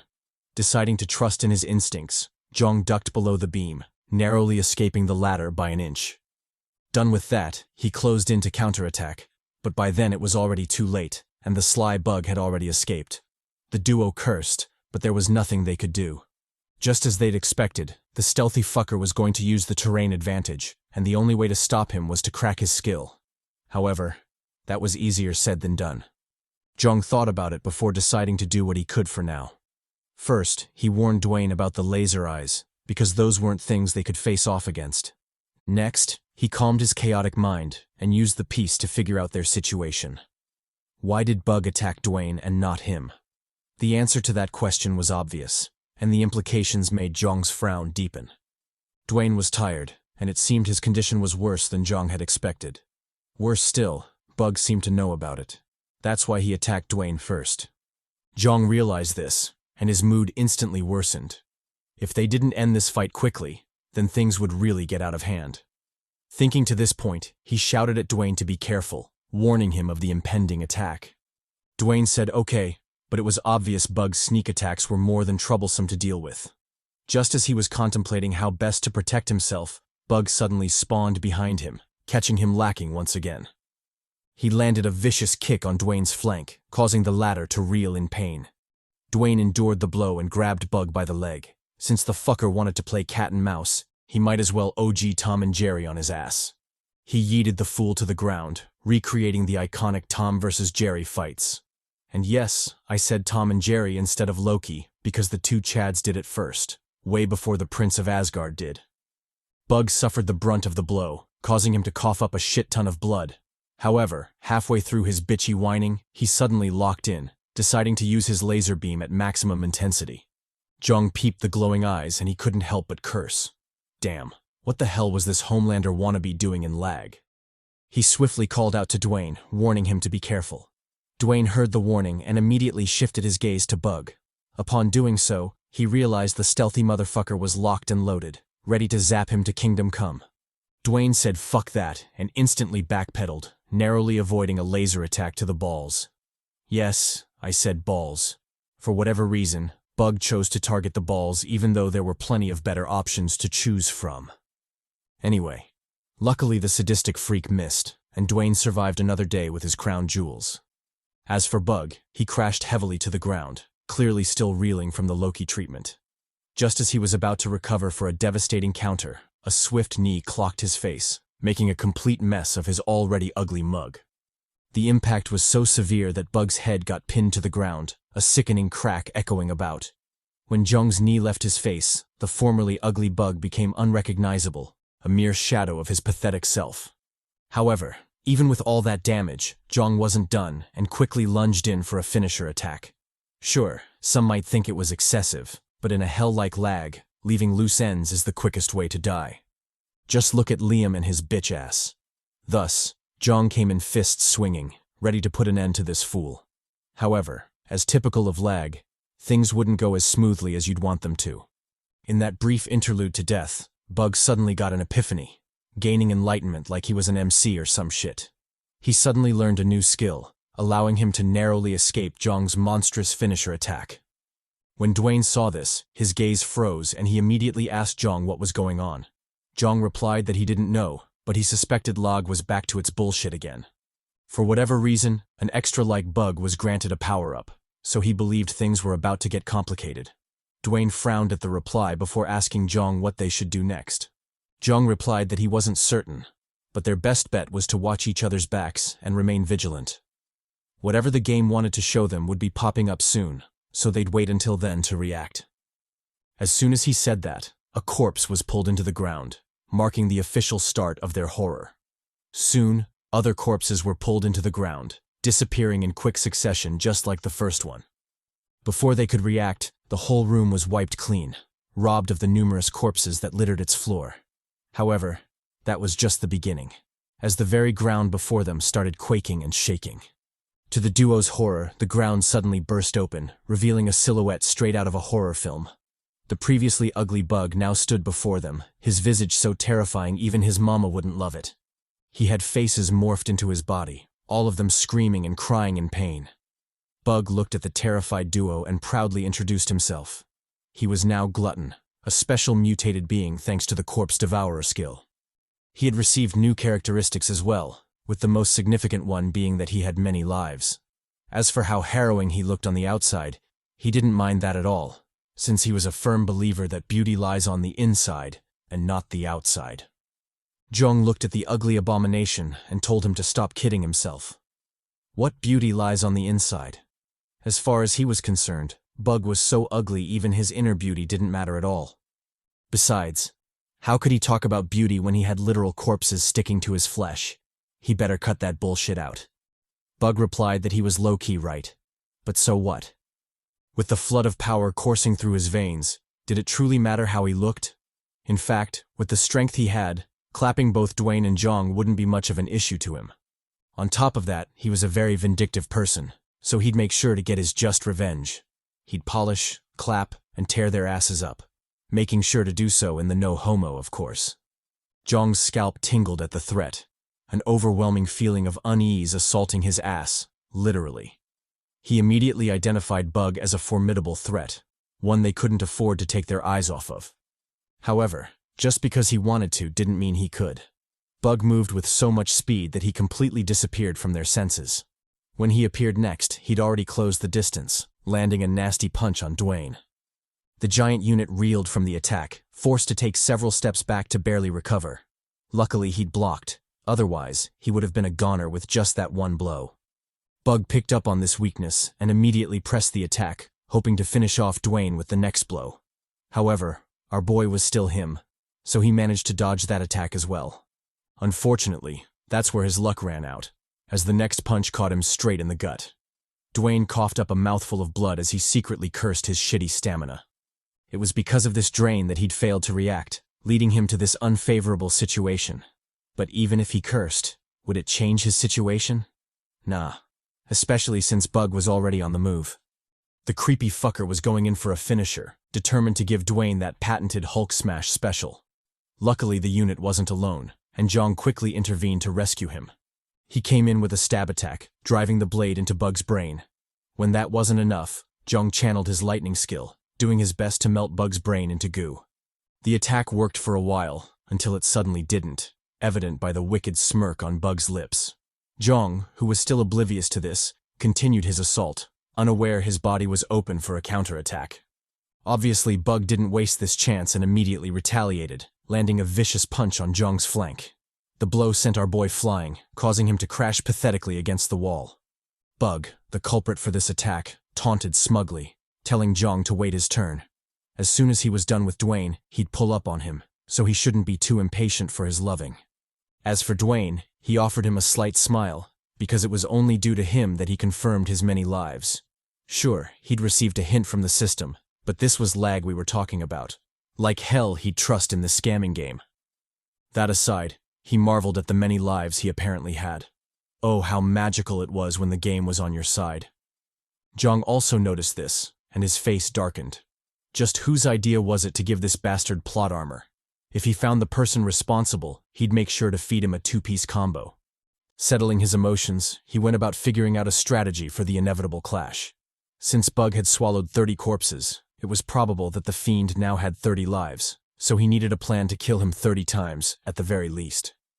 However, was that even possible? Especially with the horrible condition Dwayne was in? Well, there was only one way to find out. He resolutely locked in, shooting Bug a menacing glare. Bug picked up on the glare and chuckled softly. What? Did he think looks could kill or something? If he wanted that smoke, he should go ahead and try him. His hands were already rated E for everyone. That aside, he was genuinely curious who would come out on top. He who had multiple lives and only needed to kill them once, or they who had one life but still needed to kill him several times. It was sure to be a spectacle. Jeong told him to shut his mouth and come at them. It wasn't like they had all day. Bug said cool and lunged forward, his first target the spent Dwayne. Unfortunately, just like the last time, the author became lazy again, and most of the fight was off-screened. When the panel finally zoomed in on our boys, they were already spent, with Dwayne looking like he could collapse at any time. Through his inner monologue, we learned that the duo had really given it their all, having managed to kill Bug a total of 11 times. However, when compared to his 30 lives, they were still a lot off. Bug, who was also aware of this, chuckled at their plight, a sadistic smug hanging on his lips. He told the Chads to give up, because nothing they did would work on him. Dwayne was compelled to believe the same and quickly urged Jeong to leave him behind. If it was him, then he was sure the CHADY unit would make it out somehow. Jeong told him to shut up. There was no way he'd leave him behind. And since things had gotten to this point, he might as well say fuck it and go all out. Dwayne looked at Jeong incredulously. Did he still have an ace up his sleeve? Jeong replied that of course he did. Who did he think he was? He was him, thou, thee, and on some special occasions, himeth. If he didn't have an ace up his sleeve, then who else could? Dwayne should step back because he was about to cook in this bitch. If they were lucky, then he'd definitely kill this fool. If not, well, he could only say deuces to their cheeks, because they were about to get clapped. Pause. Jeong made his bold declaration as he started his intense stare-down with Bug. However, after seconds of quiet inaction, Dwayne finally had enough and asked what was wrong. Didn't he say he was him? Then why was he just standing there? Jeong replied that everything was good. It might not look like it, but his mind was currently big-braining this shit, so Dwayne shouldn't worry. But that aside, why was he so focused on his business? Shouldn't he be using this chance to recover instead? If he had the energy to cling so far up his ass, then surely he could spare some to recover, right? Choosing to ignore the meddling Dwayne, Jeong turned his focus back to Bug and himself. He might have sounded mad cocky, but in truth, he was also at his limit. After the severe thrashing Bug had blessed them with, his body was already on the brink of collapse, and any mishaps could spell their doom. If his final gamble didn't work out, then he might as well redeem that cheek-clapping coupon because they would be cooked. Luckily, things hadn't deteriorated to that point, so he still had some hope, although barely. Bug might have not realized this, but there were subtle differences in his bodily reactions when he attacked, and it was precisely these differences that he planned to exploit. Sure, it was a far-fetched plan, one more desperate than logical, but what else could he do?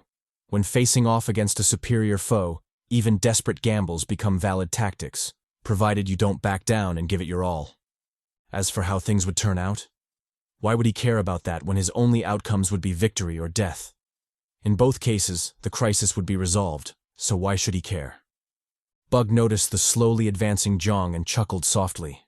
Did the Chad really plan to face him on his own even after he'd proved he could clap them both as a tag team?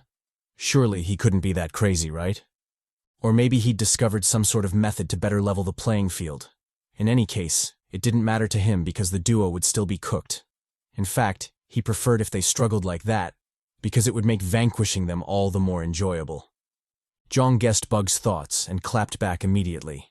He told the bastard to not get so cocky. As far as he was concerned, the so-called overwhelming power he now possessed was just a product of luck and plot armor. Without it, he would have been clapped ages ago. Bug smirked at Jeong's pitiful attempt at provocation. He told the Chad to stop spewing bullshit.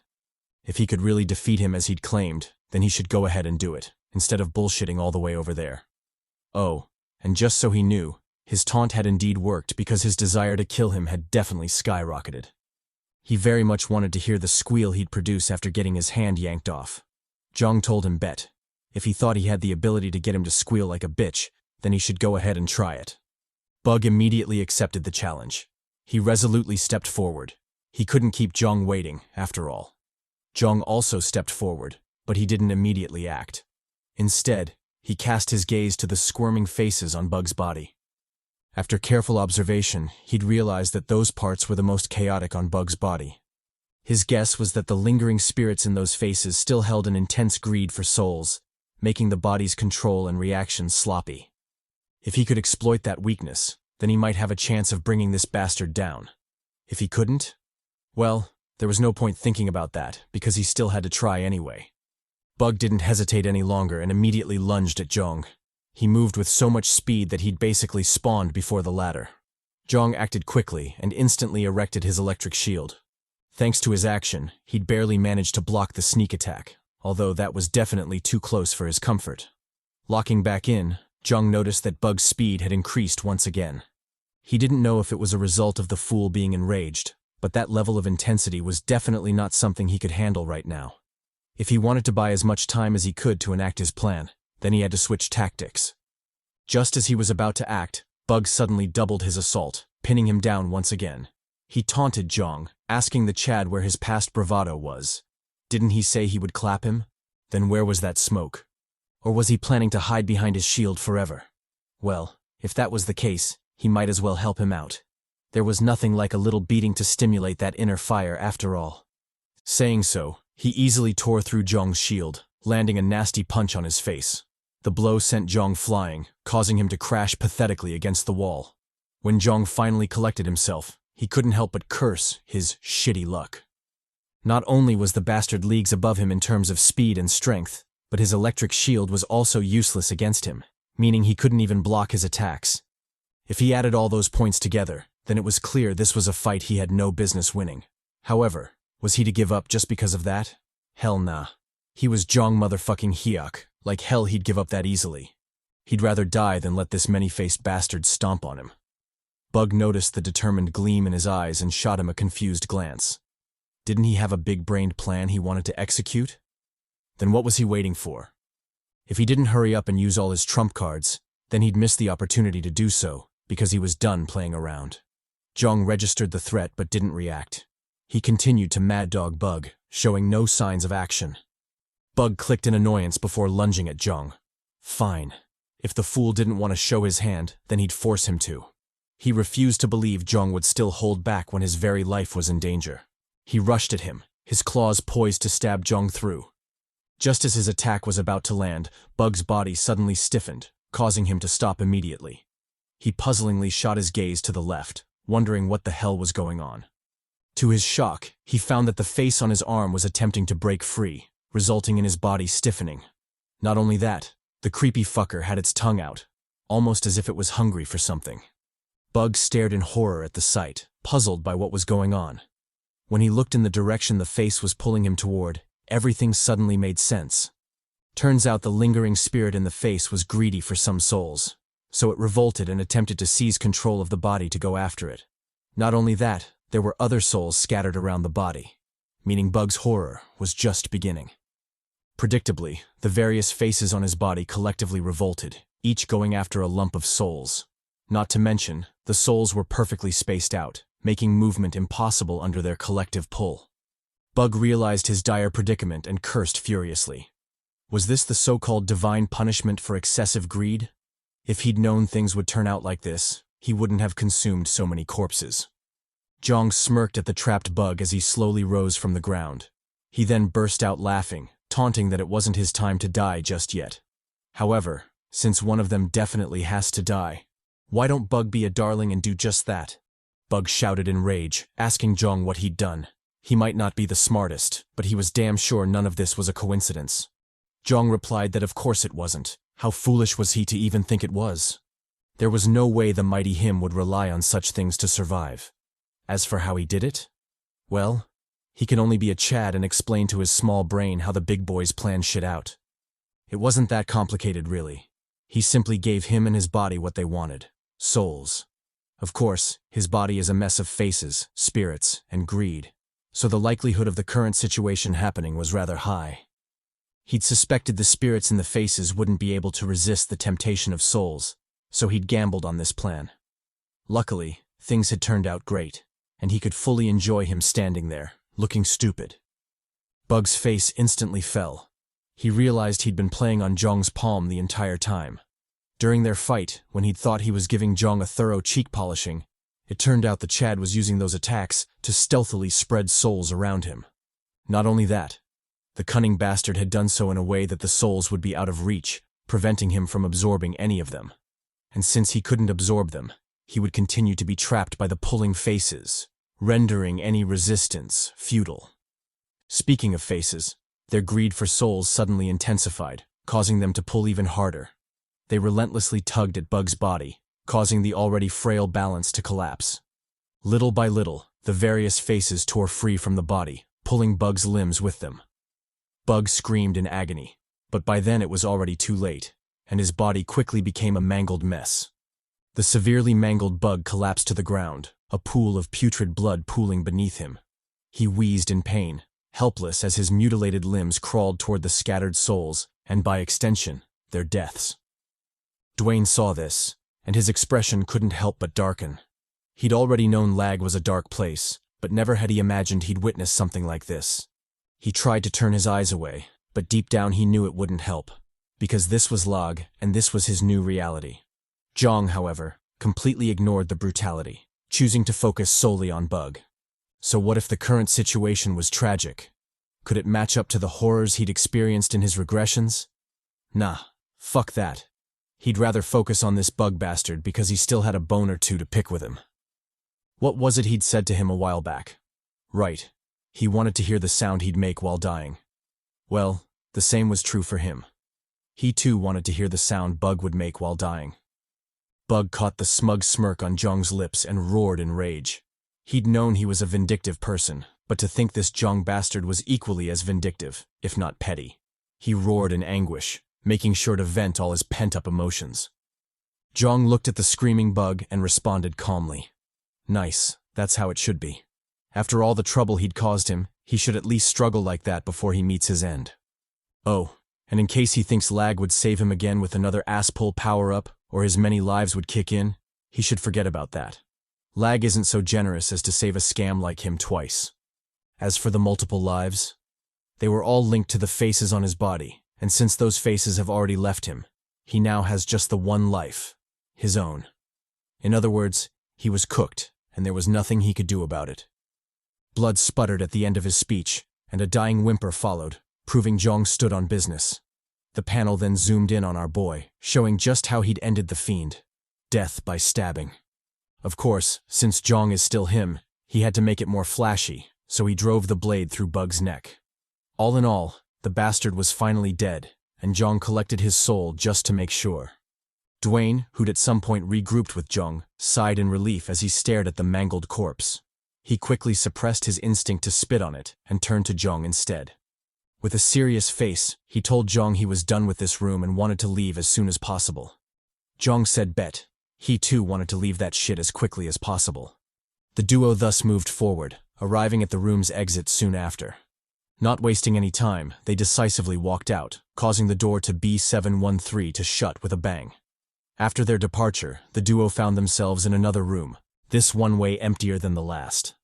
To the side was a merchant's room, the perfect place to restock and regroup. Jeong sighed in relief at the sight.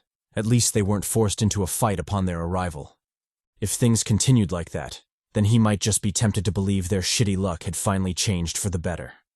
Dwayne chuckled by the side, almost as if he'd sensed Jeong's naive thoughts. He then called out to him, informing him that the merchant's door wouldn't open. Jeong's lips twitched. He immediately closed in on the door, all whilst cursing L.A.G for being shitty. Damn it. Couldn't it at least allow a brief second of happiness? Damn. Luckily, things weren't as bad as Jeong had imagined, and the vendor's door wasn't truly locked. Turns out the door needed a special key to open it, and that key was the labyrinth key. Jeong cracked a slight smile at the notification. Labyrinth key? Well, he did have one of those, so the door should be like Alibaba and Open Sesame in this bitch. He immediately pulled out the key and used it to unlock the vendor's door. Dwayne caught a glimpse of the key and shot Jeong a curious glance. He'd imagined the key would be the biggest obstacle in the room. But who would have thought Jeong Papi had it on his person this entire time? Truly, he was him. And those nicknames weren't for show. Reining back his glazing, Dwayne asked Jeong where he'd procured the key. Jeong replied that it was a gift from the labyrinth boss. Well, technically, he did have to clap it all the way through Sunday. But yes, it could be considered a gift, especially with the miraculous effect the key had. Dwayne didn't pry further. Why should he, when he was benefiting for free? As for Jeong potentially clapping some unknown boss and getting a gift from it, why would he be surprised when the homie had been clapping mega cheeks ever since he'd known him? The only pity would be that the Chad's clapping only extended to monsters and never true maidens. If he had as much luck with the baddies as he did with the clapped bosses, then Jeong would truly be the honored one, and not the maidenless soul he currently was. Anyway, moving on from Dwayne's, or rather Not's, wild banter, the two Chads finally entered the room. Within it was a vendor, as you might have guessed, and also, surprisingly, medical pods. I'm not quite sure why those are in there, but hey, why question blessings when they fall in your lap? The duo certainly didn't, and eagerly nodded toward the vendor. The vendor Chad responded to the nod, informing them that he was down for business. Jeong smiled in relief and quickly made his way to the Chad. However, halfway through the walk, he realized something was off. After meeting several vendors in this life and his past regression, he noticed that this vendor was odd. At first, he didn't understand why he got that feeling, but a little bit of reflection immediately gave him an answer. The vendor Chad, in all his glory, was actually a short king. Jeong was taken aback by this, as it was the first time he'd seen a vendor so tiny. However, what did the vendor's height have to do with him? So long as the Chad could deliver on what he was supposed to and not shortchange him by overpromising and underperforming, he was good. He immediately told the short unit to show him his stuff, obviously eager to see what he was working with. The vendor said bet and proudly unveiled his package. Contrary to what you might have thought, the short king was indeed mighty. In fact, his package was so large that he had those 6 feet and over vendors beat. Without a doubt, this was a true testament to, it's not the size of the package that matters, but how you handle it. Pause. Moving on from the obviously sussy narration, we finally focus back on the story. Jeong, who was bewildered by Not's pervy thoughts, firmly ignored the sussy baka and turned his gaze to Dwayne. He advised the Chad to go all out and buy everything he needed. Since run-ins with vendors were pretty uncommon in L.A.G, he should use this chance and not waste it. Dwayne said okay and immediately stepped forward. He then bought everything he needed before leaving the spot to Jeong. After the two had completed the shopping spree, they made a quick detour to the medical pods, obviously using them to heal up to their peak condition. Done with that, the duo left the room, and it is also at this time that we see their new drip. For Jeong, the change wasn't as drastic, as he only added a bit of flavor to his already killer drip. For example, the Devil's Leather Jacket, formerly the Demon's Leather Jacket, had been enhanced a second time, making the total buffs double. His agility, as a result, had risen from 30% to 80%, provided he was nestled in the bosom of darkness. On his wrist was a new piece of equipment, specifically the Shadow Demon's bracelet. The equipment allowed the use of an active skill. In the Shadow, ranked M. As for its effect, it basically channeled the Shadow Monarch, allowing for free and unrestricted movement through shadows. Apart from those two, Jeong also purchased Hydra Pants, which helped with health recovery and regeneration. Last was a bunch of medical supplies, the typical potions and pills.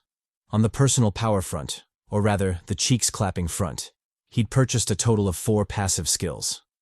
I won't introduce them in detail because we all know the homie Jeong will just pull skills out of his ass so long as it suits him in battle.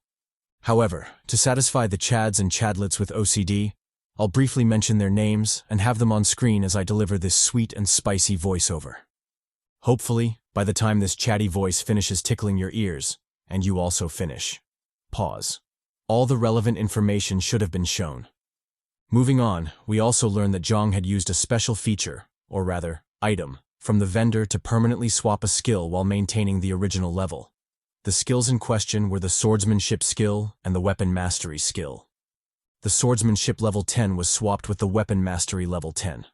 All in all, the big splash cost our boy a whopping 400 souls, and he only had 71 souls left in his pocket.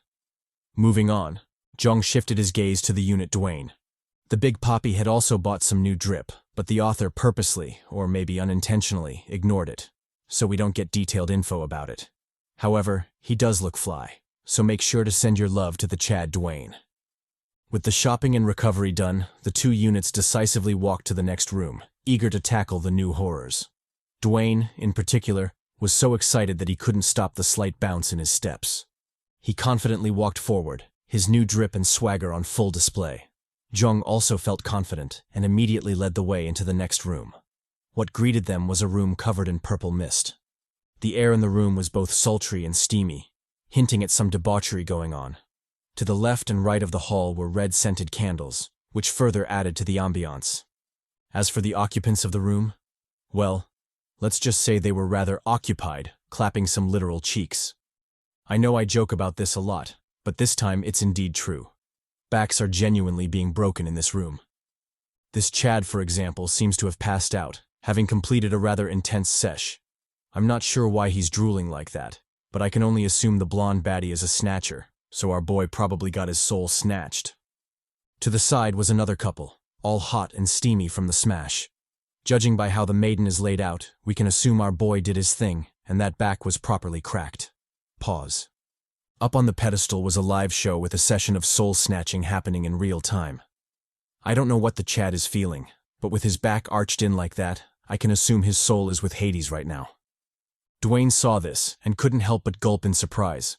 To think Paradise had always been in Lag, and he had no idea this entire time. Jeong caught the foolish grin on his face and told him to lock in.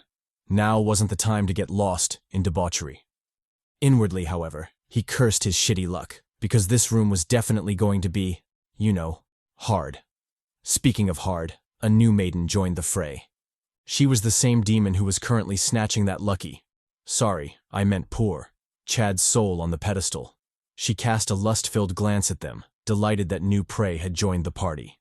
Jeong spared her a glance before quickly turning his gaze away. Nothing good would come out of lingering on that view for long. He then addressed Dwayne, warning the latter to be careful. Something in that room was off, and it wasn't just the smashing going on. His instincts were telling him that the states of the players were abnormal, and it definitely had something to do with that succubus wench, Phoebe. Suppressing the lingering unease in his heart, Jeong reflected on his regressions thus far. He realized that this room, and probably the boss as well, were things he'd never encountered in his past regressions. He had no idea what was going on, but his ample experience told him the boss would be tricky to deal with. Sure, she looked weak on the outside, and her offensive power seemed to be lacking, but that was precisely why she would be tricky to handle. There were never weak bosses in Lag, and he was sure this wench had her quirks as well, although he very much dreaded experiencing them firsthand. Locking back in, he cast his gaze across the room. Ignoring the humping fools, he quickly realized there was no exit in sight. Dwayne grew tense at this, but Jeong told him not to worry. Handling the exit issue would be easy. All they had to do was smash, or rather beat, the boss, and the exit would naturally appear. As for how they'll do that, there was no need to rush. They could continue collecting visual data for now, for research purposes, of course. Phoebe heard Jeong's, or rather Not's, flimsy excuse and immediately cast her gaze over. She licked her lips, an unrestrained desire tugging on them. She then gulped at the new prey, obviously eager to give them a taste. Jeong noticed her strange expression and instantly went on high alert. He watched as she dismounted her worthy steed, and his heart ached a little for the poor fool. Seeing as he couldn't even close his mouth, it was safe to say the Chad was gone, another pitiful fallen in the pursuit of cheeks.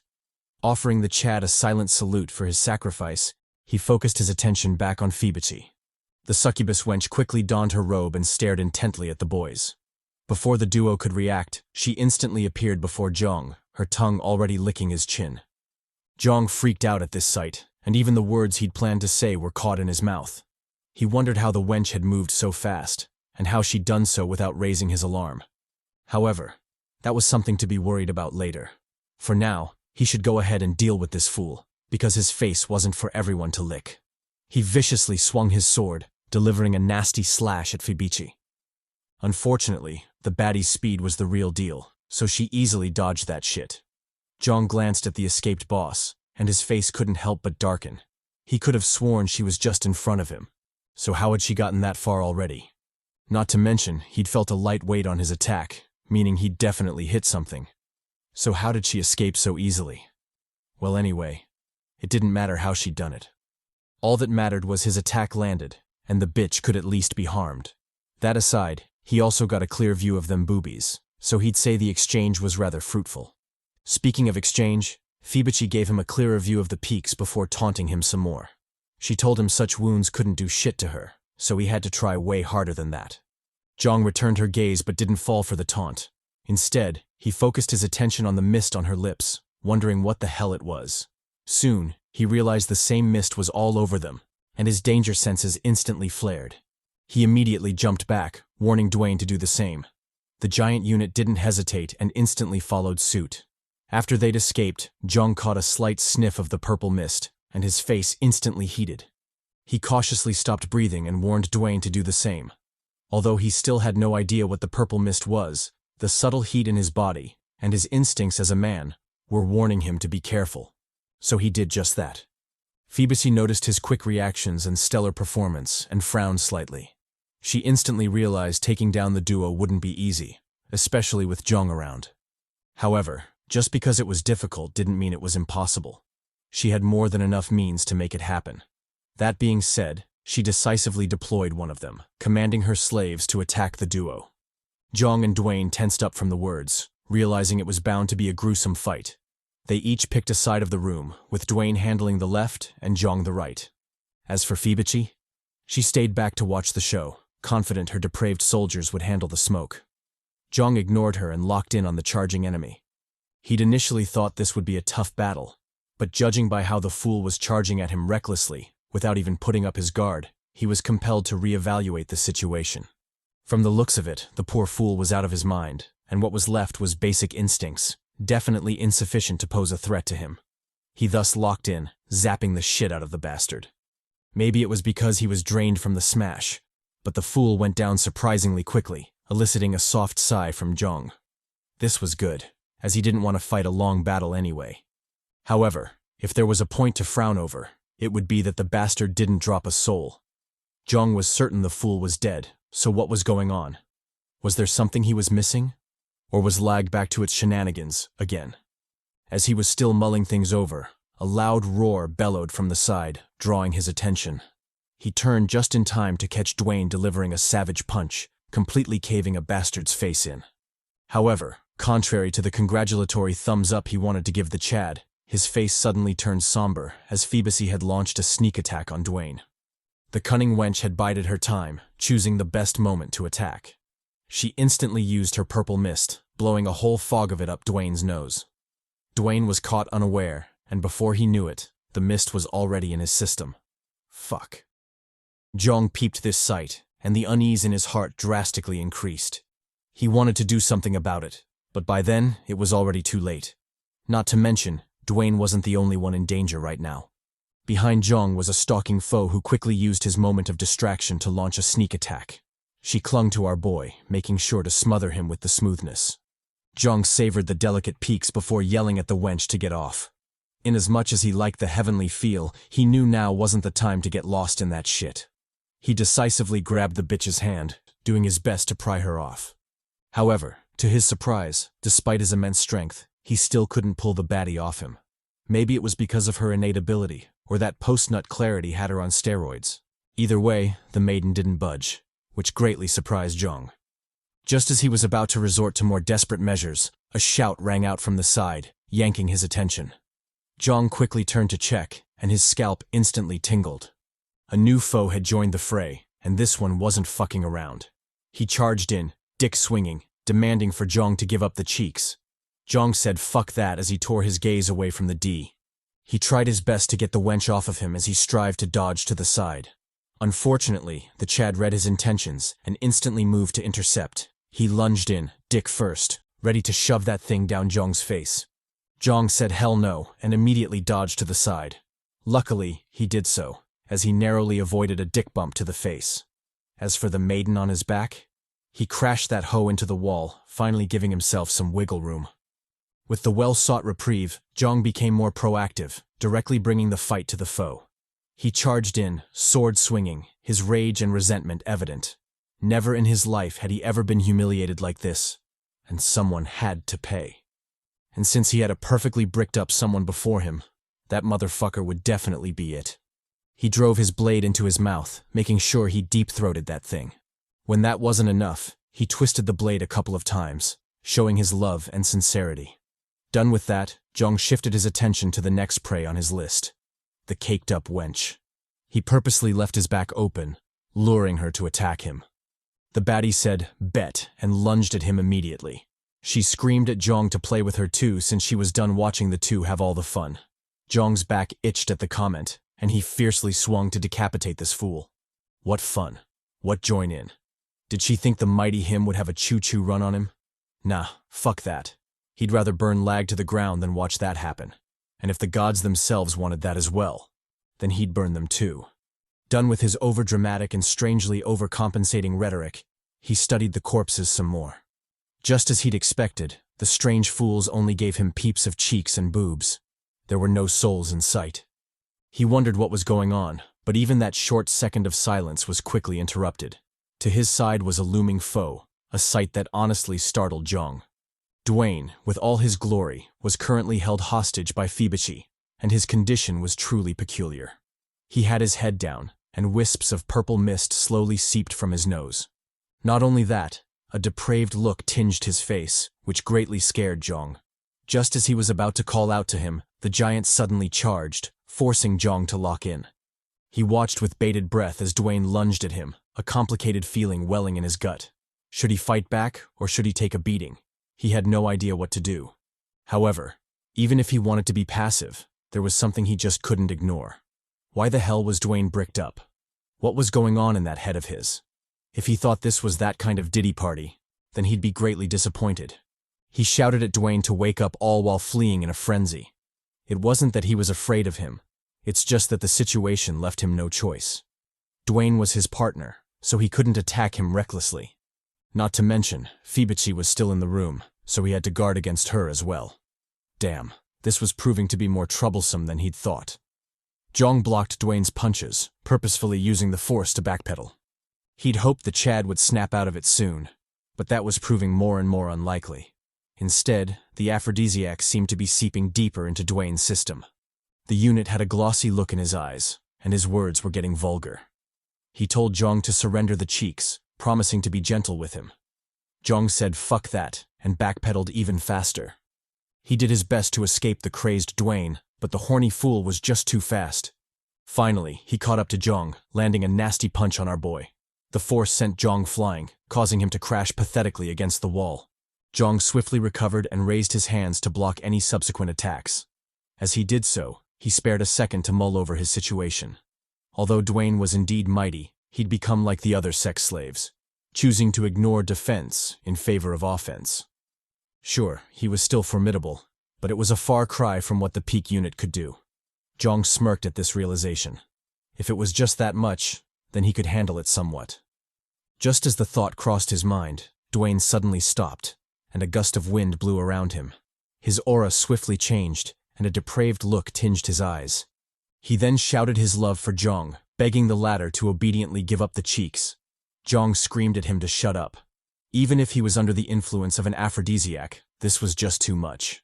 If he didn't get his shit together, then he might as well say fuck it and fight back. Dwayne, however, ignored that shit. Since Jeong was playing deaf to his confession, then he might as well scream it louder. He immediately drew in a deep breath, bellowing out a beast roar soon after. The roar hit Jeong hard, forcing him back against the wall. His already perilous situation instantly worsened. causing a slight panic to flash across his face. However, he was still him, so he held on with all he had. As he stared at the roaring Dwayne, Jeong realized something he'd overlooked this entire time. Dwayne was strong.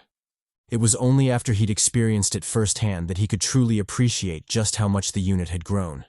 Had it been any other time, he might have been delighted by this. However, the current situation didn't allow for that. Not only was his life in danger, but his chastity as well. Thus, he swiftly dodged to the side, narrowly avoiding a stomp kick and a subsequent pounding by Dwayne. Jeong saw the crashed wall and his resolve steeled. He finally realized a passive approach wouldn't work. If he wanted to make it out alive, then he had to start returning punches. Thus, he savagely clocked Dwayne, sending the unit skidding into the distance. Dwayne felt the pain, but his horny ass easily ignored it. What was a mere pain when he hadn't shown Jeong his sweet loving?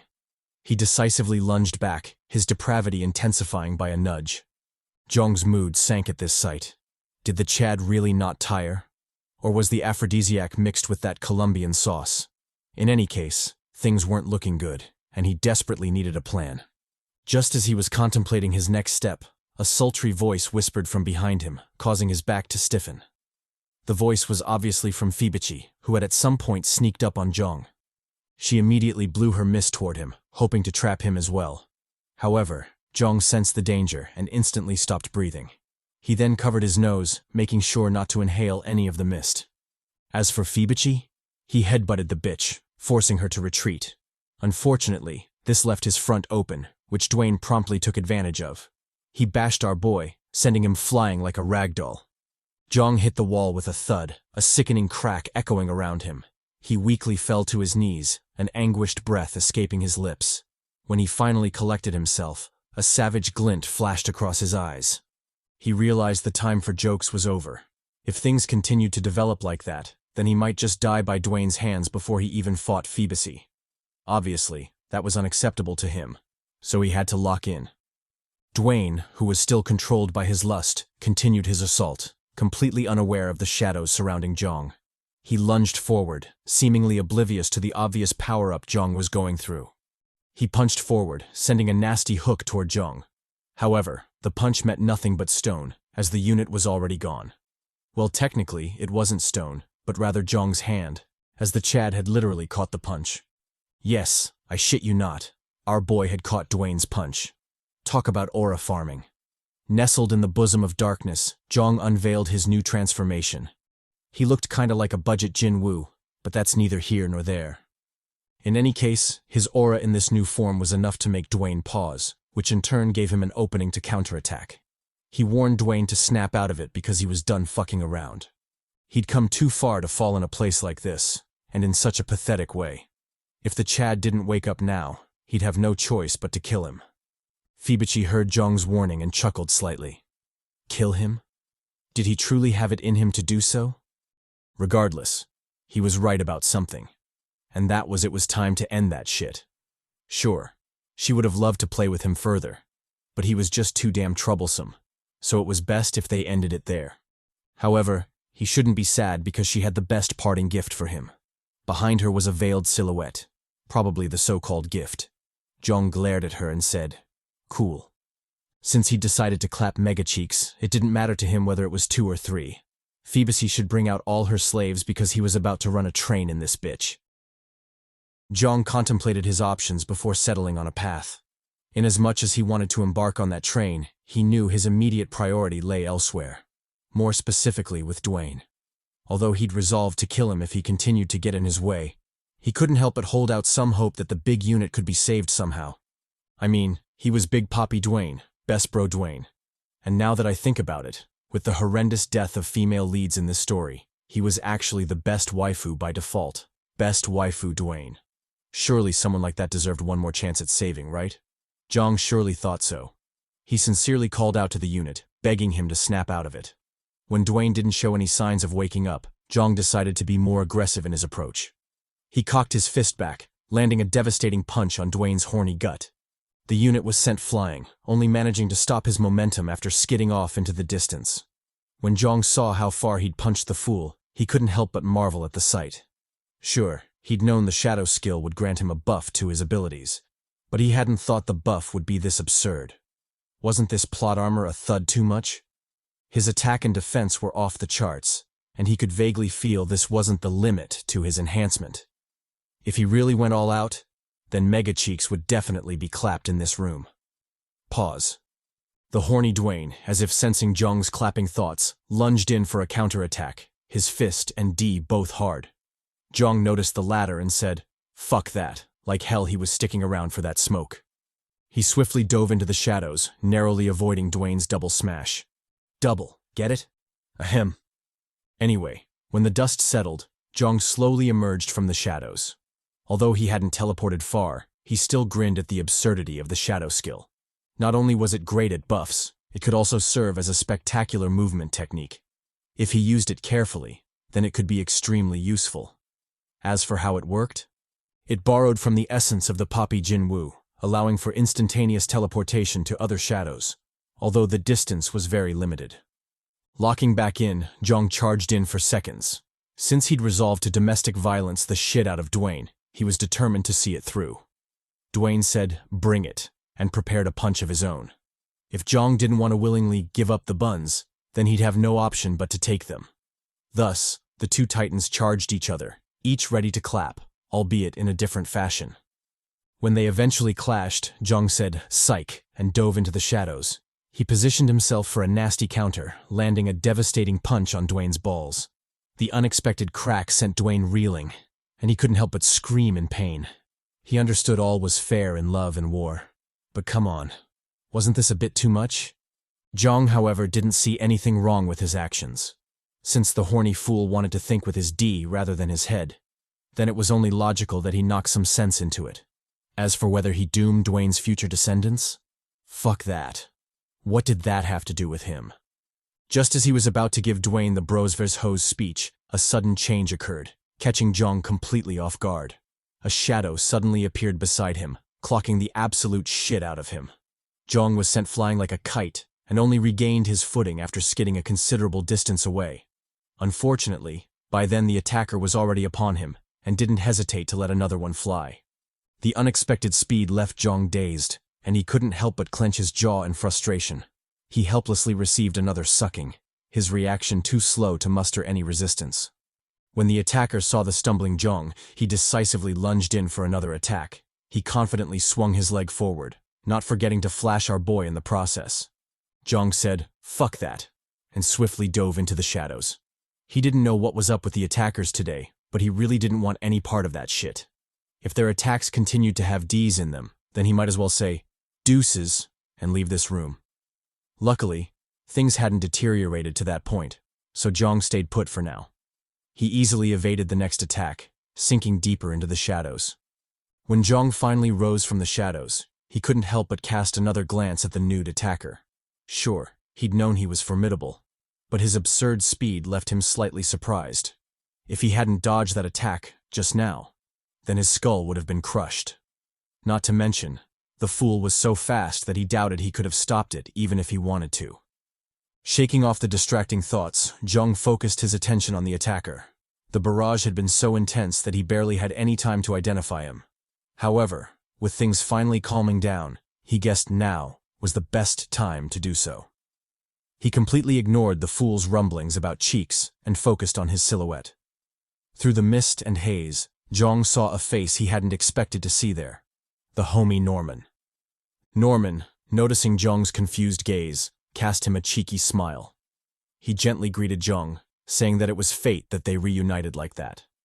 Jeong, however, tuned out his bullshit. He fixed his gaze on the mist surrounding Norman, noticing that it was way thicker than Dwayne's. Although he didn't know what that meant exactly, he was inclined to believe it signified the degree of control Phoebus had on her slaves.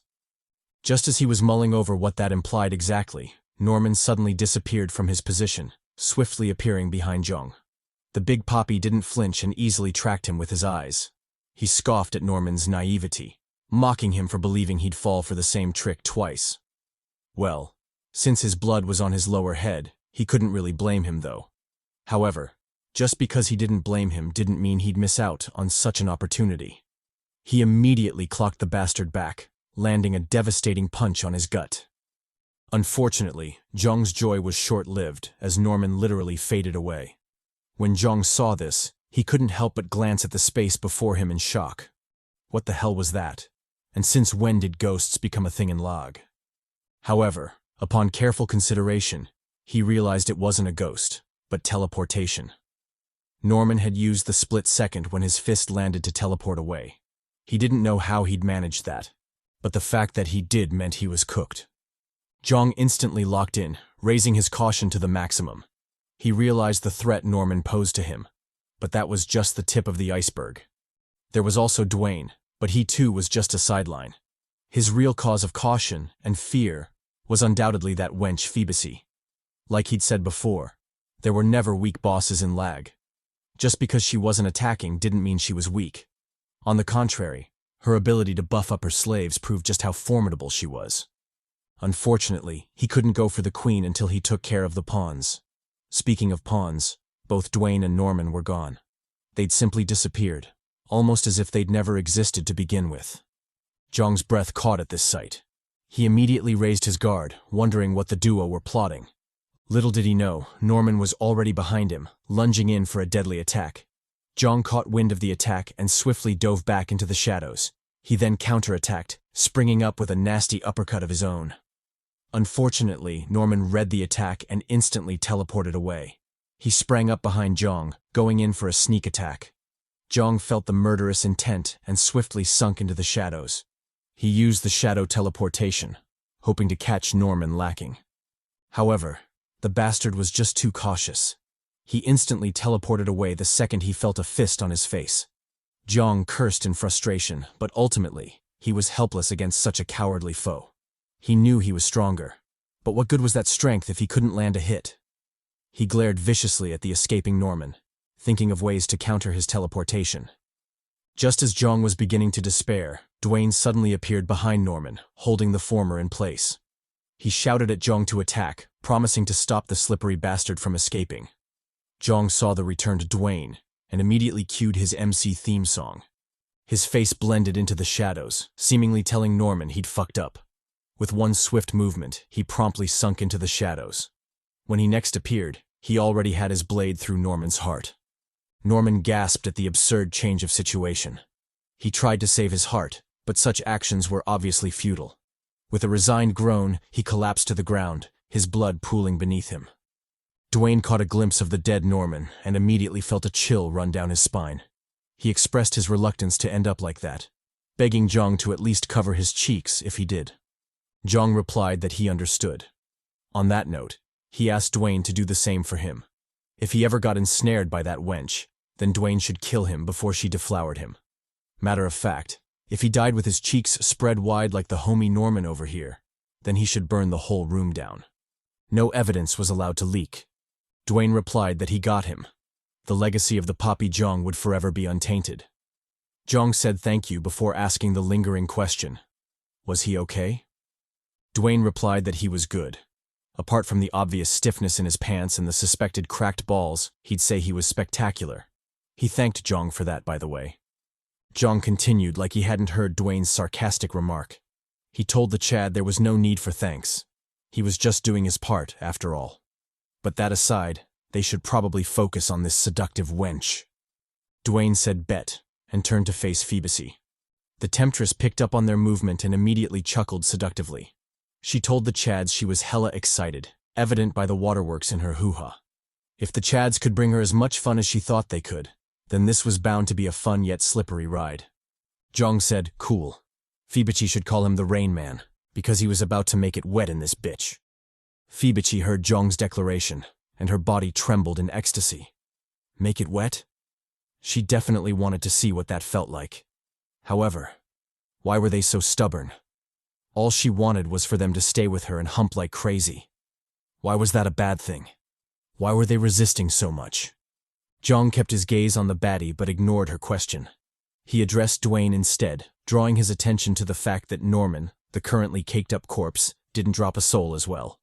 Dwayne mulled it over and shared his speculation on the matter. Phoebus, this bitch, was literally sucking their souls after she, sucked their souls. He didn't know how accurate his deduction was, but it definitely wasn't the worst way to go. Phoebe eavesdropped on their communication and chuckled at Dwayne's, or rather Not's, last words. If it wasn't that bad of a way to go, then why didn't they join her? Or could it be that she wasn't their type? Were they perhaps into something else? Something perverse? She calmly walked forward, making sure her curves swayed as she advanced. With a seductive voice, she asked the Chads what they liked. Did they perhaps swing this way? Preferring to have more meat in their taco? Or were they into the thick kinds, the kinds that were more than a handful, if you know what I mean? Maybe it was simpler than that, and they just wanted a little more experience in the sack? Those wrinkled and saggy titties do have their own charm, after all. Well, since they weren't reacting, it must mean it's something like this, right? They want that Lil Wayne, that lollipop, aka Lolicon. Damn, what naughty dogs they are. Dwayne and Jeong stared at the rambling Phoebe incredulously. What the hell was this bitch talking about? Lolicon? They didn't even like lollipops, so why would they like that? If anything, she did have a point with that thicker-than-gravy form from before. But of course they wouldn't admit that out loud. That aside, it seemed they had to silence her quickly because further talk would just lead to problems. Who knows? Maybe the FBI would raid their shit after hearing her baseless accusations. Jeong seriously nodded to the plan. He might be without bitches, but never would his name appear on that lollipop list. If he couldn't get them as thick as frozen peanut butter, as caked out as prime tsunade, then he might as well stay maidenless. Dwayne said facts and joined Jeong in the charge. Since they decided to stomp this bee, then they might as well get it done with the quickness. Phoebe saw their approach, and her quiver of ecstasy intensified further. She told the Chads to come at her together. A threesome was always better after all. Jeong ignored her bullshit and rushed forward. He instructed Dwayne to fall back, only attacking after he'd successfully created an opening. Dwayne nodded in understanding and swiftly withdrew from the front line. He watched Jeong charge forward, patiently biding his time like a stealthy hunter, a booty hunter. As for Jeong, he immediately prepared a heavy punch, sinking into the shadows soon after. When he next appeared, he was already by Phoebe's flank, chaining his punch with the previous movements. Like Mike Tyson, he let that hook fly, aiming straight for Phoebe's delicate face.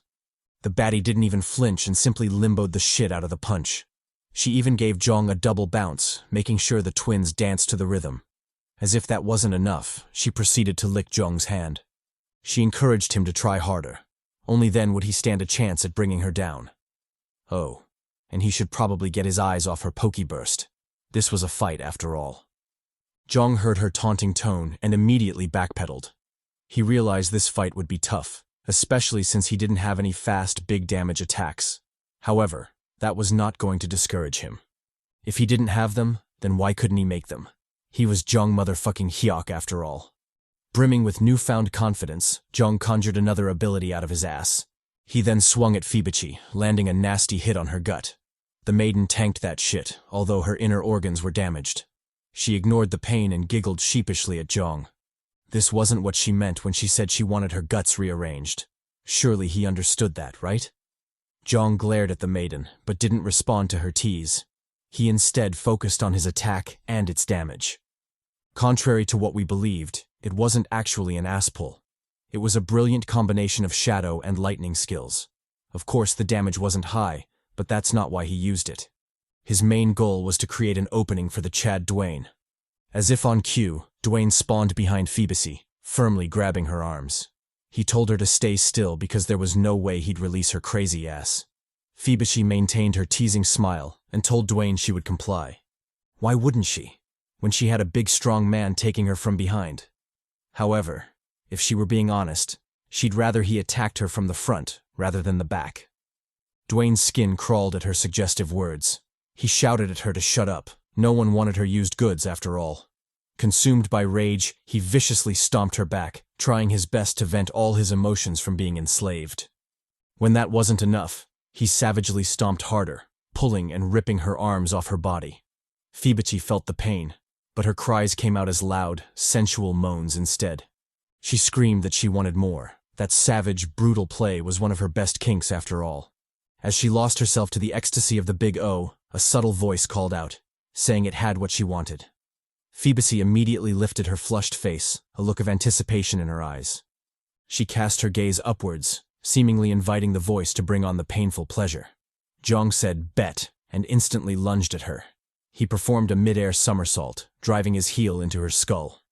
The force pinned the masochistic baddie into the ground, her face buried deep beneath the rubble. Just as Jeong was about to celebrate his victory, a long, wet tongue slithered up his leg, licking and trailing over his foot. Jeong said, "Fuck that," and immediately backpedaled. Inasmuch as he wanted to explore what that tongue could do, he knew he had to keep Not's video PG. However, he guessed it was still alright to check out them boobs, 'cause god damn. Dwayne shot Jeong a knowing smile before asking what was wrong. Why didn't he seem pleased in the face of such deliciousness? Jeong replied that he was pleased, but that's not what's important right now. Phoebeke, that wench, was still alive, even after losing her head. In fact, she even licked his foot, even though he had no idea how she managed that without a face. Dwayne's skin crawled at the reply. How could she lick without a head? I mean, if it was without teeth, then he'd understand. But head? How was that possible? Just as he was mulling it over, Phoebeke's sultry voice rang out, screaming that she loved it. She slowly rose from the ground, taking breaks to squirm in ecstasy. Under the Chad's incredulous gazes, the maiden fully rose, her voice growing louder and louder. She shouted at them to give her more pain, more pleasure. She wanted all of it. When the Chads didn't respond to her calls, she stared at them, fixated, as a wave of frustration flowed through her. Fine. If they didn't want to give her pleasure, then she guessed it was her turn to do the same. She couldn't keep taking without reciprocating after all. However, before she did so, it was only right that she put on something more enticing. A little feast for the eyes would make the service better, after all. Saying so, her skin promptly burst open, and from within came the newly reborn Phoebeke. All her injuries were gone, and a pair of butterfly wings graciously nestled behind her. With her transformation complete, Phoebeke cast her gaze towards the duo.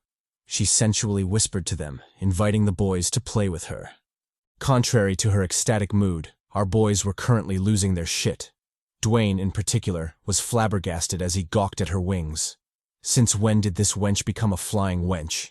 It made no sense. Jeong, on the other hand, was more worried about her recovery. The metamorphosis had not only healed her injuries, but also restored her clothing. If it was that thorough, then there was no way it could only be used once. Fuck. This was starting to be a drag.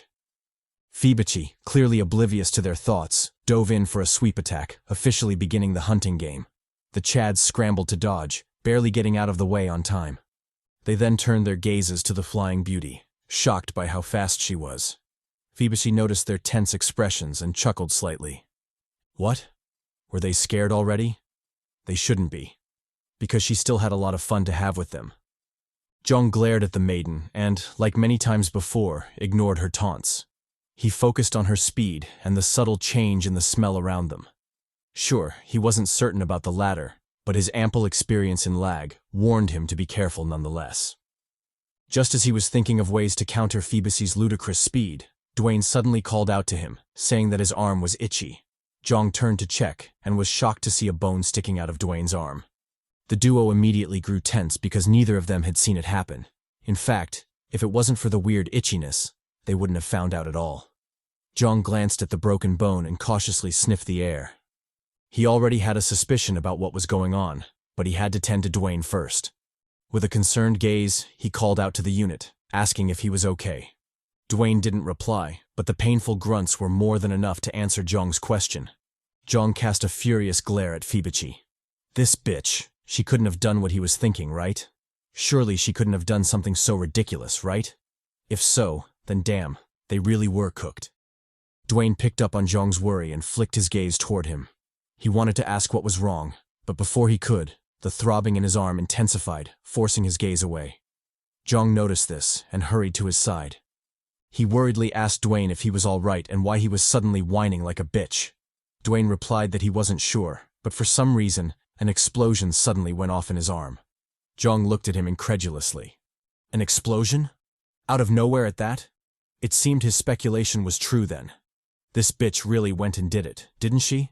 He cast a resentful glare at Phoebeke, his frustration evident. Ignoring the flying wench for now, Jeong shifted his gaze to his arm. Just as he'd expected, There were fine purple particles floating around it. These were the cause of the explosions just now. Little explosive dust shed by Phoebe. She cast them during her flight, making her own version of pixie landmines. Jeong frowned at this sight, clearly frustrated by how things were developing.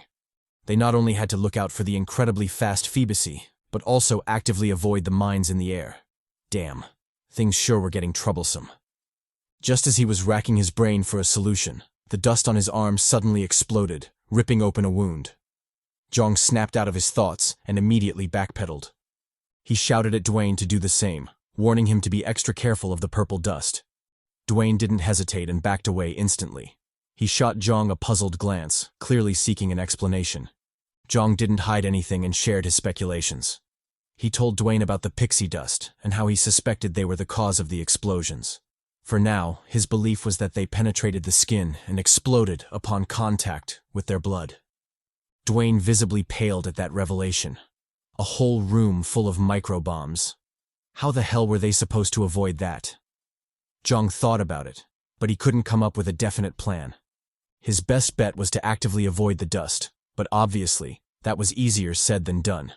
If they couldn't even see the little bastards, then how were they supposed to avoid them? Damn it, why was everything going to shit all of a sudden? As he was still cursing their shitty luck, Phoebe's sultry voice rang out, asking if they'd forgotten about her. She quickly dove at them, forcing the duo to dodge. Although they managed to avoid the main charge, there was still the issue of the dust. Just as they'd expected, small explosions tore at their bodies, ripping open wounds. Jeong noticed this and cursed even more. This bitch. Why was she so damn fast? And if she was already that fast, how were they supposed to avoid the dust? Wasn't this asking for too much? For a split second, he considered smashing her like she wanted. Maybe that would finally get her to come down. However, after mulling it over, he decided against it. He was Jeong motherfucking Hyeok. Like hell, he'd surrender the cheeks to a foe.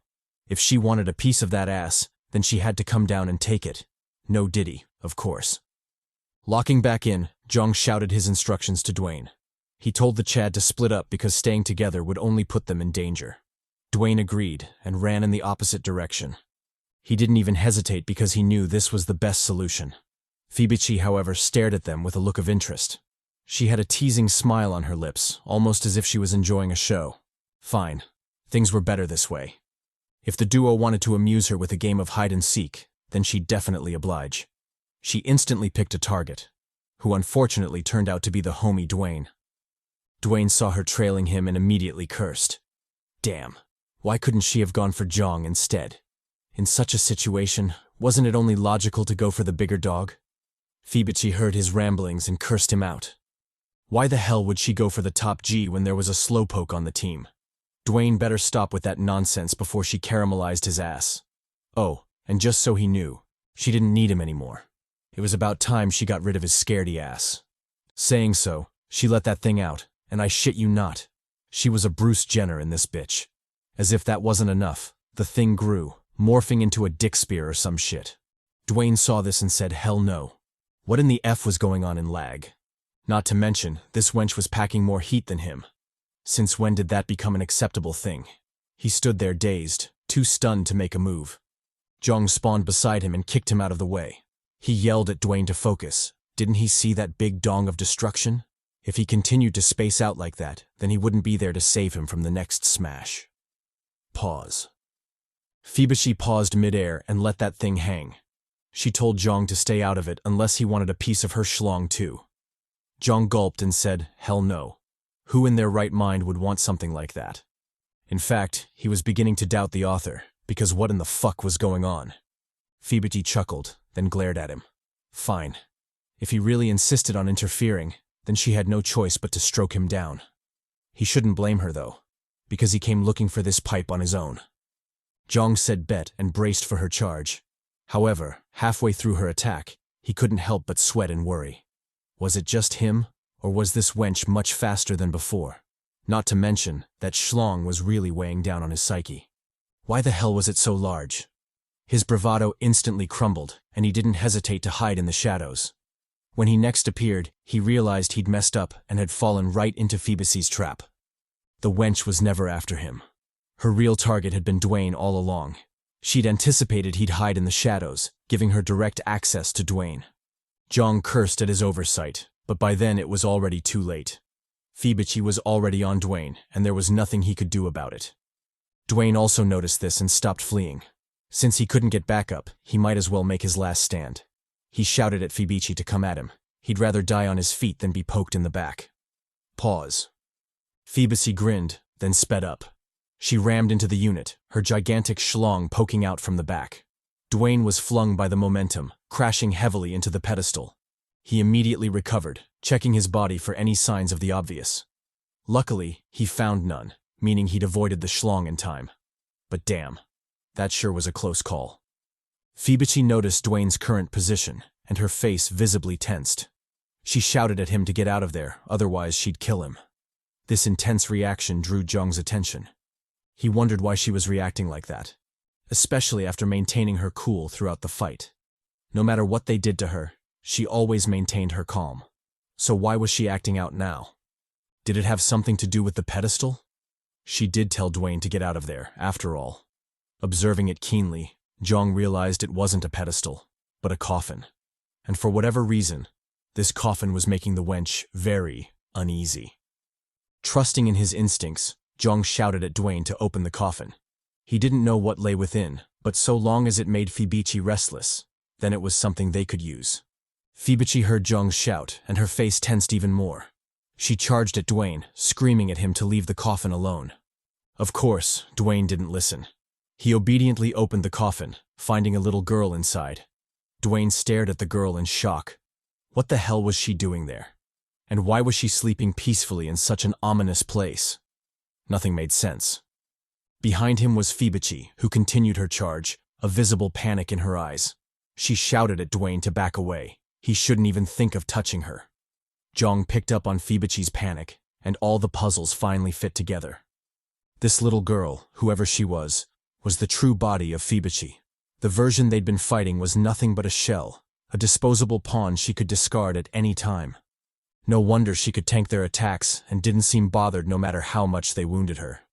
She knew her true body was safe, so why would she worry about a clone? When he came to that conclusion, Jeong immediately sprang into action. He screamed at Dwayne to kill her, informing him that that was the true body. Dwayne agreed and immediately cocked his hand back. He prepared his strongest attack, aiming to finish her in one go. However, when he looked at her young face, he couldn't help but falter. Was this really the right move? No matter how he looked at it, she was a child, and he couldn't bring himself to harm her. Jeong noticed his hesitation, and his rage exploded. He shouted at Dwayne to kill her. Now wasn't the time for that shit. Dwayne heard Jeong's desperate shouts, but his body didn't move. He couldn't do it. He couldn't kill a child. He weakly lowered his arms, seemingly accepting his fate. Behind him was Fibici, who finally caught up to him. She charged at him with fury, her dick spear raised for the stab. Jeong's desperation thickened at the sight. He yelled like a rabid dog, telling Dwayne to kill her. Damn it, why was he even hesitating? Didn't he know how dire the situation was? Why would he pick such a time to grow a conscience? Fuck. To fully understand why Dwayne was hesitating, we take a quick trip down memory lane. He, like most gigapoppies, had a family, parents, and a younger sibling. After the passing of his parents, his only family in the world was his younger sister, who of course required him to step up. However, the Dwayne from back then wasn't the same unit we currently know. He was a no-good bastard who could only be referred to as a waste of space. He neglected his sister, ignored his responsibilities, and didn't even bother to put in the effort expected of him. Eventually, and predictably, something happened. And of course, Dwayne wasn't there to protect his sister. She passed away, leaving Dwayne alone in this world. Well, he did have his unending guilt, but that was nowhere near enough to fill the bottomless pit of loneliness and despair her passing had created. Now, back to the present. When Dwayne saw the helpless little girl lying in the coffin, he couldn't bring himself to harm her. No matter how he tried to rationalize it, his body refused to move, seemingly expressing the unwillingness in his heart. Sure, it was foolish, and deep down he knew she was nothing but a monster. But when have emotions ever been rational? It is within human nature to be swept up in our feelings and end up doing some dumb shit. Thus, when he looked at that young face, Dwayne already knew he'd lost. He couldn't kill her, even though he knew not doing so would doom them both. Unfortunately, Phoebus wasn't magnanimous enough to spare him in lieu of his momentary weakness. She proceeded with the attack, inching closer and closer to Dwayne. Jeong, who was already losing his shit at this point, shouted even louder, warning Dwayne to be careful. He screamed at him to take cover, to protect himself even if he couldn't kill the girl. Obviously, Dwayne didn't hear any of that, further intensifying the worry in his heart. He just stood there, motionless, almost as if he'd given up on life. Jeong saw this, and the anger in his heart flared. Fine. If he didn't want to save himself, then he'd have no choice but to save him himself. He shot forward swiftly, making sure to take the biggest gamble since the regression. Official unlock, Gate 4 open. Buffed by the tremendous power boost, Jeong launched forward like a rocket, cracking the very floor beneath him. He swiftly caught up to the attacking Phoebus, yeeting the bricked-up bitch to the side. With that done, Jeong didn't hesitate to deactivate the fourth door. Although he'd only used it for a split second, the recoil was still tremendous, leaving Jeong on the brink of death. He silently cursed to himself, vowing not to make such a gamble a second time. Done with the justified self-reproach, Jeong studied his body, curious to assess the extent of his injuries. He was shocked to learn that things were way worse than he'd initially imagined. Not only was his body severely battered, but his stamina was also non-existent, preventing him from using the shadow skill. For all intents and purposes, he was already a spent force. A helpless lamb free for the slaughter. Obviously, Phoebus wouldn't let go of such an opportunity. She sprang forward immediately, grabbing Jeong by the throat. Jeong too didn't go down without a fight. Since he couldn't do anything to the avatar, he directly switched his target to the real body. Using the extendable bone blade, he stabbed at the latter, aiming for a direct kill shot. Unfortunately, Lady Luck wasn't on his side this time, and his stab fell short by a mere inch. He failed to kill the main body, giving Phoebus enough time to drag him away. Just as he was thinking their bad luck had peaked, things surprisingly got worse, with Phoebus driving him toward the wall. She didn't hesitate to ram him into it, dealing a devastating blow to Jeong. Capitalizing on his momentary stun from the damage, she rushed in for a bite attack, seeking to put an end to our boy. Jeong, however, refused to go down so easily. He retaliated, slashing his blade across Phoebus's neck. Like a well-aimed guillotine, his slash cut deep, quickly cleaving half of Phoebus's throat. Phoebus picked up on his actions and laughed mockingly. Did he really think something like this would take her down? Surely he must know losing a head wasn't that big of a deal to her, right? Or did he perhaps want it for something else? Something throaty? In any case, she welcomed him to try harder. Only then would his despair be the sweetest after he inevitably failed. Oh, and he shouldn't expect help from his friend over there, because the unit was clearly out of it. He couldn't and wouldn't kill her main body, so it was best not to rely on him. Jeong glared at the boasting Phoebus, and his anger intensified.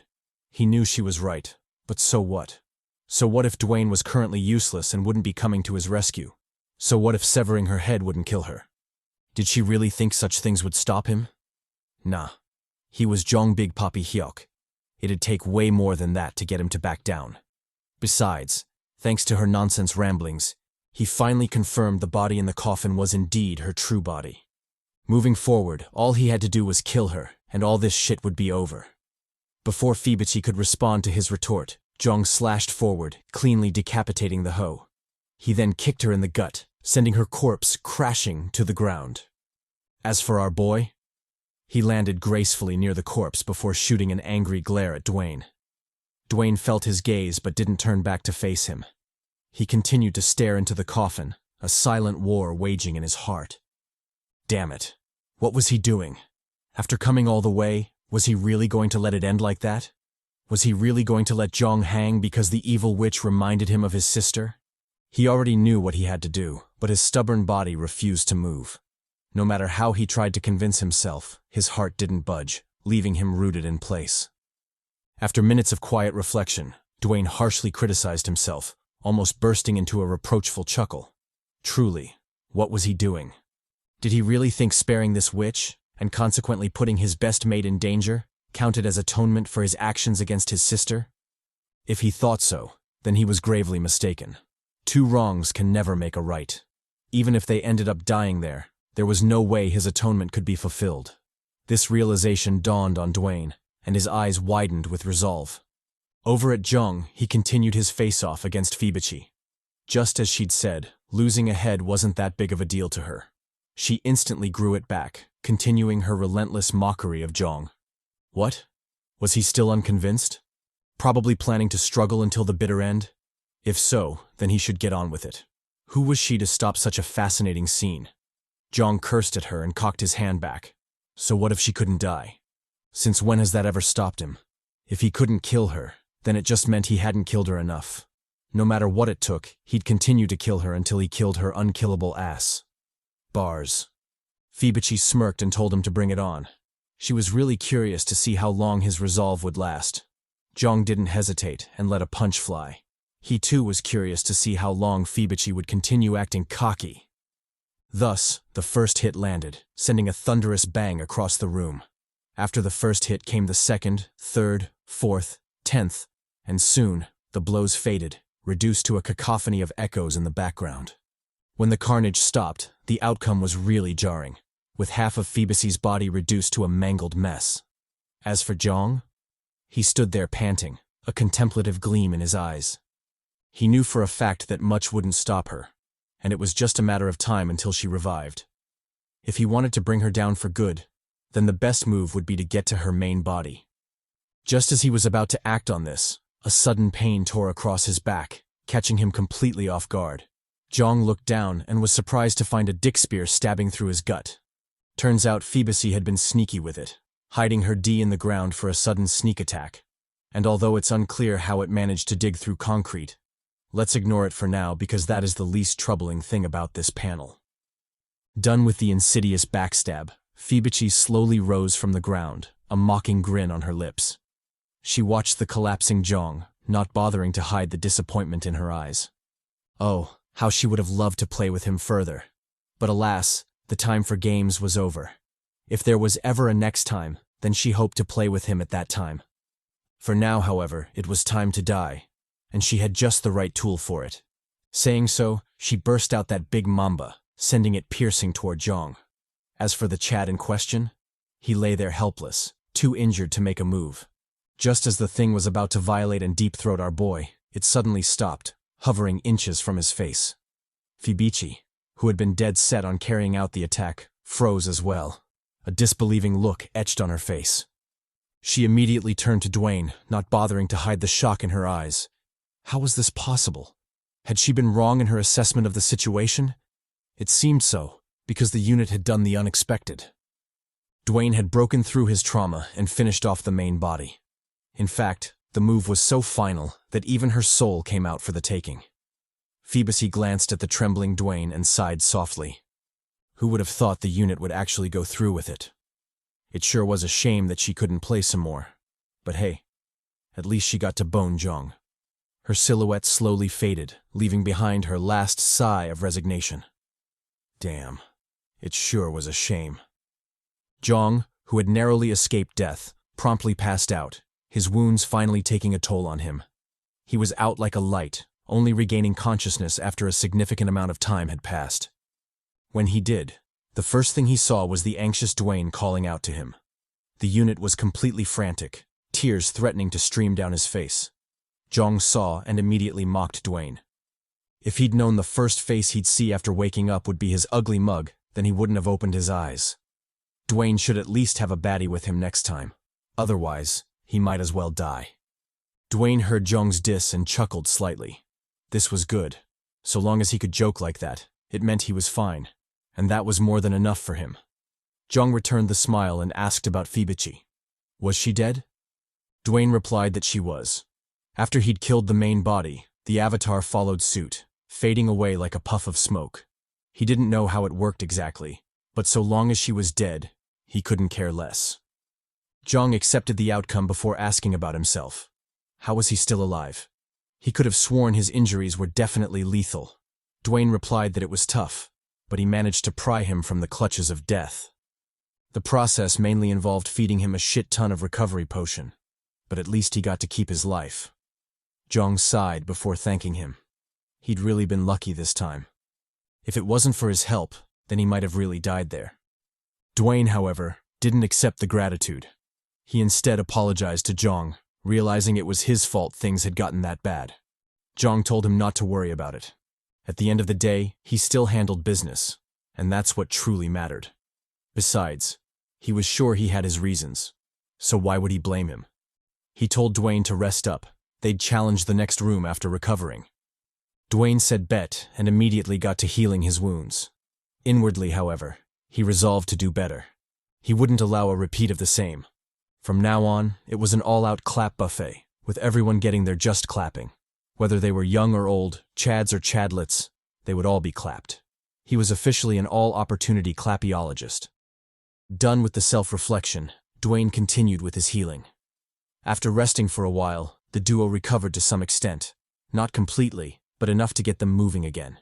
Dwayne, having suffered fewer injuries, was the first to get up. He quickly checked up on Jeong, scanning every inch of his body for injuries. No diddy. When he found none, he finally exhaled the breath he'd been holding the entire time. Damn, that sure was a close one. If he didn't have the healing medicine, who knows if Jeong would have made it through. Jeong picked up on his worry and reassured him. He told the Chad not to worry because he couldn't be killed that easily. Dwayne might not know this, but he was him. To say that he was invincible might be a stretch, but it also wasn't far from the truth either. In fact, the only weakness he was currently aware of was baddies. For whatever reason, he couldn't keep a bitch, almost as if he was allergic to them or something. However, such spirits of celibacy wouldn't hold him for long. So long as he kept at it, he was sure he'd make them jiggle soon enough. Fingers crossed. Dwayne looked at Jeong, or rather not, like he was an idiot. After all they'd been through, was he really talking about cheeks right now? Where were his priorities? He eyed Jeong a second time, but didn't insist further. Should they head out now? Jeong replied that they should. He was already mostly healed after all.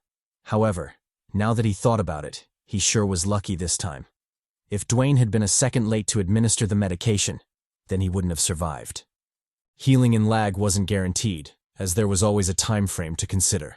If the potions were administered after that time frame, then healing wouldn't be possible, even if you dumped a shit ton of potions on the wound. In any case, he was lucky, so he'd leave it at that for now. Gearing up, the first thing Jeong went for was the soul. He was surprised Dwayne hadn't claimed it, but thinking back to the situation, he guessed it was only right. If the Chad had prioritized the souls instead of his best buddy, especially after it was his fuck-up that got him cooked, he would have definitely been enraged. Luckily, Dwayne was still a sensible waifu, so he didn't have anything to worry about. Locking back in, Jeong swiftly divided the souls. Fibachi had a shit ton, so each of them gained a sizable amount. In fact, Jeong's collection shot past 400, with the total amount adding up to 440. This wasn't a small amount, considering lots of upgrades required only tens of souls. If he planned it well, then he wouldn't have a shortage of souls, at least for the next room. Speaking of souls, Jeong immediately put them to use. He wasn't the type to hoard, especially in a hell like L.A.G. If he insisted on being thrifty only to die as a consequence, then even hell wouldn't be enough to hold his stupid ass. The best move would be to efficiently use the souls, prioritizing the important skills for upgrades. As for the rest, he'd level them on a need-to-use basis, with body enhancement skills taking the cake. True to this thought, Jeong instantly began his leveling spree. He first prioritized his main skills, with calm breathing, strong bones, lizard tail, and gates of limitation taking the lead. After the main skills came the secondary skills, with lightning making the cut.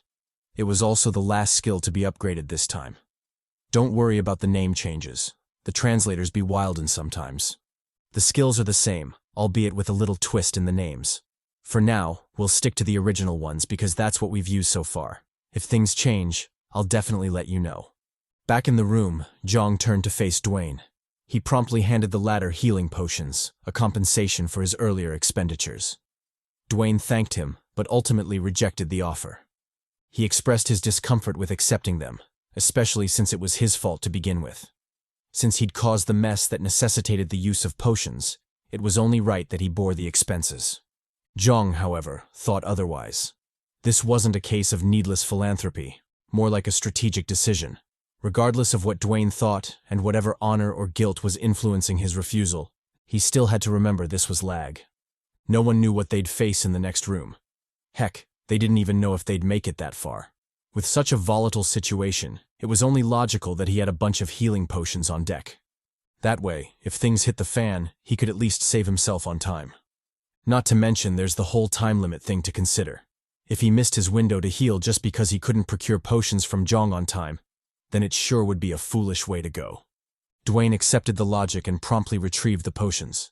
Since the Big Papi was offering, why would he refuse? Besides, there were no strings attached, so why would he hesitate? This wasn't an invitation to a ditty party after all. Baby oil. Done with prep, the duo turned to face the door. It had appeared after Fibichi fell, so they were certain it was the exit door.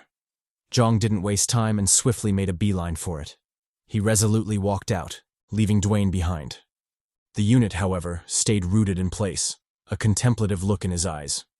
He cast his gaze upon the coffin, conflicted emotions hidden in their depths. He still remembered the ordeal and what he'd done to survive it.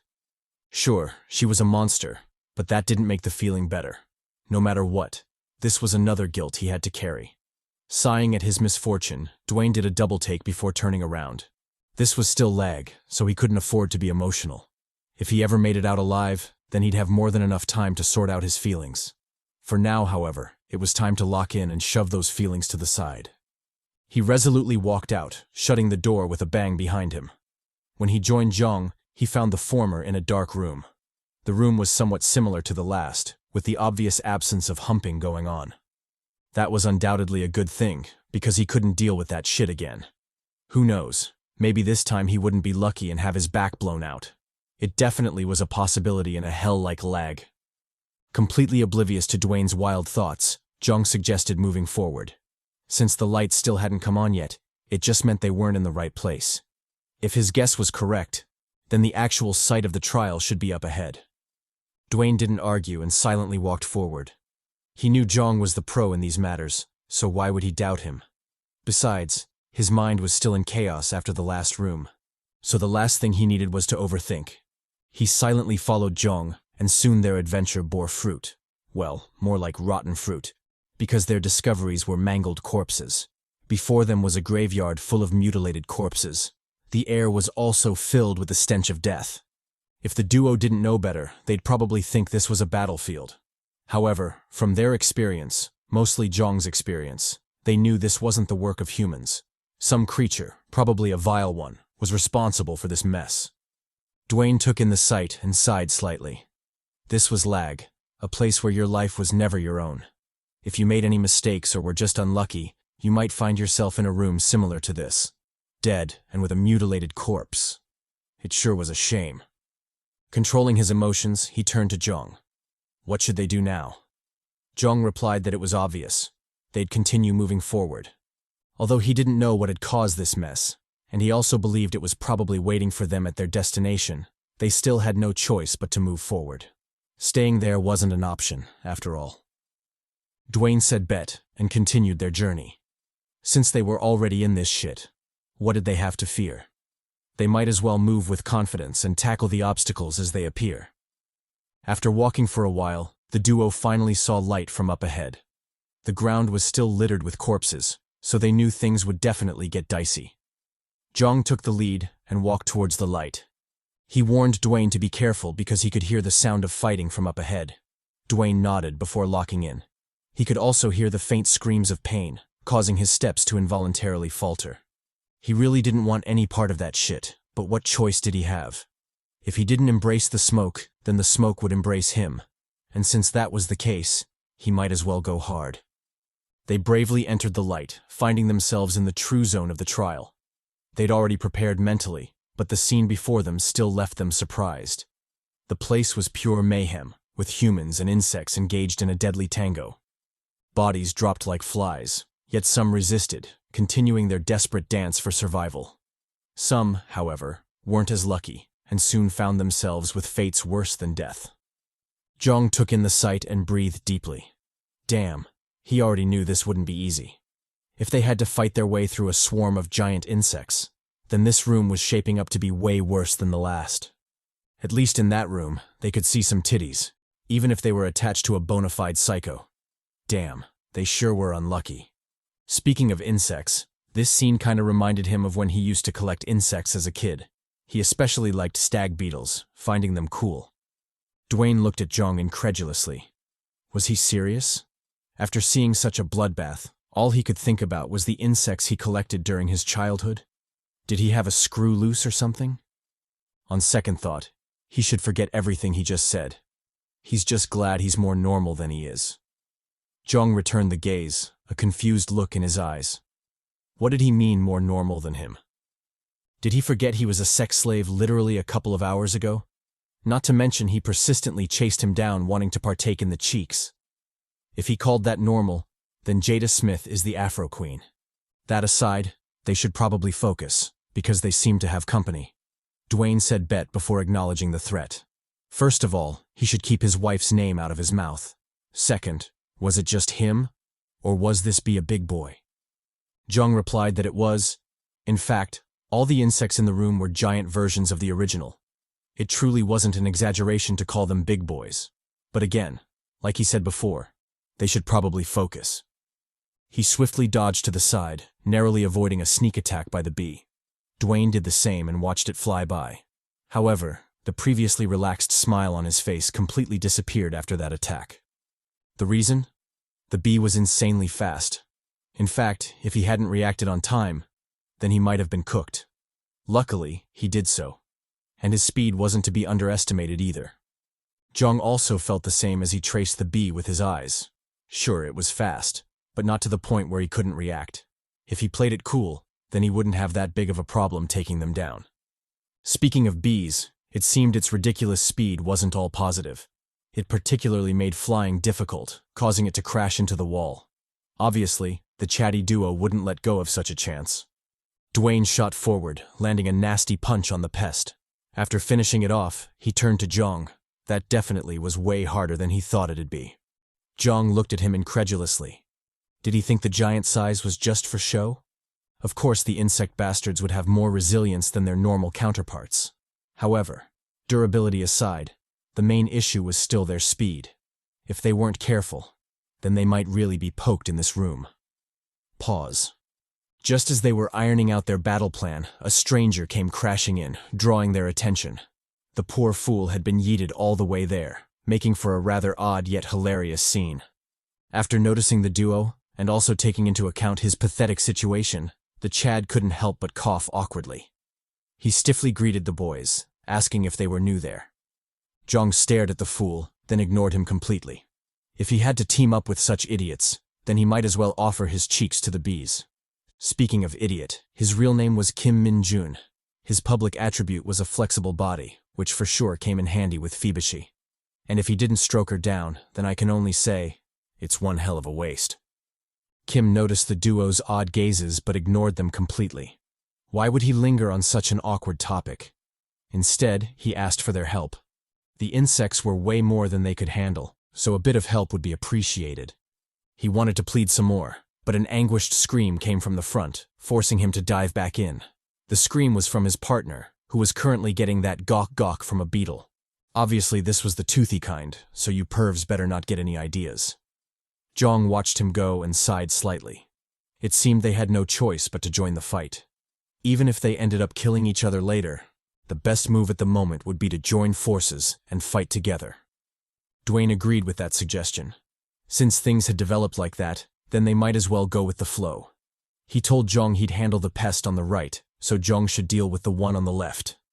Jeong said bet and immediately sprang into action. Over at the battlefield, the fool Kim was going hard, literally. He called upon his hammer, crashing down on the beetle. However, he was clearly not the MC, so his attack did nothing. In fact, he even suffered a rebound, forcing him to withdraw. Just as he was cursing the tanky bastard, a red blur zoomed past him, making a beeline for the beetle. The blur was obviously the unit Dwayne, who had his MC music playing. Kim must not have heard the music, because he urged Dwayne to withdraw. Dwayne, however, wasn't perturbed by his nonsense. He continued his charge, bashing the shit out of the beetle. Thanks to the buff from the MC music, the beetle was sent flying, causing Kim to buzz out in shock. He stared in a daze, wondering why the author didn't give him that sauce as well. Damn, it sure was tragic to be a bot character. Over at Jeong, He began his preparations as well. Since the unit Dwayne had already led by example, he couldn't be a bitch and fall behind. He immediately activated his third door, letting the demonic buff envelop him. After the door came the lightning skill, which had significantly changed after its upgrade. Not only were the bolts golden, but the buff on the body was different as well. The buff no longer functioned on a superficial level, but instead dug deeper into the fundamentals. In fact, it wasn't an exaggeration to say that the bolts were mixed with his very core. More specifically, his blood and heart. The lightning accelerated the flow of his blood and the pumping of his heart, causing a more potent effect during the buff. In essence, it sped up his blood flow, resulting in an overall enhancement of physical power. Without a doubt, the upgrade caused a qualitative change, making the skill way better than before. Back on the battlefield, we are introduced to a new character. This time it's a baddie, so let's hope she sticks around for a while. However, judging by the perilous situation she's currently in, I wouldn't hold my breath if I were you. Anyway, the maiden was still holding her own, successfully keeping 3 bees at bay. She even had time to be distracted, foolishly checking up on her friend. Turns out the other maiden, Wemby, had been careless, causing her to get stung by the bee. The sting was obviously deadly, resulting in her body swelling up and passing out in the midst of convulsions. The new baddie definitely learned from this mistake and had been avoiding the bee's stinger all this time. However, for how long she could keep that shit up, even she couldn't tell. Just as she avoided another drive-by by the bees, a new party joined the fray, bringing hope to her perilous situation. The party was obviously Jeong, who'd seen a waifu and came rushing with the quickness. He charged in like a lightning god, ready to secure a maiden, and if he was lucky, then maybe, just maybe, he might actually procure some cheeks. Fingers crossed. As for the maiden, she wasn't your typical damsel in distress. Nah, she could hold her own, managing to weave through the bees with ease. Just like a dancer, she let her blade fly, slashing at the pests with finesse. However, due to the numbers disadvantage, she couldn't get a proper opening to land a solid hit. All her strikes were half-baked, merely bouncing off the bee's chitin. She didn't give up, though. She continued her relentless barrage, landing every hit the opportunity allowed. Just as she finished another fruitless attack, a bee suddenly snuck up on her, launching its own sneak attack. The unexpected move caught CHADY off guard, leaving her stunned and helpless to resist. Her future suddenly became bleak, and all hopes of survival instantly vanished. She stared wide in resignation, seemingly already picturing a gruesome death. However, what CHADY didn't know was that she wasn't alone. Matter of fact, a Chad in shining armor was already in the fray, shooting towards her with the momentum of 1,000 virgins. He shot in like a lightning god, stabbing the absolute shit out of the bee. Thanks to his overwhelming momentum, or maybe his desire to save a maiden, the strike was lethal enough to pin the bee to the ground, making a complete mess of the floor. Of course, Jeong didn't care about that. He treated it as yet another Tuesday, another day to aura farm and bag some baddies. CHADY, however, thought otherwise. When she saw Jeong descend like a Greek deity, consequently saving her in the process, she already knew she was hooked. This was it. This was exactly what she'd been waiting for. A handsome poppy saving her like she was a damsel or something. Which she was. She blushed deeply, her face taking on a pinkish hue. Just as she was about to confess her love on the spot, a silhouette caught her attention, forcing her face to change. She called out to Jeong, an audible worry evident in her tone. Damn it, he was so handsome she'd lost her wits for a split second. And because of that, it was too late to warn him of the danger behind. Nevertheless, she had to try. Otherwise this juicy unit of a poppy would die a miserable death. She called out to her darling. Yes, she actually said that, warning him to look out. Jeong, who was at first confused by her nonsense, swiftly reacted, erecting a lightning shield to protect himself. He safely blocked the attack, causing the bee to bounce back in fury. As for CHADY, she was already on the move, jumping forward to save her man. First, she slobbed that thing, giving Jeong a glimpse of his future. Next, she let her blade sing, cleanly decapitating the pesky bastard. When it was all said and done, only a corpse remained, its head sent flying off into the distance. Jeong observed this and wanted to comment, but the look on CHADY's face made him pause. Why the hell was she looking at him like that? And was that a faint blush he saw? Yep.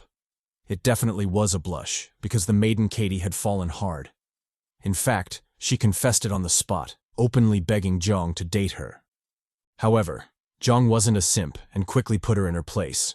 He told her to focus. They were still in a battle after all. CHADY nodded but didn't back down. Why would she, when she was talking about love? As far as she was concerned, the bee could shove it. Her only priority was the poppy beside her. However, she wasn't unreasonable either, so she'd save the topic for later. When they were done clapping cheeks, they'd talk about their cheeks clapping. Jeong should look forward to it, because her mouth was the real deal. For talking, of course. Jeong looked at her incredulously. Was this bitch for real? No. He shouldn't even bother with her because such psychos were bound to appear in L.A.G. For now, his main focus should be the enemy before him. He swiftly shot forward, shoving CHADY's nonsense to the side. Since the horny baddie didn't want to fight, he might as well handle it on his own. Calling upon his bone blade, Jeong prepared to slash at the bee. The scene should have been epic, but alas, CHADY's bullshit still rumbled from the background. She told Jeong to take her in, promising to be slick with the tongue. And if that wasn't enough for him, then she'd feed him a buffet of cheeks. Cheeks galore. I know it sounds like I'm making this shit up, but I swear it's actually canon. In fact, it's so ridiculous that even the translators commented on it. The author was definitely without going through that drought. Bars. Jeong ignored everything and slashed at the bee. However, due to the sloppy-toppy temptation, his strike was less than desirable. He failed to land a critical hit, causing the bee to zoom past him. As for the new target, it was obviously the horny CHADY, who was still spewing her nonsense in the background. Jeong saw this, and his mouth twitched. This woman, couldn't she read the room? Why would she insist on cheeks when her life was in danger? Or could it be that her sloppy was the toppiest? In any case, she should still dodge. Otherwise he wouldn't get to know how that felt like. CHADY drew her sword and smiled at him. That look. Could it be that he was worried about her? Well, he shouldn't be, because she wasn't like the typical maidens. She was her, and she could take care of herself. She immediately raised her sword, giving it a nice slob for the buff. Once that was done, she let the blade sing, cleanly slashing the bee in two. After it fell, she turned to Jeong, an obvious smug expression on her face. What? Why was he looking at her like that? Could it be that he thought she was weak? A damsel in need of saving? Nah, she could protect herself. Otherwise, she wouldn't have made it that far. But then again, a little bit of company wouldn't hurt. If he took her in, then she'd give him everything she promised and much more. All she needed was a yes, and she'd lay that thing on him. Jeong looked at her silently, clearly not bothered to indulge in her fantasies. He knew the maiden was down bad, so any move to reason with her would be pointless. CHADY, however, interpreted his silence as shyness. She encouraged him to speak up. There was no need to hide it if he liked her, after all. Oh, and in case he was hesitant about the location, he shouldn't be. She was down to smash if he was. Speaking of smash, how did he like it? Did he like it cute or sexy, or perhaps a blend of both? He shouldn't hold back, because she could accommodate anything. Well, almost anything. She couldn't guarantee it if his taste was, bizarre. Again, I'd like to emphasize that this isn't me bullshitting. The dialogue is actually canon, so you chads and chadlets better not be thinking I'm thirsty. Well, I am, but that's beside the point. At least for now, I'm genuinely innocent. Back to the story. Just as the maiden was shooting her shot, a bee suddenly shot at her, aiming for her head. The attack was so fast and unexpected that she couldn't even react to it. Luckily, Jeong was still in the fray, so he swiftly intervened to save her thirsty ass. He blocked the stinger, deftly parrying it against his bone blade. With a tone that bore no warmth, he told CHADY to stop fucking around. He wasn't interested, so she should keep it pushing with that bullshit. CHADY, however, completely ignored him. She already liked him, so why would she stop now? Besides, he'd saved her twice already. What else could that be if not fate? Jeong heard her nonsense and sighed slightly. Damn, why was she such a pain in the ass? If he'd known she was this thirsty, then he wouldn't have saved her in the first place. That aside, he should probably ignore this perv and go help Dwayne out. Who knows what hell he's currently going through. He promptly cast his gaze to the side, evidently shocked by what he saw. The beetle was still alive, actively chasing after its prey. This fool in particular had the worst of it, with the beetle relentlessly chasing him down. Of course, he didn't take it with grace. Rather, he shouted like a bee, begging to be saved. Just as he was beginning to lose hope, help finally arrived, crashing down on the beetle. To the side was another red streak, which also intervened, charging headfirst into the foe. Thanks to the pincer attack, the beetle finally stopped, giving the poor fool a new lease on life. Unfortunately, the lease quickly expired, and the beetle continued its relentless pursuit. The fool noticed this and immediately tucked tail to flee. He ran like crazy, consequently cursing the beetle for singling him out. Why did it have to be him? Couldn't it go after the rest? Dwayne, who was watching from the sidelines, turned his puzzled gaze to Kim. Why was the beetle singling out the bastard? Did they have history or something? Kim replied that it wasn't history, more like how the beetle was designed. For whatever reason, it only picked one target and would continue to pursue them until they died. During that time, it would ignore everything else, even if you dropped a hammer on it. Dwayne smirked at the intel. Single targets, huh? He could already picture more than one way to exploit that. However, before he did so, they should probably pray for the poor fool, because he seemed to be cooked. True to his words, the bastard was gone, chomped and swallowed like a steak. His blood pooled on the floor, hinting at how tragic it was. Kim saw this and cursed loudly. Damn, that was the 20th person already. If they don't bring that bastard down, then they'll definitely die there. Dwayne agreed, but his mind was focused on something else. Since the beetle had slain its target, didn't it mean it would be choosing new prey? What were the odds that the pick would be him? Surely he couldn't be that unlucky, right? As if L.A.G was laughing at him, the beetle slowly turned, fixing its eyes on him. It gave Dwayne a low shriek, seemingly saying, "Yes, bitch, it's you." Dwayne returned the gaze, his brow slick with sweat. Damn, how could he be so unlucky? If anything, he blamed Jeong, because this was some MC bullshit. Shit. He really hoped that Beetlehawk 2 was worth it at least. With zero hesitation, Dwayne turned tail to book it. Why wouldn't he when things had gotten that dire? However, what he didn't expect was that the beetle would be all up on him like cakes on a thick mommy. It chased him down, barely missing him by an inch when it crashed into the wall. Dwayne jumped from the debris and immediately cursed wildly. Damn it, was it just him, or was this beetle way faster than before? He sure hoped not, otherwise he'd truly be flamed. He instantly fled faster, doing his best to barely stay alive. However, after the next narrow dodge, Dwayne couldn't help but admit it to himself. He was cooked. If he didn't get any help, then he'd definitely die there. Frantic and desperate, Dwayne jumped to the side, narrowly avoiding a follow-up charge by the beetle. What he didn't dodge, however, was the ensuing spit attack, as that caught him completely off guard. He'd never expected such an attack, and as a result, was trapped, helpless to escape his current predicament. Kim, who'd been watching from the sidelines, shouted at him to be careful, warning him to pay extra attention to the beetle's spit. He said it with so much sincerity, you'd almost forget Dwayne was already trapped by the damn thing. Dwayne, however, couldn't forget. He furiously shouted back, telling the latter his warning came too late. If he wanted to warn someone, then he'd best do it before they fell for the damn trap. Scared and helpless, Dwayne sighed in resignation as he was dragged toward the beetle's open maw. It wasn't that he didn't want to fight. He simply couldn't, as the beetle's spit held him firmly in place. His future was no longer in his hands, and all he could do now was pray for a miracle. You know what they say, good things come to those who wait. Just as Dwayne was praying for his miracle, a Chad in shining armor appeared, quickly slashing at the Beetlejuice. He severed it in a single slash, successfully saving the trapped Dwayne. Dwayne didn't hesitate and immediately backpedaled, warning Jeong to do the same. He then told him about the Beetlejuice, emphasizing just how troublesome it was. Jeong listened to his warning and frowned slightly. If it was really as troublesome as Dwayne said, then this hunt was definitely going to be annoying. But even still, he couldn't back down. So he might as well figure out an effective battle plan. With that in mind, Jeong asked Dwayne for all the info he had on the beetle. Dwayne replied that it wasn't much before proceeding to share all that he knew.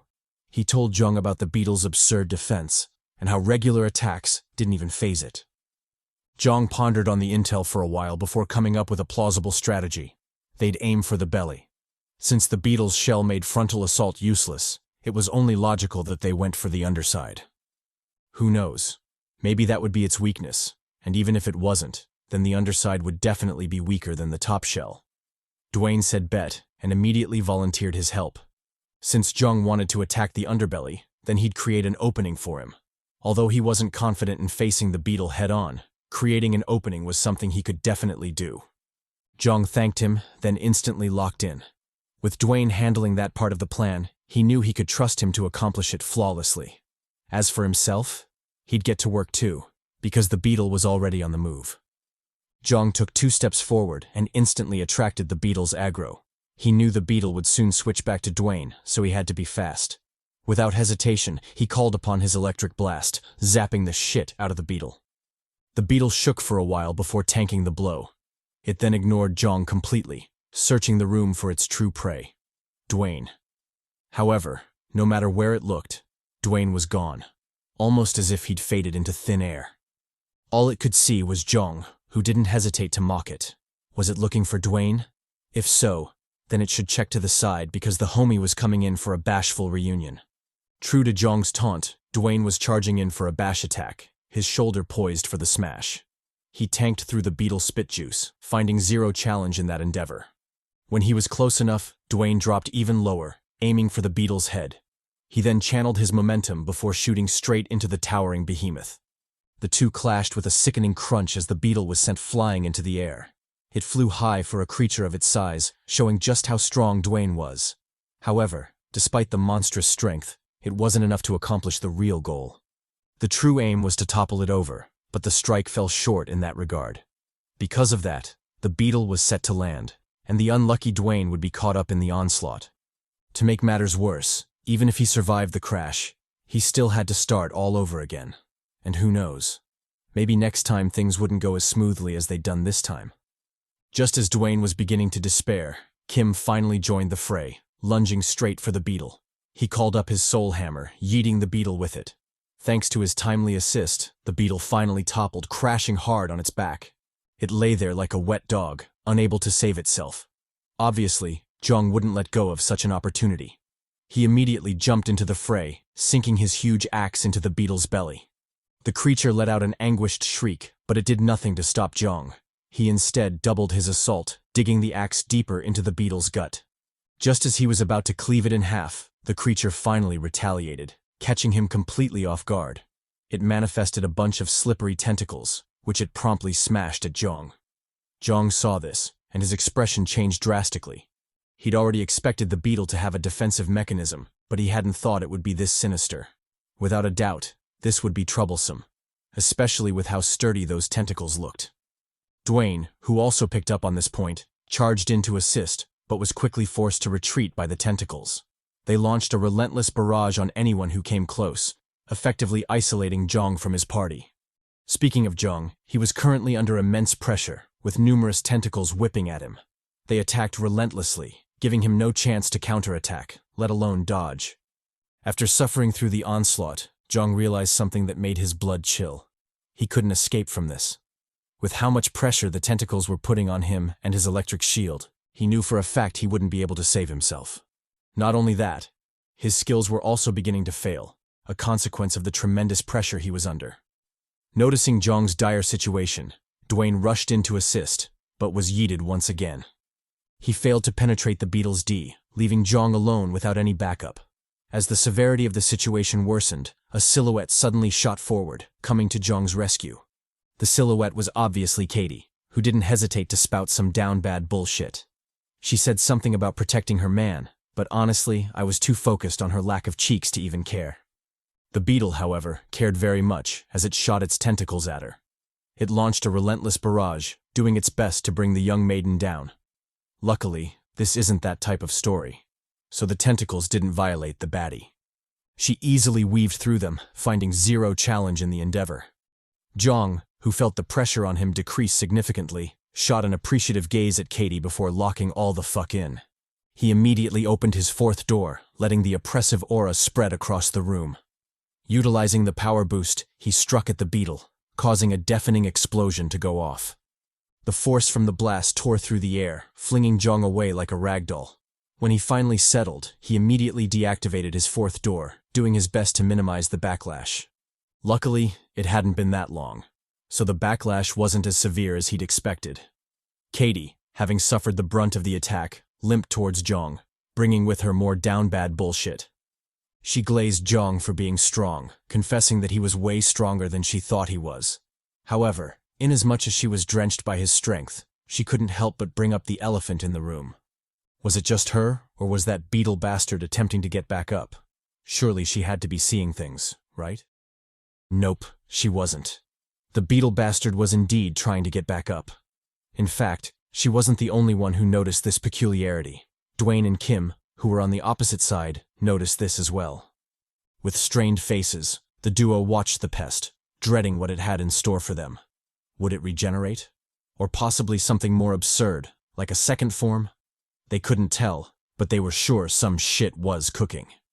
This was L.A.G after all. Kim, having had enough of this bullshit, said fuck that and jetted forward. Although it was customary for bots to watch the boss power up before attacking, he said hell no to that bullshit and sprang forward. Why would he foolishly let it power up when he could end it right then and there? Thus, with the aid of his trusty soul hammer, he lunged in, smashing the absolute shit out of the beetle and all relevant plot tropes. Unbelievably, the strike actually landed and put an end to the beetle. I'd initially thought the bastard was dead, being as he was raising some serious death flags, but to my surprise, he actually survived, with his conquest of victory clear for all to see. Jeong, who was watching from the sidelines, watched the homie silently, refusing to comment on Not's unusual optimism. He had more experience in L.A.G, so how could he possibly be swayed so easily? If Kim was really safe and not raising more death flags for himself, then he should probably get the hell out of that corpse instead of standing there like an idiot. But hey, what did he know? It wasn't like he was a regressor who'd survived countless regressions in L.A.G. Speaking of the corpse, he could have sworn his danger detection activated when he landed the last strike. If his suspicion was correct, then there had to be something else going on. However, he wasn't certain, so there was no point in jinxing their asses. Who knows? Maybe the unusually optimistic Not would be right this time, and the trial would end without incident. And even if it didn't, it wasn't his ass on the line, so why should he care? Kim, completely oblivious to Jeong's jinxing thoughts, swaggered from the corpse, an obvious spring in his steps. He told the squad the beetle was easy money, so it wasn't surprising that it fell to the mighty him. However, inasmuch as he was mighty, and bringing the beetle down was child's play to the CHADY him, they shouldn't shortchange him and should give the appropriate compensation during the soul split. He did land the finishing blow after all. Just as he was about to glaze himself some more, a head suddenly sprang from above, blitzing the absolute shit out of him. It chomped his body, seemingly saying, "Got you," to his hopeful, red-flagging ass. Jeong, who was watching from the sidelines, sighed softly, obviously having expected this. Where did Not and Kim think this was? Nanya? Nah, it wasn't that childish bullshit. This was L.A.G. The only magic in this hell was death and the spectacle of cheeks being clapped. However, he would be lying if he said he wasn't hopeful this time. Had things ended nicely, it would have been great. But alas, this was L.A.G, and such fantasies never exist in this hell. Turning back to the pest, he could finally see it in all its glory. It was a giant centipede-like creature, albeit more ferocious and deadly. CHADY took in the sight and trembled slightly. Were they supposed to fight that thing? No. Before that, where did it even come from? Surely it couldn't have been hiding inside the beetle, right? Jeong glanced at her but didn't reply. If she couldn't figure that much out on her own, then she was useless, and there was no point in answering her question. However, she did have a right to be scared, because shit was about to go down. True to this thought, the centipede lunged at them, moving with such speed that the duo barely survived. They clumsily dodged to the side, narrowly avoiding a quick kiss with death. CHADY, having seen an opening, quickly slashed at the pest, leaving a nasty wound on its flank. The wound bled like crazy, sputtering putrid blood across the entire floor. Unfortunately, blood wasn't the only thing sputtering from the wound. Alongside it was a swarm of maggots, which didn't hesitate to bite into CHADY's hand. The baddie noticed this and immediately backpedaled, urgently calling out to Jeong to warn him.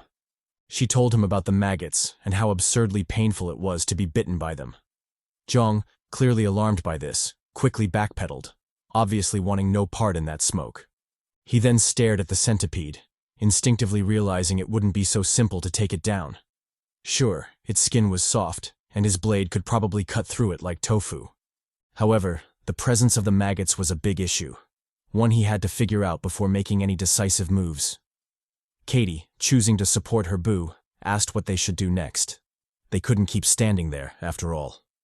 Jeong replied that it was simple. They just had to stop the centipede's monstrous speed and movements. As for how they'd do that, she shouldn't worry. They weren't the only reliable ones in the squad. As if on cue, Dwayne joined the fray, landing a devastating kick on the centipede. He savagely pinned it to the ground, effectively thwarting any attempts to move by the pest. As for Jeong, he was already on the move, an aura of majesty radiating from him. This aura was the manifestation of the fifth door, a buff that raised his strength to the transcendental level. Thanks to the buff, his body brimmed with strength, allowing him to stab deep into the centipede. He then proceeded to slash across its flank, leaving a devastating wound in his wake. Jeong skidded to a stop before shifting his gaze to the centipede. He'd known the fifth door would be mighty, but damn, he hadn't thought it would be this broken. Not only had it allowed him to slash the centipede in two, it also gave him absurd speed, enabling him to do so within a second. Without a doubt, the skill was broken, and he couldn't wait to explore just how incredible it was at the higher levels. Locking back in, the squad collectively focused on the centipede. Although they knew it was dying, they couldn't risk it. Such negligence often led to death, after all. Luckily, nothing popped off, and the only thing they had to worry about was the maggots in the blood. Dwayne took point and roared at them, effectively annihilating any maggot that came his way. Jeong, however, was flashy with it, erecting a lightning shield to protect both himself and the baddie. As for CHADY, she had a blush on her face, obviously drenched by Jeong's alleged concern for her. When everything settled down, the trio finally relaxed, happy that things ended without incident. However, since this was still L.A.G, they had to be sure. So Jeong kicked the corpse a couple of times. Fortunately, there was no reaction, meaning they were safe for the time being. But then again, the key word was time being, since their horror in the trial was far from over. To the side was another menace, one I'm sure most of you had forgotten about. But obviously it didn't care about that, since it continued to clap cheeks as intended. It cleaved through them with ease, making me wonder how we'd forgotten about it in the first place. But hey, we're here now, so we might as well enjoy the cheeks filet mignon. Just as the giant mantis was enjoying its buffet of cheeks, a silhouette suddenly spawned from the side, clocking the absolute shit out of it. He then unleashed a flurry of punches, leaving the pest dazed for a second. However, that second swiftly passed, and the mantis retaliated with the quickness. It slashed at the fool, giving him no time to counter. Luckily, the slash was off target, so the fool managed to keep his pathetic life. On second thought, scratch that. Turns out it wasn't luck at all, rather the intervention of the Chad Dwayne. The unit had smashed into the mantis, forcing its strike to veer off course. The mantis, in return, retaliated immediately, sending him flying like a rag doll. Just as it was about to press the attack, its antennae twitched like crazy, warning it of an impending attack. Unfortunately, the warning came too late, as our boy was already on the prowl. He lunged in like a lightning god, kicking the shit out of the mantis. The mantis was dazed for a second, but ultimately didn't suffer any damage. Jeong saw this, and his eyes twitched. To think they'd been struggling with a beetle when such a monster was in the room. They sure were lucky, because those two teaming up would have been a disaster. CHADY, seemingly coming to the same conclusion, drew her sword, her intent to battle evident. She asked Jeong what they'd do. The mantis looked hella sturdy, after all. Jeong replied that he wasn't sure, but the best bet was to probe it for its weaknesses. If they could determine those, then their chances of victory would increase significantly. To that effect, he promptly issued his orders. The new guy was to attack from the left, Dwayne from the right, and he himself would handle the front. If they flanked it from all sides, then there was a chance they might actually succeed. CHADY, clearly having missed her name, asked about herself. What would she do? Jeong replied that she was useless, so she might as well support them from the rear. However, if she sees an opportunity, she should feel free to take it. With that, the trio prepared for battle, lunging into the fray soon after. The mantis responded in kind, shrieking to welcome their onslaught. Why wouldn't it, when they were practically gifting it more cheeks to clap? Without a doubt, this was going to be fun, and it couldn't wait to enjoy more Cheek's filet mignon. Surprisingly, the first one to attack was the new guy, who made it to the target before Jeong and Dwayne. He nimbly dodged the mantis's blades, weaving between the slashes like a swift blade. Dwayne, on the other hand, tanked the blows, resorting to brute strength to weather the attacks. He, of course, dodged those that he couldn't. He wasn't courting his own death, after all. As for Jeong, he had it the easiest, with his electric slashes going toe-to-toe with the mantis. However, despite their tag team, the mantis was still formidable, so it managed to fend off their attacks. The trio collectively noticed this and backed off with the quickness. They each assessed the mantis, debating over suitable strategies to bring it down. Jeong, in particular, took it seriously, knowing any slight negligence could lead to their deaths. He brainstormed ideas before finally settling on attacking the front legs. Although the legs were the most formidable and their toughness couldn't be scoffed at, he still had enough confidence to give it a try. Thus, he promptly lunged back in, hoping his trusty bone blade wouldn't let him down. As he ran, Jeong didn't forget to call upon the squad. He instructed them to aim for the legs, hinting that he'd do his best to draw the mantis's attention. However, whether it would work or not was uncertain, so the duo best take care of themselves. Having said that, Jeong shot at the target, narrowly avoiding a slash in the process. He deftly dodged to the side, easily avoiding a follow-up swing by the mantis. Unfortunately, that was the most he could do, as the next attack left him with no openings. His only option was to risk it lest he be sliced in twain by the scythes. Jeong didn't hesitate and immediately jumped upwards. Although doing so would put him in the mantis's crosshairs, he had no choice but to gamble on it. Besides, it wasn't like he was completely helpless. He still had his lightning steps to rely on. Thus, he swiftly shot forward, escaping the mantis's danger zone with the quickness. When he did, he found himself before the mantis's head. Jeong didn't hesitate and swung at it, leaving a nasty wound on its eye. He then parkoured off its face, making sure to avoid any follow-up attacks. Just like that, the homie was safe, and he even blitzed the mantis to show off his kahunas. Too bad he didn't have more time, otherwise he would have definitely blitzed the other eye as well. Dwayne, seeing that Jeong was safe, lunged into the fray, teaming up with the new guy to yeet the oblivious mantis. They successfully broke its leg, forcing the mantis to wobble like cheeks on a thick mommy. Luckily, the risk wasn't for naught, and the mantis was quickly brought to its knees. The trio, seeing this, didn't waste any time and immediately pressed the attack. They knew this was their best chance, so wasting it was never an option. They each lunged forward, releasing their own attacks on the mantis. Regrettably, the mantis was still formidable, so most of their attacks amounted to nothing. Jeong, who was taking the lead on the attack, furrowed his brows, an obvious frown on his face. He'd already known the mantis was mighty. But damn, wasn't this a bit too much? Not only was it keeping up with their speed while injured, it could also track their attacks, enabling it to block them with ease. Not only that, the pest was fearless, completely unfazed by the concept of pain. Without a doubt, the battle would be grueling, even more so than they'd initially anticipated. Locking back in, Jeong immediately noticed a peculiar detail. The mantis's leg was glowing, almost as if it was gathering energy. This gave him a bad feeling, making his hair stand on end. However, now wasn't the time for that shit, so he quickly dialed in. He promptly called to the duo, warning them of the impending attack. Regrettably, the warning came too late, since the mantis was already on the move. It slashed at the newbie, sending a wind blade at him. The latter was too slow to react, resulting in a head-on cleave. The newbie, who was at first confused by the development, suddenly showed a spooked face, a feeling of wrongness welling up in his heart.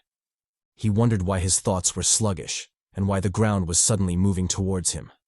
Unbeknownst to him, he was already dead. He just hadn't realized it yet. To make matters worse, it was a gruesome death, with his cheek split in half. Damn. Dwayne, who was watching from the sidelines, jumped back in shock, puzzled by what just happened.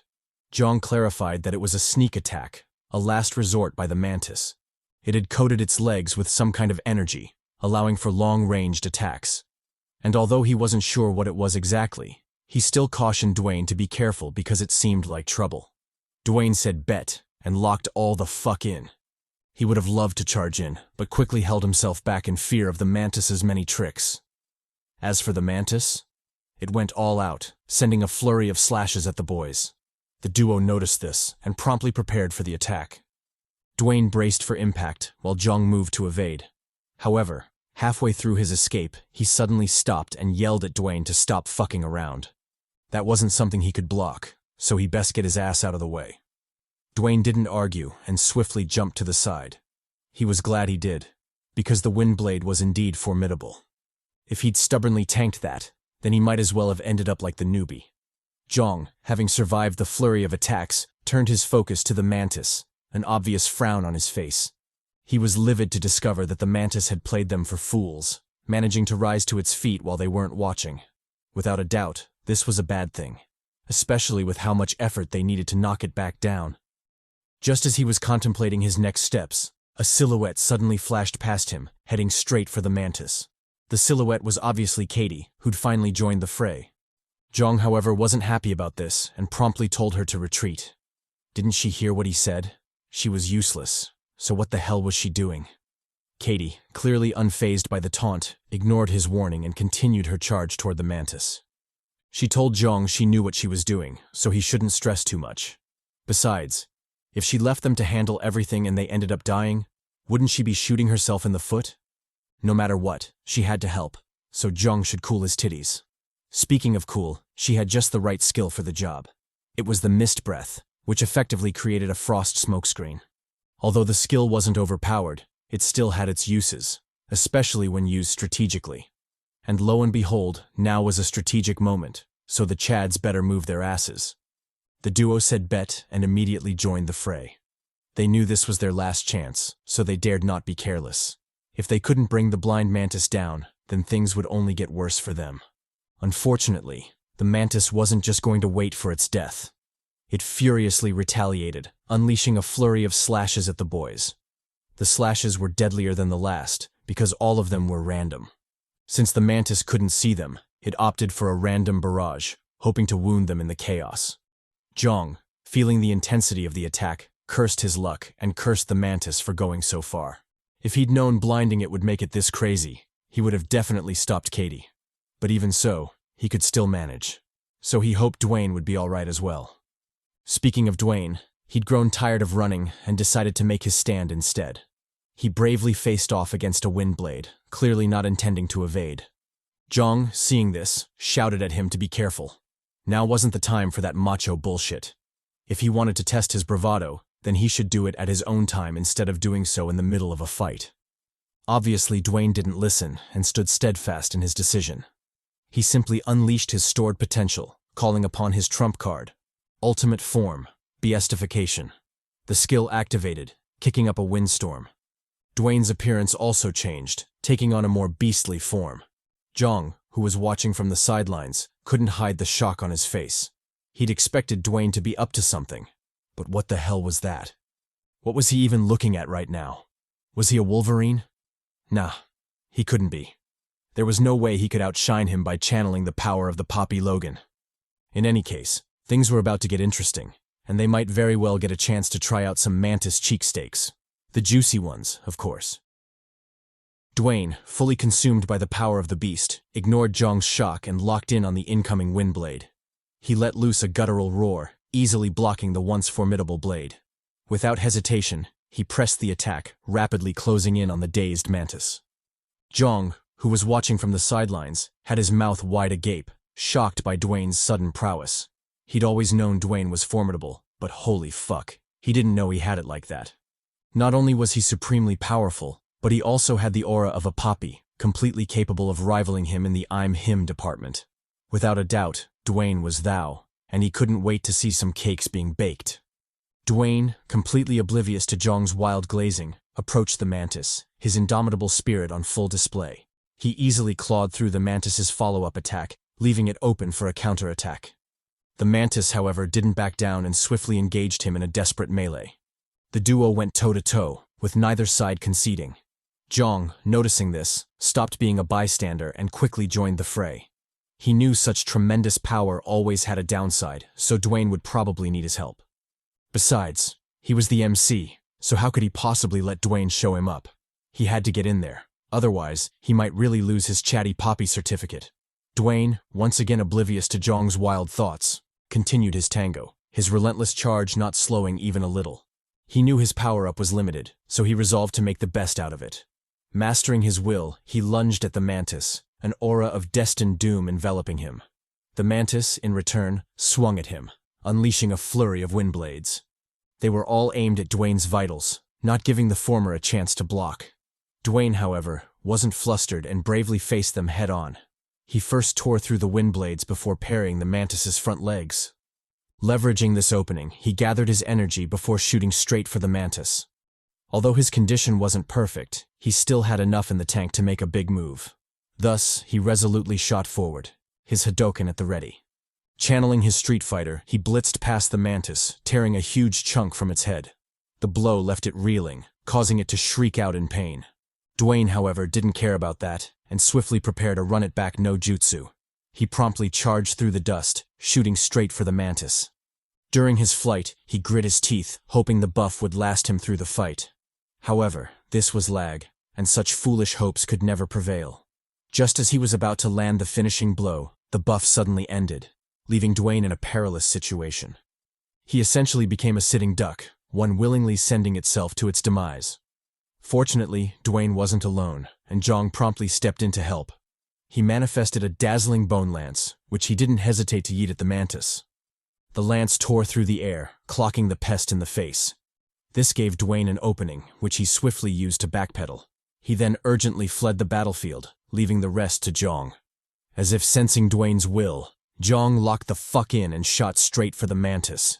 He didn't waste time and immediately pulled out the big guns, cheeks clapping no jutsu, forbidden technique, fifth gate unlocked. Buffed by the power of Thor, he immediately commenced his counterattack, zapping the shit out of the mantis. The shock was so intense that the mantis's head exploded, sending a rain of blood and flesh pouring down. Jeong noticed this and swiftly retreated. He really wanted no part in that smoke. He gracefully landed a distance away, completely unbothered by the humongous pest he'd just slain. However, after a moment of hesitation, he regrouped with the squad, an obvious look of vigilance on his face. Since the last boss had a second form, wasn't it possible that this one had one as well? He keenly studied the corpse, waiting for any shit to pop off. Luckily, nothing happened, and the pest was dead for real. This greatly delighted the squad, who collectively heaved a sigh of relief. They confidently walked forward, eager to collect the loot, and judging by the color of the soul, it was clear they'd made a fortune this time. Jeong smiled at the reward before shifting his gaze to the right. That was the location of the exit door, which had appeared after the mantis was slain. He visibly hesitated for a while before deciding against being rash. Since the whole party was tired and the door wasn't going anywhere, it was probably wiser to stay there and recuperate. Thus, he immediately gave the order, instructing the duo to rest. Dwayne and Kara didn't object, because they indeed needed the rest.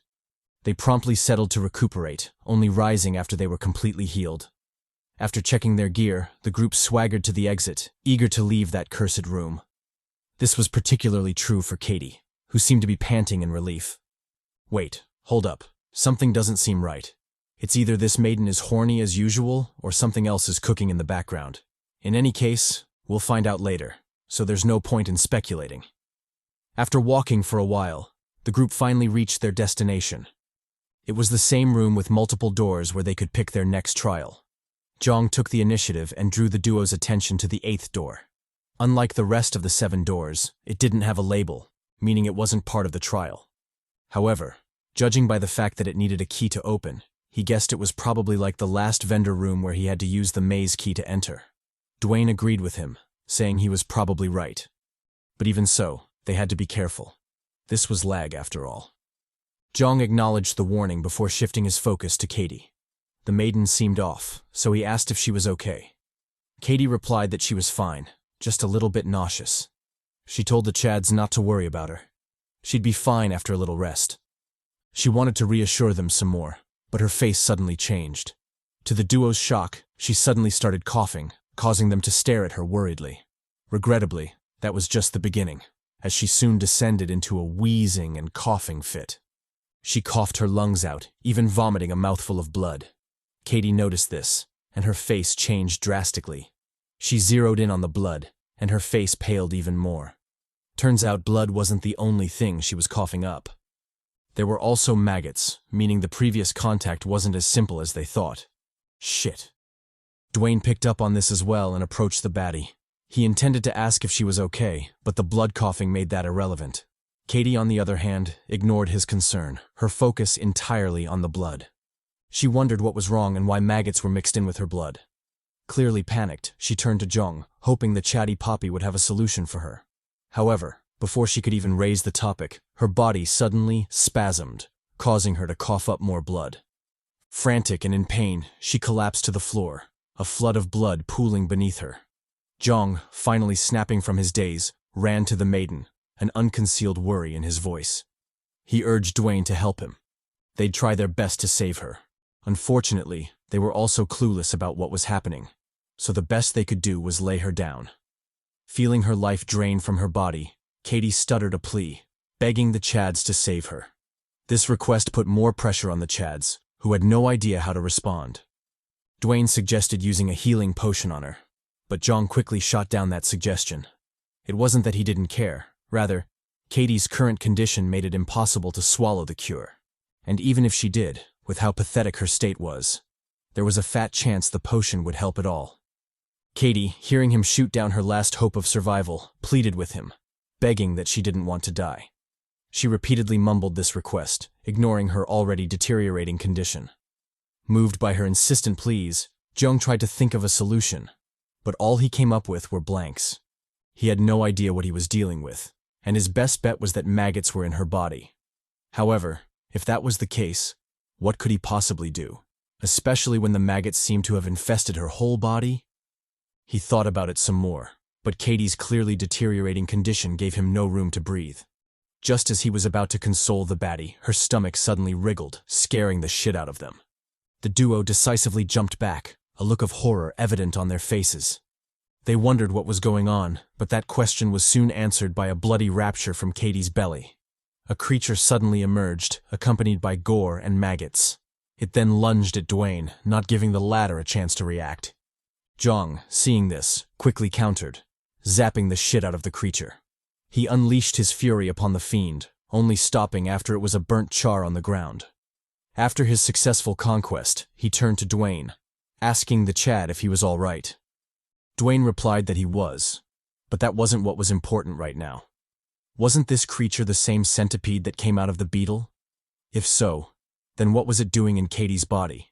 He could have sworn Jeong would be the first in her body, but who could have guessed he'd be beat by a centipede? Jeong ignored Not's foolish banter and thought back to the past. He quickly remembered the incident with the maggots, which gave him a vague idea of when CHADY was infested. However, even if he knew that, what good could it possibly do now? The baddie was already dead, and there was nothing he could do about it. Enraged and regretful, he stomped on the centipede, venting a bit of his anger. He also did this as a precaution, since the centipede was more insidious than he'd thought. Not only did it infest by the slightest contact with its maggots, it also spread rapidly, guaranteeing certain death upon infestation. Not to mention it also consumed you from the inside out, making it one of the worst ways to die in L.A.G. Without a doubt, he had to be careful lest they get infested by any surviving maggots. Done with this task, Jeong turned to CHADY, and his hatred for the author deepened significantly. He'd always known the homie was a hater. But goddamn, did he have to do her like that? If he had to go this far to keep him maidenless, then he might as well be without hose. Nevertheless, this was indeed a shame, and he hoped the maiden would find peace at least. He called out to Dwayne, telling the latter it was time to bounce. He did so decisively, even daring not to collect her soul. Dwayne said, "Bet," and quickly followed suit. He asked Jeong where they'd go, but Jeong told him anywhere was better than there. Thus, he wisely stayed quiet, following Jeong into the 8th door. The door was predictably a bonus room, coupled with the obvious vendor and recovery rooms. Of course, the doorway to the main trial still existed, so the Chads could choose that option as well. Jeong didn't waste time and headed for recovery. Although his condition wasn't bad, it was still wiser to heal when he could. Besides, his mind was in chaos right now, and he really needed a place to quietly think. Dwayne seemed to pick up on this as well, and worriedly asked if he was okay. Jeong replied that he was, but it was clear he was not. CHADY's death had hit him hard, and he was obviously struggling with that fact. Dwayne knew this as well, so he brought up Katie's soul. If he was really okay, as he'd said, then why didn't he collect it? Jeong replied that he didn't see the need to, since they were comrades and all. It was Katie's fortune that he didn't collect it, so Dwayne shouldn't worry about it. On that note, why was he so concerned about the dead? If he had that much energy to waste, then he should use it to get off his back. Dwayne chose to stay quiet, but deep down, he knew what was up. Katie's death had affected Jeong. It's just that he was being a tsundere about it. In any case, he decided to let him be. He couldn't force him to express his feelings after all. Zeroing in on Jeong, Dwayne watched worriedly as he settled into the recovery pod. He knew the consequences of this loss would be dire, but that was something his future self would handle. He sighed heartily, choosing to ignore it for now. However, before he could settle in the pod, loud voices sounded from outside, causing his expression to change. The voices were quickly revealed to be other players, a fact that greatly unsettled Dwayne. The players also noticed this, and they quickly expressed their killing intent. They deemed Dwayne an easy target, given that they had the numbers advantage. Dwayne, on the other hand, didn't hesitate and charged at them. When clearly in a disadvantageous position, it was always wiser to take the initiative. Besides, the recovery room was too small for battle, so he had to take the fight outside. He charged for the troublesome trio, clashing with them soon after. Jeong, currently in the healing pod, watched this happen, and his face turned ugly as well. He wanted nothing more than to burst out of there, but regrettably he couldn't. The recovery pods were controlled by L.A.G, so a forceful exit was impossible. The second you settled in the pod, you couldn't leave until the healing was done. In other words, he was trapped, and he couldn't help Dwayne until his 10-minute recovery was completed. Fuck. Speaking of Dwayne, he had one bastard pinned, though he wasn't happy about it at all. He'd hoped his attack would handle 3 at least, but of course that didn't work out. Because of that, it was now 1 against 4. A clear disadvantage, to say the least. The squad, however, was having fun, completely unbothered by their fallen comrade. They even smoked the poor Chad, saying he was useless to begin with. Damn. Dwayne, seeing this, locked in, a grave expression on his face. If the squad was that ruthless to one of their own, he could only imagine what they'd do to him. He had to hold on, no matter what, at least until Jeong could join the fight. Having settled on this, he didn't waste time and immediately lunged at the foes. The bastards responded in kind, shooting for him as well. Thus, a deadly melee ensued, all under the leader's watch. He deliberately stayed back to watch, waiting for an opportunity to sneak attack. Despite knowing this, Dwayne still lunged, meeting the trio in a desperate dance. What choice did he have? It wasn't like he had a better option after all. Luckily, he was still him, so he quickly dispatched another player. That brought the enemy count to 3, giving him a better chance at survival. What stressed Dwayne was that the leader didn't seem to be panicking at all. He coolly took his subordinate's death in stride, clearly unbothered by it. Not only that, he nonchalantly gave new orders, instructing the squad to trap Dwayne instead. Since the Chad was that formidable, it only made sense that they'd trap him first. The squad swiftly complied and bound Dwayne. They used a player's unique skill, rendering any attempts to break free futile. Realizing he was truly trapped, Dwayne couldn't help but curse. He couldn't even use his beastification to break free because his body was still trashed. Without a doubt, he was cooked, and he couldn't see himself getting out of this. The squad, however, wasn't faring great either. One member had been killed on the spot, and another had a broken arm to cry about. He tried to complain to the leader, but the ruthless bastard told him to shut up. Their comrade had died, so the least he could do was bear with it. Besides, there was a recovery room, so why was he making a fuss? The second bastard said bet and turned to Dwayne. Since it was this fucker who injured him, it was only right that he got his lick back. Not to mention he was tied up, so he couldn't even resist. He told Dwayne to prepare himself, because he was about to stick him deep. Pause. As if that wasn't sus enough, the third-rate villain proceeded to give a little bit of pause-worthy lore about his sword. He told Dwayne he'd bought the gem from a vendor, and its effects were indeed interesting. Would Dwayne care to guess what its effects were? He should definitely give it a try because it might just surprise him. However, if he's too eager to find out, then he'll give him a hint. It has something to do with pain, or rather, pleasure in his case. Dwayne realized the dangerous shift in the topic and immediately spoke up to stop him. He had no interest in opening that mystery door, and he told the bastard the same. Heck, this wasn't even a case of curiosity killed the cat anymore. He might just fuck around and find out. Literally. Noticing the caution in Dwayne's tone, the budget villain chuckled in amusement. He told Dwayne not to worry, he won't poke him just yet. However, getting to know the effects of the sword was a given, especially since he wanted to have fun with him. Dwayne shouldn't worry because the effect might just be to his liking as well. Well, assuming he's a naughty dog just like him. The sword basically triples the pain, making it a superb tool. If Dwayne is down for the uglies, aka masochism, he'll definitely enjoy the show.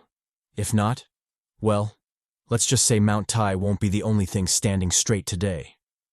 Dwayne heard the bastard's ramblings and immediately looked at him weirdly. What the hell was this fool on about? And since when did L.A.G have such down bad units? If he didn't know any better, he might have thought it was not talking. But alas, it's just the author being horny again. Someone should probably get some water for his thirsty ass. Locking back in, the budget villain continued his bullshit ramblings. He told Dwayne all tough men break, so he didn't mind his pitiful resistance. After poking him a few times, he was sure he'd show the face he most desired to see. Pause. Dwayne said fuck that, and locked in. If he continued to let this bastard wild on, he might just get himself into a sticky situation. Literally. Thus, the best way out of this was a preemptive attack. He quickly roared at him, catching the horny fool off guard. Regrettably, the attack was swiftly intercepted, so he didn't manage to finish off the loathsome fool. Realizing the minion was getting sidetracked, his comrades told him to stop messing around. Even if he wanted some naughty action, he shouldn't lower his guard so foolishly. The boss also emphasized this, warning him to keep his horny head on a swivel.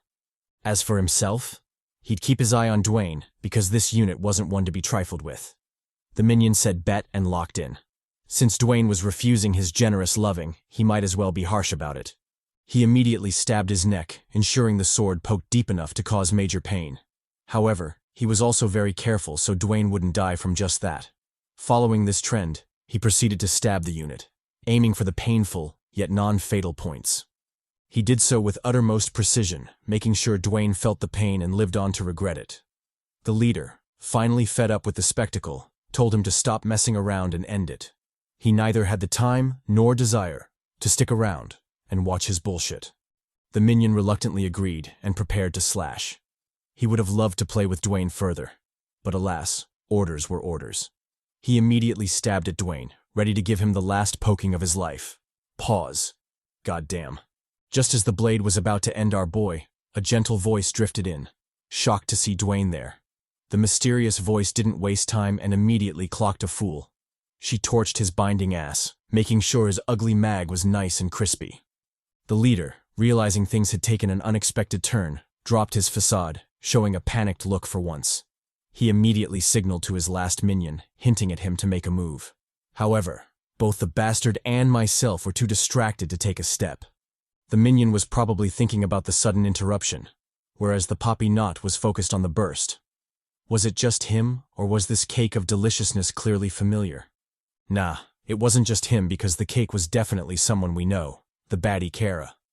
Dwayne, clearly thrilled as well, palmed the minion, yeeting his head into the floor. He then stomped his arm, ensuring he didn't try some sneaky shit. Satisfied with the bastard's screams, he cocked his hand back, ready to unleash his ultimate wrath. He let him have it. Pause, burying his head into the ground. With his death, the leader panicked and immediately stepped up to fight. He charged at Kara, hoping to eliminate the variable first. Kara, however, didn't panic and calmly looked at him. She even shot him a sympathetic smile, seemingly pitying his fate. The leader picked up on this and suddenly had a bad feeling. His expression drastically changed, making the oh shit face. Jeong, who'd at some point sneaked up on the fool, breathed down his neck, giving him the full Diddy treatment. He ignored the boss's panicked toot and zapped the shit out of him. After this satisfying revenge, he turned just in time to catch the maiden in his arms. Turns out Kara was also in the drought, and she didn't hesitate to jump on our boy. Dwayne, however, watched the two lovebirds and his stomach churned with jealousy. He didn't want to be an asshole, but come on. Can't they save him first? Jeong, seemingly realizing his oversight, stopped fondling cheeks and immediately ran to his aid. He promptly carried him to the recovery room, saving Dwayne in time. After a session of healing, the wounds were finally gone, and the trio could truly reunite in earnest. They quickly embraced each other, delighted that they were still alive. Kara in particular was genuinely happy that she'd reunited with her boo. She didn't say much, but it was clear her time apart was hell. However, she became stronger as a result, so she wasn't bothered by it. Noticing the elephant in the room, Jeong stepped forward to address it. What was up with the eye patch, and was she a pirate or something? Kara replied that it was an old wound, but also much more. She won't give him the exact details, but he'll find out eventually. Jeong agreed and instantly dropped the issue. Since his boo wanted to surprise him, he'd let her have her fun. Who knows? Maybe the secret might just be the plot armor they need to save their asses in the future. Done with the reunion, they each took turns to visit the vendor. When it was Jeong's turn, he immediately let it splash with some purchases. He bought 3 skills, 2 regular and 1 spicy. The regular can be ignored, so let's focus on the spicy. The skill, as you can see, is called Overflowing Blood. It doubles the amount of blood, so I'm sure you know where I'm going with this. If you don't, just know it involves the CHADY scriptures. More specifically, the 2nd chapter. Thou clappeth thy cheeks. Anyway, he bought everything he wanted and swiftly returned to the lobby. While there, the trio discussed for a while before letting Jeong choose the next room. He was the leader anyway, so that much was expected. Jeong didn't hesitate and chose B715. Although he didn't know what was waiting for them, he still had immense confidence in his squad. Besides, the maiden Kara was back, so he was looking forward to some eye candy. Who knows? Maybe things would be different this time, and her cheeks would finally be consistent. Fingers crossed.